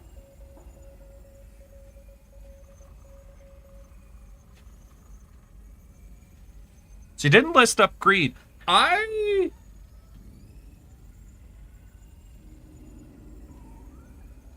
I associate greed with Nurgle?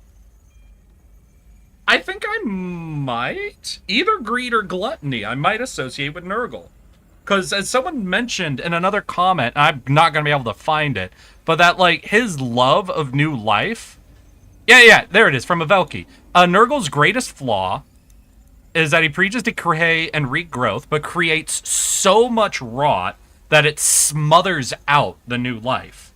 So I think I really like that example of it, is that Nurgle is so overly invested in creating constant new life, constant new disease, constant new rot, that it chokes out and makes the lives he creates suffer more and more and more. And that it's his almost over-diligence and constantly trying to create more and more and more that causes the things he makes to suffer more and more and more. And I feel like I could more associate that with either greed or gluttony, though. I do agree, though. Greed and gluttony also are perfectly associated with Slanesh.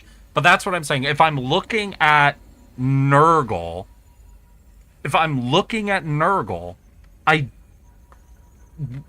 like was mentioned, his greatest sin, quote unquote, is how much he chokes out the lives he loves by his continuous creation of more and more life.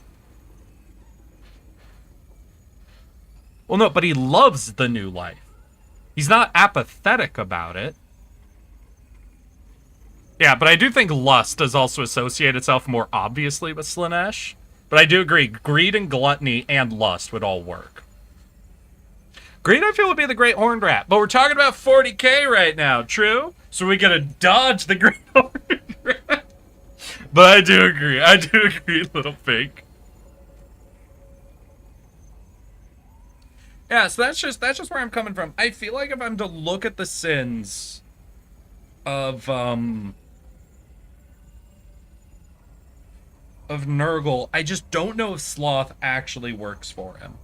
Because he's ultimately not apathetic about the things he does.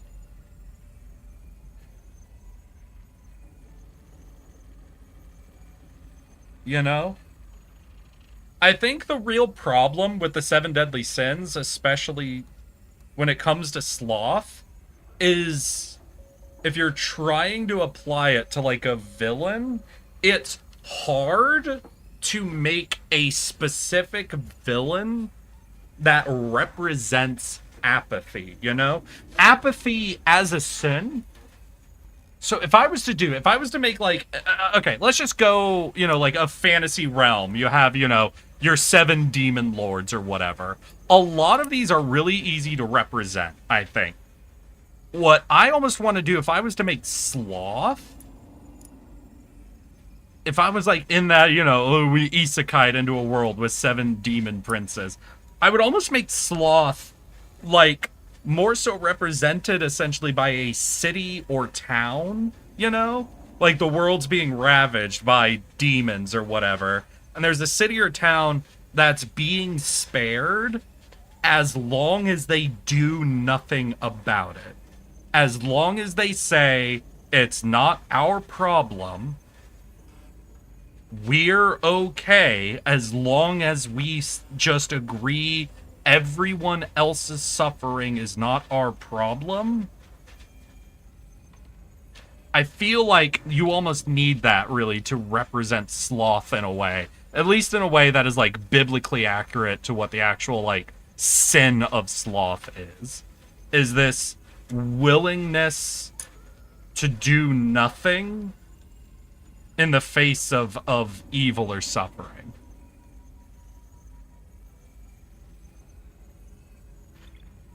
Why am I even talking about this? Wait, that has nothing to do with 40k or with Deep Rock Galactic. What are you all doing to me right now? What the fuck? Chat?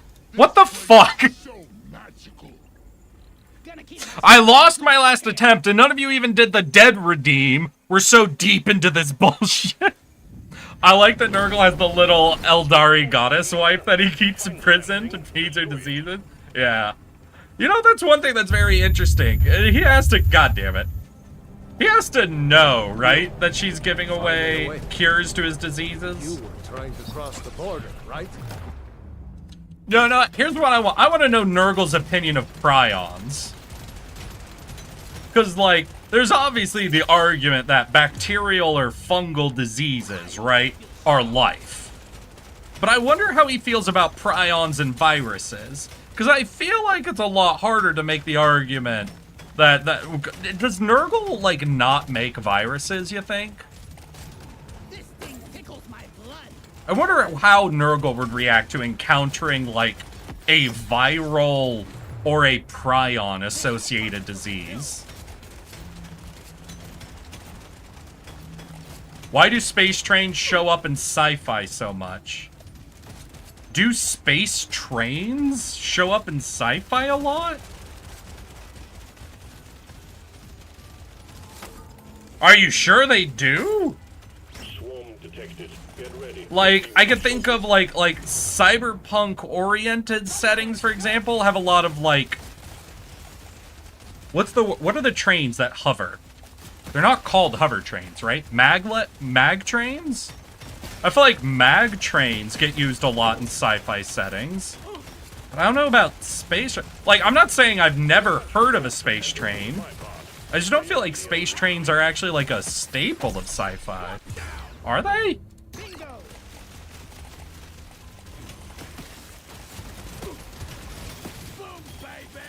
Non-stop train from New York to Havana. Right. I almost forgot where we started. Try and catch me now.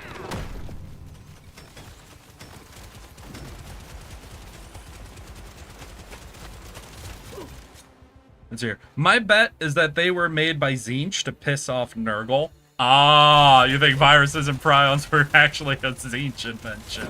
He just wanted to try it out, see if he could make a better disease than Nurgle could. And in a way, prions are better at being a disease than anything Nurgle's made. Those goddamn fuckers. Survivor. Now we're cooking with gas.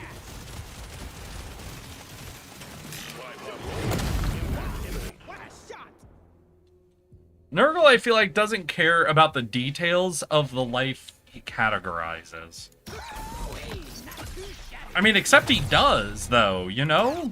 He gets really excited about all life.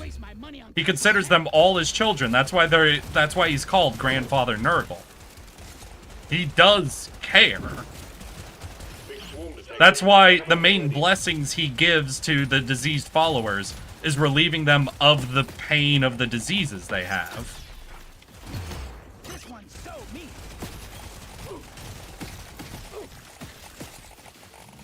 Like, yeah, like, that's the main, like, blessing he get. That's the one upside. That's the one upside of praying to Nurgle, is he makes it so the diseases don't suck anymore.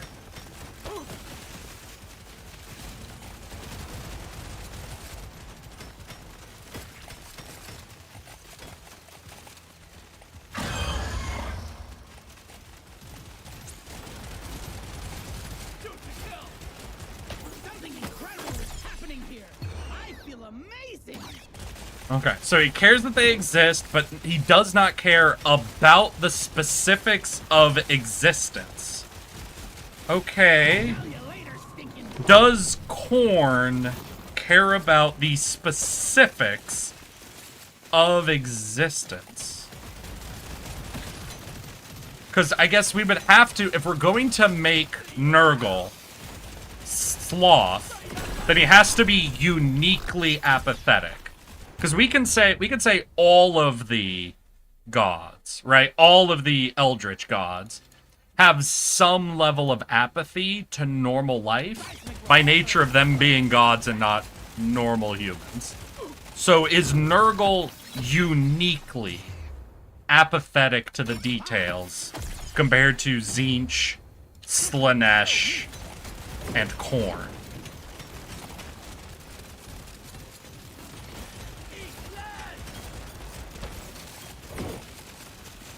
I don't think so. But I do think Tzeentch and Slaanesh are less apathetic than Khorne and Nurgle.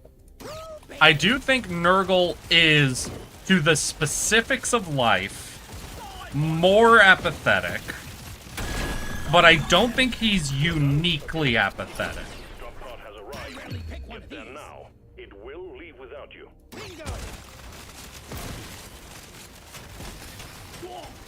But again, yeah, maybe I'm just thinking of Tzeentch as being very detail-oriented. Does he care about the details of life? Of mortal life?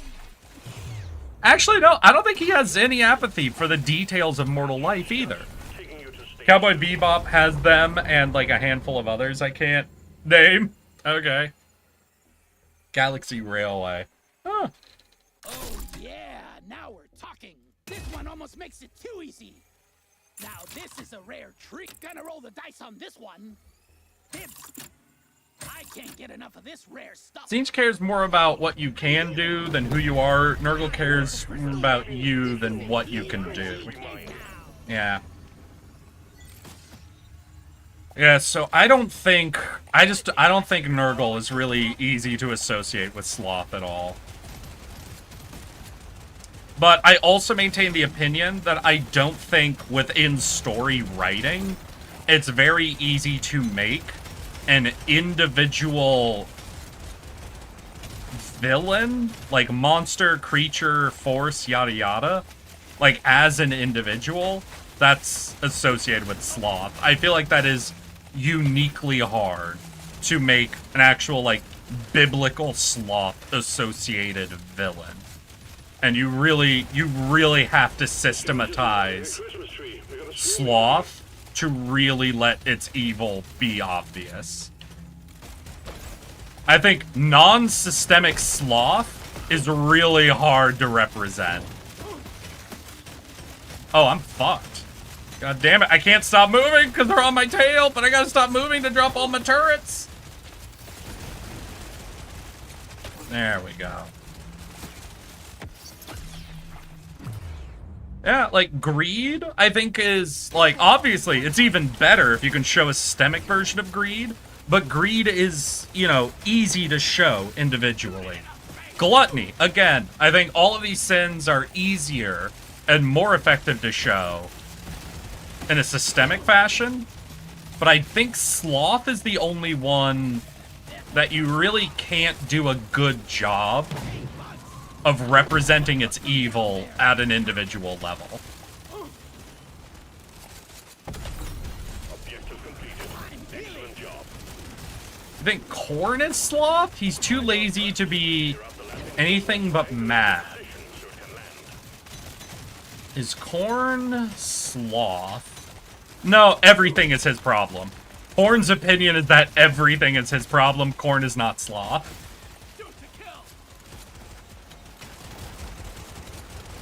Individual sloth is hard to bring about to a grand scale. Institutional sloth is easier. That is, yeah, but that's true for all of the sins. I think all of the sins work better on a systemic level, but I think sloth is the only one that does not work on an individual level. Because what is individual sloth? One person arguing that something isn't their responsibility?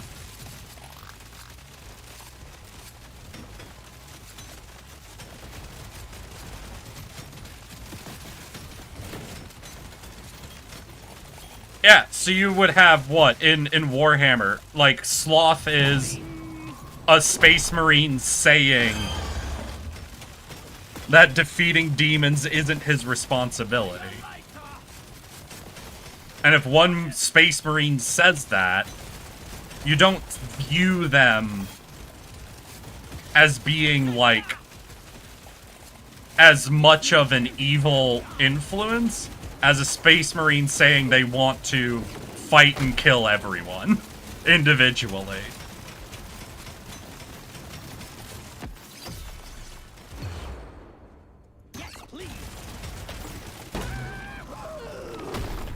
Though I'd also make the argument that one space marine saying he wants to fuck everyone is not as much of a threat. Lust is interesting. Lust is actually an interesting one to consider, because I do think lust is easy to represent on an individual level, but I think it's actually also sort of hard to represent really evil lust on an individual level, you know? Like, you could show someone... No. Like, if you have someone, like, abandoning their family for lust, that I guess that's pretty easy to show the evil of it on an individual level. I guess, ultimately, at least within Western culture, like, I always have to, whenever I'm talking about this, I realize I should really, you know, bring up the point that I'm speaking from my cultural influence. We don't see it as every individual's responsibility to not be apathetic. Within Western culture, we're very accepting of the idea that there are individuals who are apathetic to other people's suffering, and we're okay with a few individuals being apathetic in a way that we are not okay with individuals being wrathful. Stage 2 completed.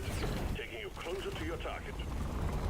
40K is in a universe where everyone is constantly doing things and nobody takes a day off. Yeah, but if someone takes a day off, you know, people suffer. And that's the thing with sloth. Maybe the true problem with the 40K universe is sloth as a concept doesn't exist. No, sloth definitely exists. Like, you could imagine someone whose, like, job it is, like an inquisitor, an individual inquisitor coming to the decision that, God, it's not. Like, if you have, hi little pig, I see you're in YouTube chat. If you have an inquisitor who is aware that another inquisitor, for example, is failing at preventing corruption on a planet, and it's not their literal responsibility, but them saying, it's not my responsibility to make sure that that planet doesn't fall to corruption because I believe this person's going to fail at it, then, yeah. The Imperial bureaucracy is the ultimate sloth. Yeah, in a way. I don't know if it is sloth, but it facilitates the most sloth. Yeah. Someone bureaucratically saying, oh, well, it's literally someone else's responsibility. And even though I could be more diligent and prevent something from going wrong, it has been decided that it's not my responsibility, you know? That's a really good example of sloth. But again, you see it really only crops up in that systemic form. Sloth is really hard, at least in Western culture, to conceptualize outside of a systemic level. What else we got? And I think it is. We are just more accepting of individual sloth than we are of individual forms of any of the other 7 deadly sins. Let's remember the point of the warp is that thoughts, beliefs, and emotions shape reality. So getting a bunch of people to fuck so hard that they manifest the embodiment of lust still feels like it makes a compelling story. The bureaucracy has multi-century backlog of tasks and does nothing to remedy it. Yeah. Why isn't there a goddamn chaos? There should be a chaos god of fucking sloth. You can be in the 40k universe? There should be. There fucking should be. Like, holy shit. What would they be able to do against that? A creeping corruption associated exclusively with corrupting and growing power based on people deciding something isn't their responsibility when the Empire is so steeped in the bureaucracy it is. That thing would have a goddamn feast. Alright, if we don't get another birth of a god of sloth in the same way Slanesh was born from the Eldari, of a god being born from the bureaucracy of the Empire, then the 40k is cowards. They're cowards. Games Workshop, you're cowards. I'm betting money that the next Space Marine game has Necron, Slanesh, and Leandros take one look at a big titty Fuda demon and gets corrupted. One of my favorite aspects of the creation of Slanesh is the massive galaxy-wide orgies didn't just create a god, but made the Eldari almost entirely celibate. Fucking elves. Get it done, Miner. Humans are not as connected to the warp as the Eldar are. Eldar are. Anything with more legs than 2. I'm gonna do something epic with this.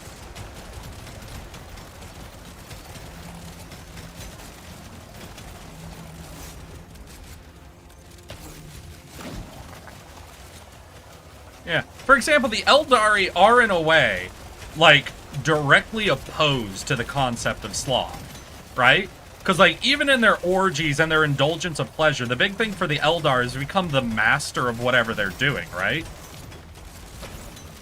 Like, even in their indulgences, they, like, constantly are working to improve whatever thing they're doing.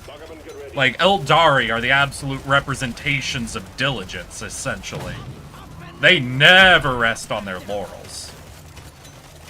Is there a race more associated with apathy and lack of diligence than the Imperials? What is the least diligent race in 40k?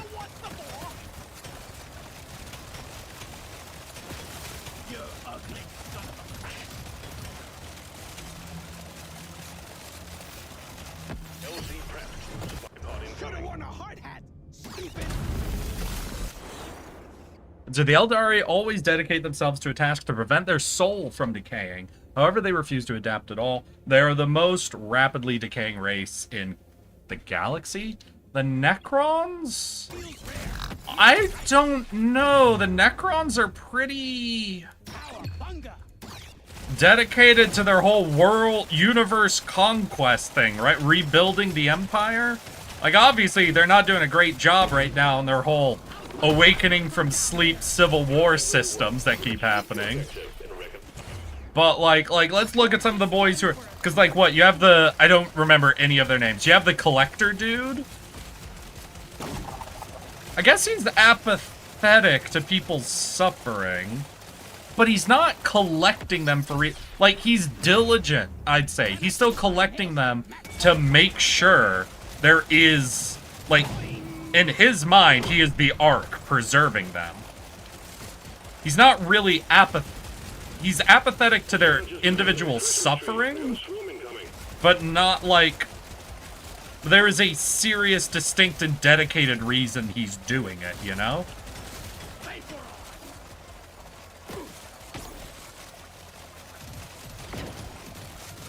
Like, he's made preserving all of these moments his problem. Yeah, I think it's just really hard to write, like, a story character that's compelling, that's not trying to make something their problem. Hi, what you play? Hi, TNT. We are playing Deep Rock Galactic Survivor. It's a vampire survivor-like game that is based in the Deep Rock Galactic sort of universe. So, Rockin' Stone. We're trying to get the final difficulty victory on the final map. Basically, it's the very last achievement I could do right now. Hazard 5 on this map. And it's rough. We've been having a rough time today. But we've been having some good fucking topics of discussion, I think. Today's been a fucking goofy-ass convo day.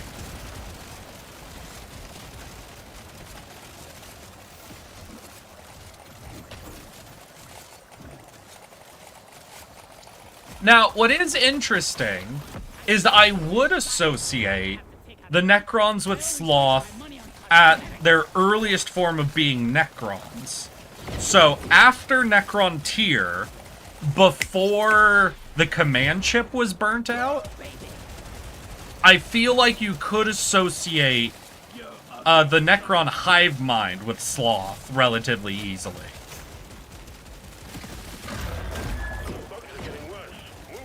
They were ultimately apathetic. Like, they were fighting a war against the gods just cuz? Was there actually something they were looking to gain by beating the Great Old Ones? Were they ultimately just following orders, thinking of a reason is unimportant to us? Like, they weren't making it their problem. They were just doing what they were told. Because if that's it, then yeah, at that stage, the Necrons were essentially the epitome of Sloth as a sin.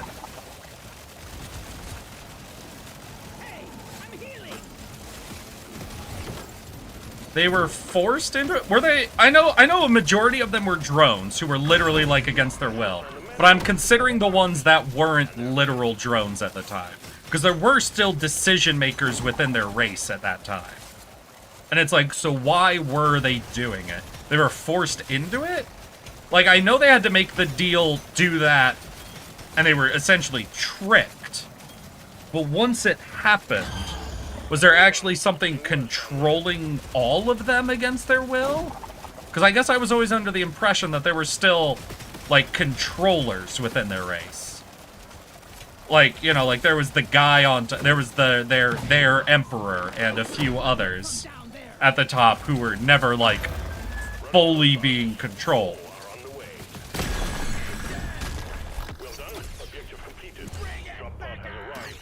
Though I might be wrong. I only know, like, tidbits when it comes to 40K.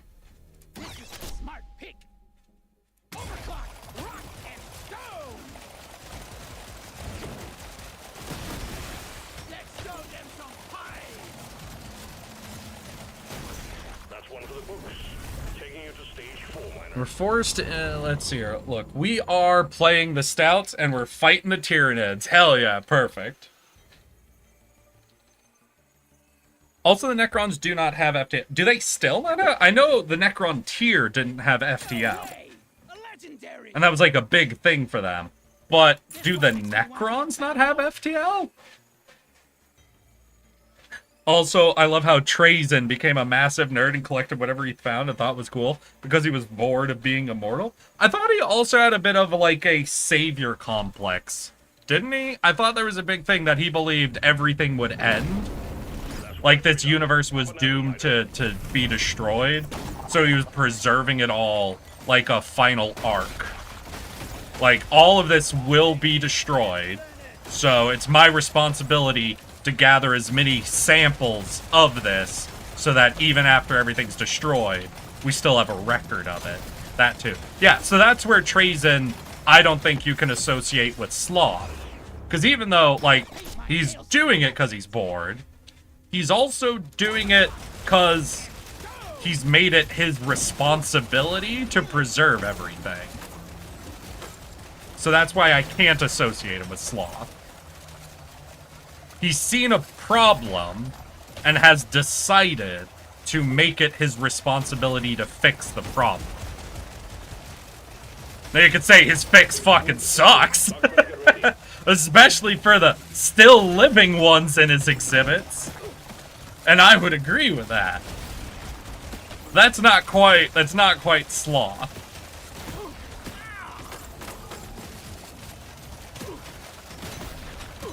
I might be fucked here.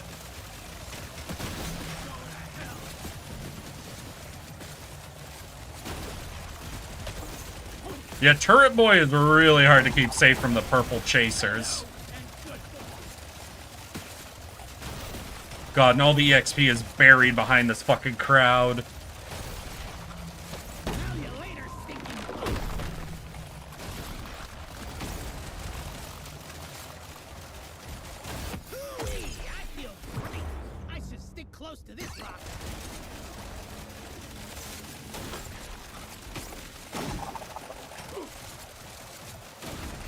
Would you abandon your entire race, though? I mean... Oh, like the way the Emperor, like, just sort of gave up? Well, in a way, wasn't he sort of freeing them, right? He burnt out his control module to give them all free will again?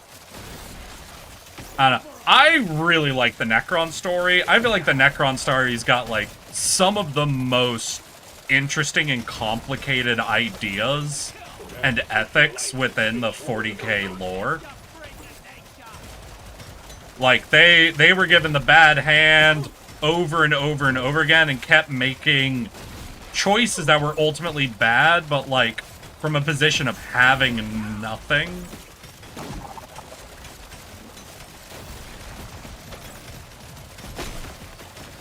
So that's where I find them to be some of the most interesting, because, like, they're making evil choices like in the same way that most of the 40k factions do. But like, I don't know, from some of the most complicated reasons, and I love it. Talking about the Necron leader. Yeah, the one who burnt out the control module, right? I don't know. I feel like there's two things you could say. Yeah, definitely he, like, is essentially abandoning his race. Low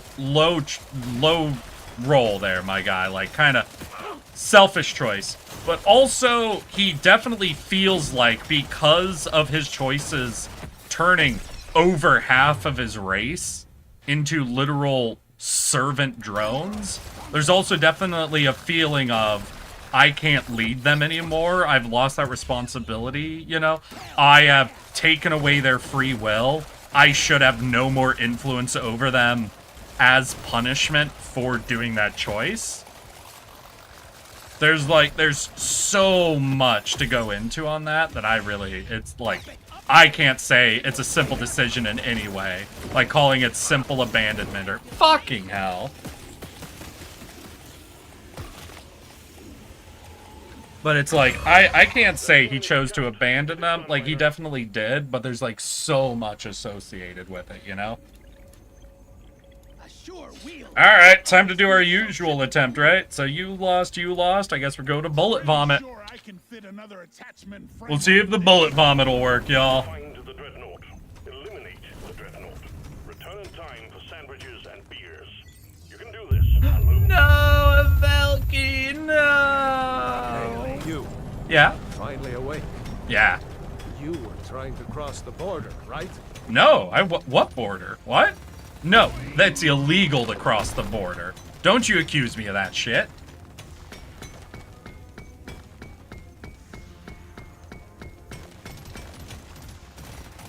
Hold on a second. Does Skyrim begin with an ICE detention center?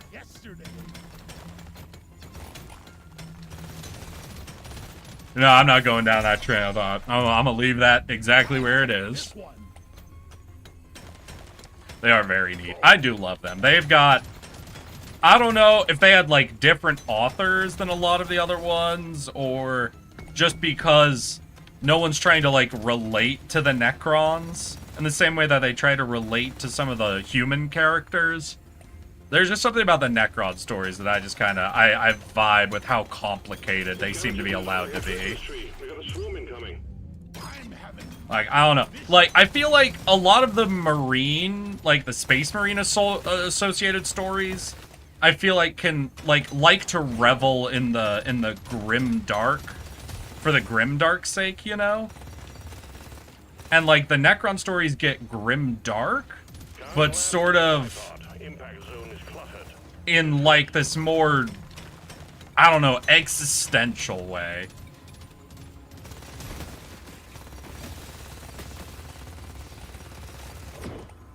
Like, they're allowed to be more non-human, essentially.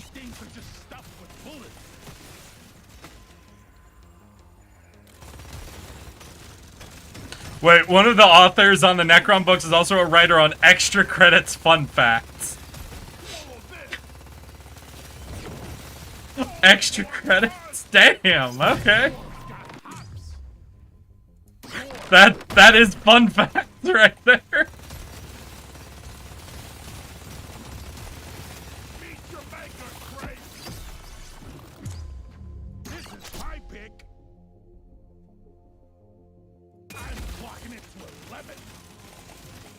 It's been a while, I think, since I've watched Extra Credit. They're still up and running, right?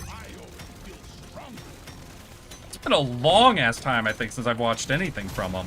The sky just lit up like a Christmas tree. We got a swarm incoming. Did they fall out, or did the algorithm stop sending them to me? I don't know. I feel like I haven't even heard about them in the longest fucking time. See that coming, sucker?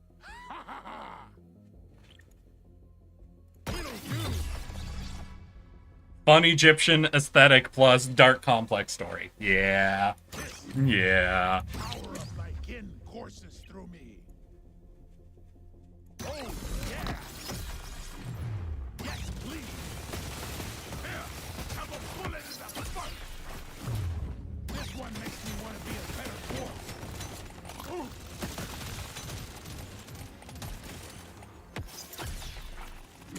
Yeah, some of the original members left. They're still going, though. Okay. Gimme, gimme, gimme.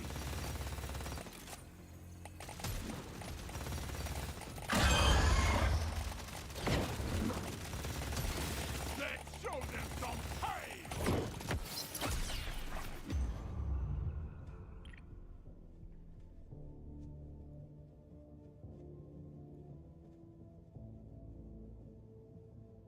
Damn. I was really hoping to get the two, like, 4-direction guns. What is that? The Zukov and the burst pistol? Now, plasma carbine's not bad, but it's not a kinetic weapon, so it doesn't benefit from the two, like, kinetic upgrades I got. Still, if I just, instead of doing kinetic, do projectile upgrades, that'll hit all the weapons. Just, I think kinetic damage upgrades tend to be better than projectile damage upgrades.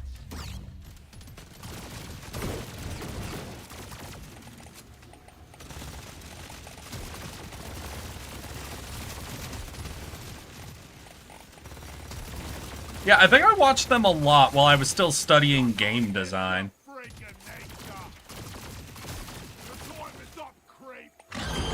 Don't get this wrapped up soon, it's all over, Miner. Woo! Yeah, we got the 3 weaker.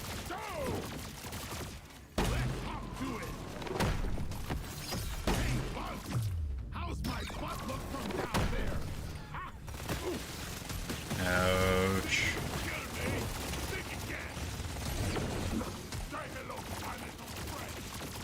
I really gotta get, I think, reload upgrades for my minigun. Hang around forever, Miner. These bugs aren't your friend. I've got it in the mouth.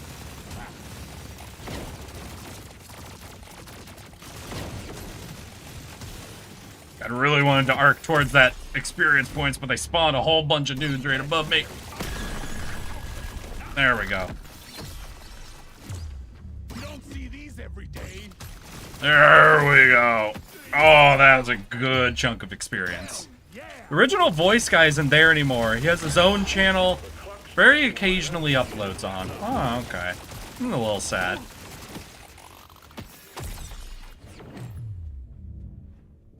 Hell yeah! Take that!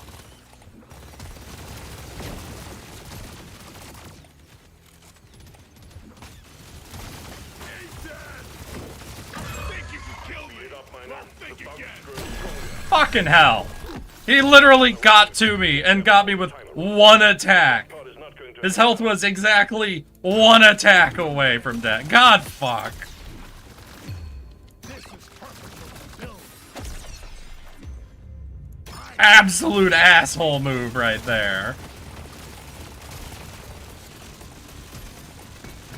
Wait, can I get the 3? Just need 3. Alright, that's enough. Woo! Objective completed. Eric was a game tester? Yeah. QA. Yeah, I'm currently at, what, 5.5 years of QA experience. Last job, I was a contracted senior QA tester. I was the lead on the website testing for the first half of development that was shifted over to be a lead in, or I guess not really lead, but senior tester on the game side. And then that company went under, and that was fun. Core Eric Lore right there, yeah. No, my first ever real game testing contract was actually through the same company, was the contractor, but we had a contract from Microsoft. I worked on back-to-back backwards compatibility testings. So I was part of the team that did the full backwards compatibility testing for the Xbox One, and then the Xbox One X, I believe? Or S series? I don't remember exactly. But basically we did the full catalog of their Xbox and Xbox 360 games being brought onto the Xbox One, and then the compatibility from the Xbox One to the Xbox One X, essentially. Well, I mean, it was still like the original Xbox and the 360 games, but after they had been made backwards compatible with the first console, it was testing them for their backwards compatibility software, going to the update after that.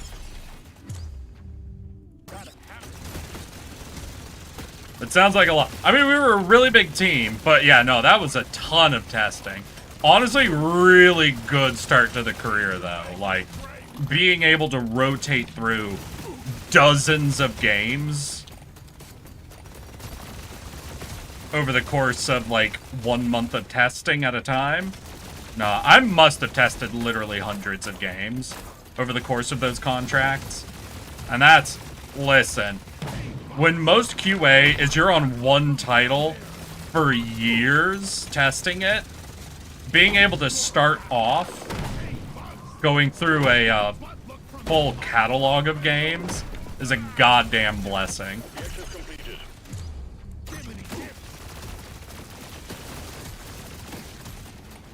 The supply pod LC is blocked. Please clear it out. Yeah, I've only done 2 contracts that were specific individual titles. And one of them, the company went under. That was exciting.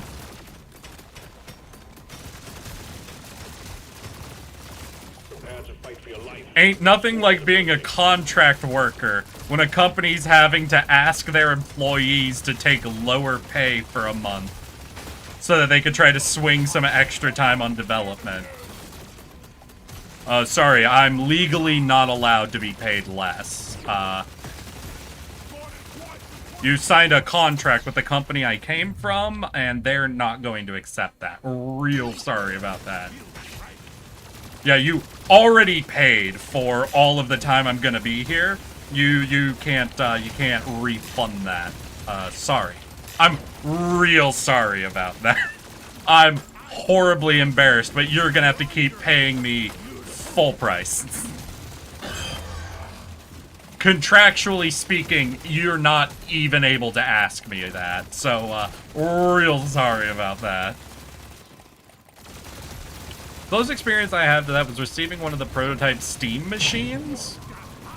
Still sad I didn't leave more feedback. Ah, gotcha.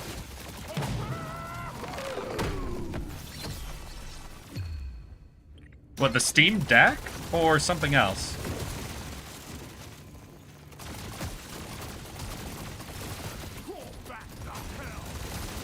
Oh shit, am I gonna be able to drop this on their heads? Oh, that'd be nice. I'm a better dwarf than yesterday. Put a bit of extra chicken. Oh, fuck, I thought that'd do it. Real close, real good, but oh. Because they were ahead of the crowd, so it would have been an easy box grab. Son of a bitch! I'm raring to try this out. Well done. Objective completed. Oh yeah, projectile damage epic. Let's go. There now. It will leave without you. Paint my nails to match this. Yeah, I think I'm gonna take all the elemental upgrades for the plasma carbine. Get both frost and burn, if possible. Just let it be sort of my tech weapon, you know? Stage 3. Well done. Contract work sometimes sounds neat, but I could never be that self-sufficient. So I worked for a contracting company. So I worked for a company called Lionbridge, and essentially they employed like dozens of testers, me included. They would get contracts for tester teams, and we would be contracted out.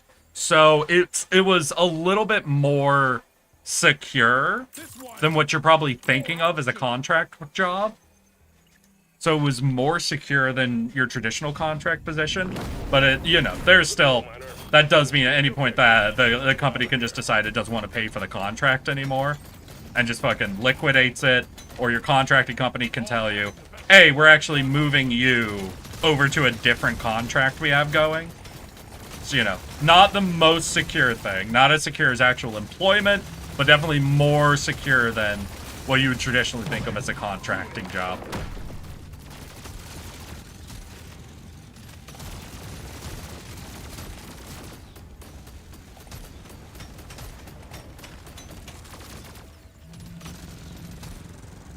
No, remember when Steam tried to make their own console? Yeah, the Steam Deck! I guess I actually don't remember then what you're talking about. Prepare to fight for your life. Big swarm is approaching. I'm a better dwarf than yesterday. Block this box.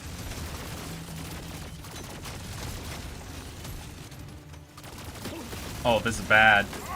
Oh, that's a bad horde.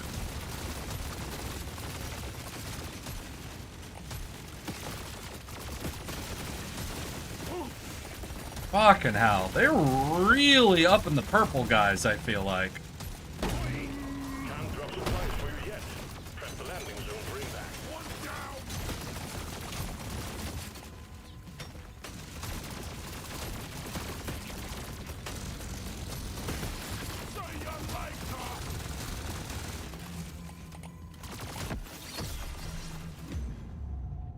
I can use this.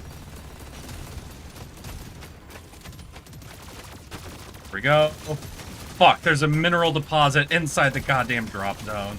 Yeah, I'm not gonna be able to get all that cut out. Shit. Okay, we'll roll back, see if we can't get a little more. Yeah, we're gonna have to bail. Damn it. Alright, wait, one of the bugs is mining it up. Alright, one of the bugs was able to clear the zone for us. Okay, we'll drag them around. We've mostly got slow movers in the crowd now, so we can actually do a little bit more flexible work. Do I take an extra weapon? I don't think so.